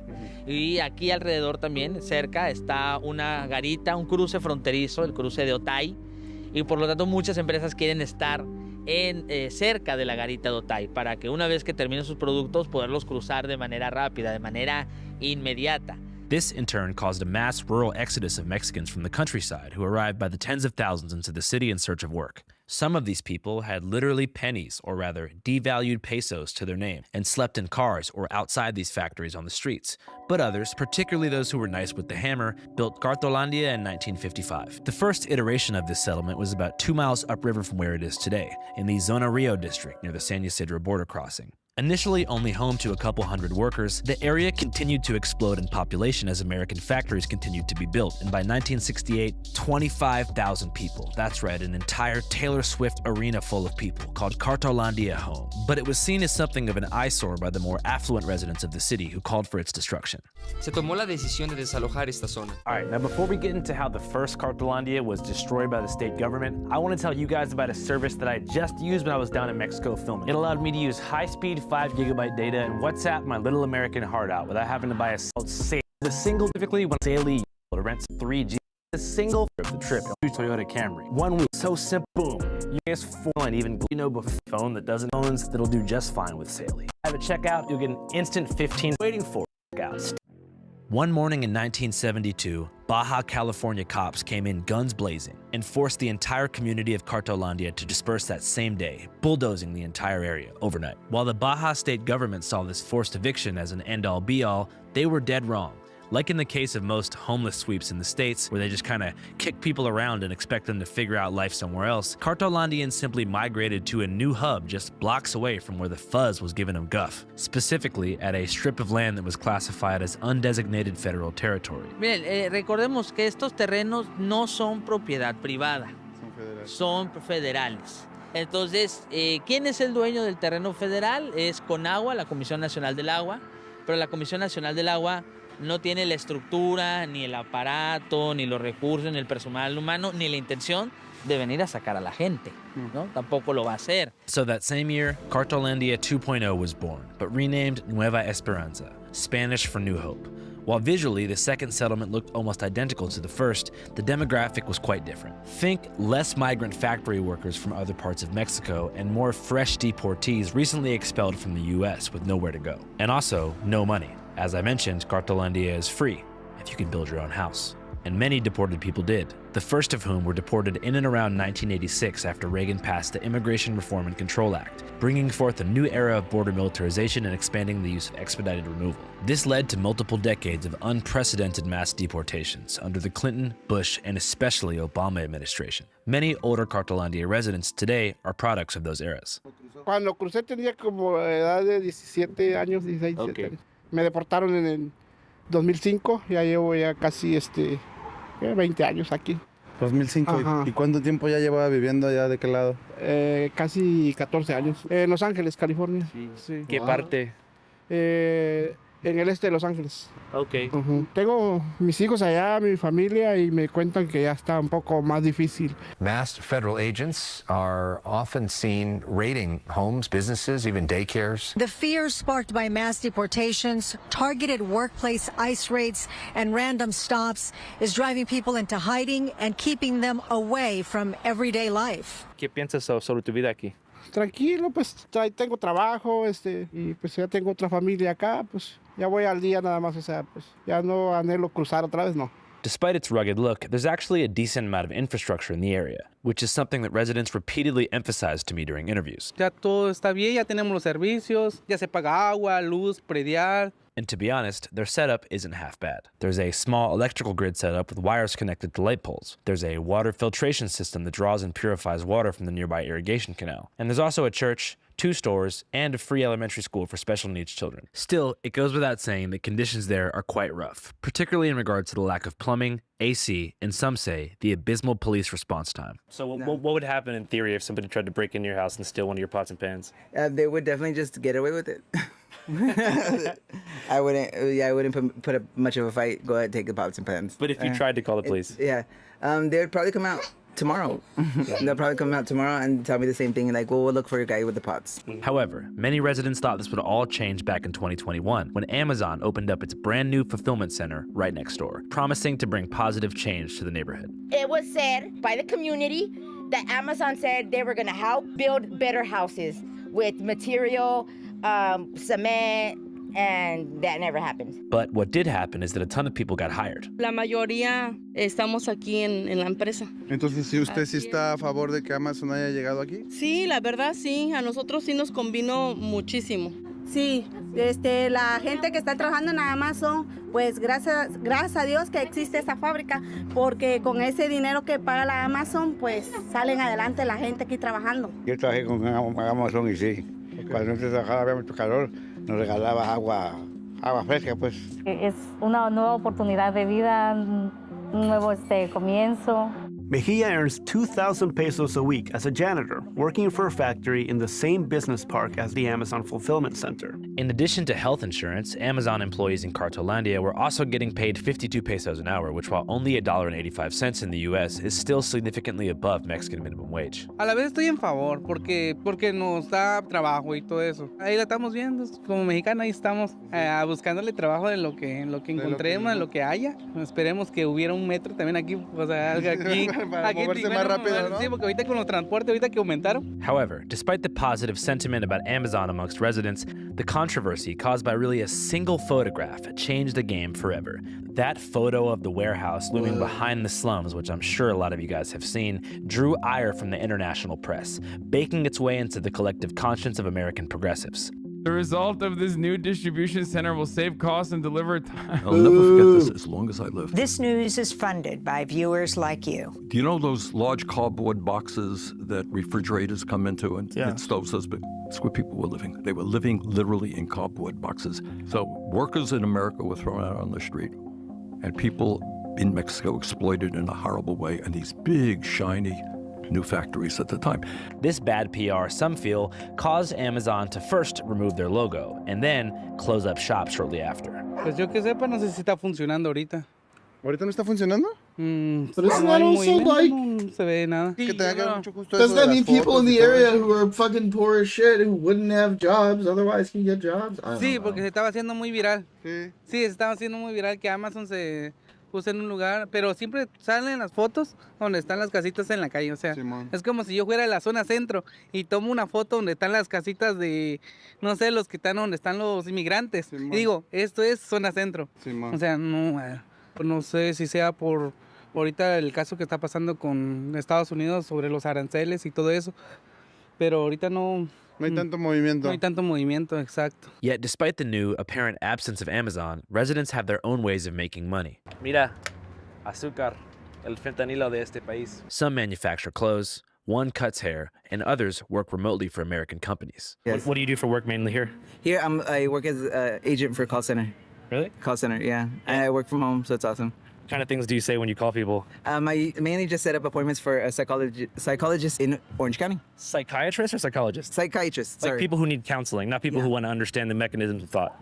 True that, yeah. I set up appointments for a psychiatrist. So somebody will call you saying like they have depression and you'll pair them with a therapist? Yeah, pair them with a therapist, availability, and with kids with Alzheimer's or certain things like that. You think everybody should do therapy? Yes. I think it's important. I get calls and they last me about 30 minutes, and I'm like, lady, you need to talk to somebody. Yeah. Okay, good. Thanks for your time, man. I appreciate it. Anything you want to say to the people? Well, look out for the Mexicans, you know? All right, thanks, man. I really appreciate it. Yeah, no problem.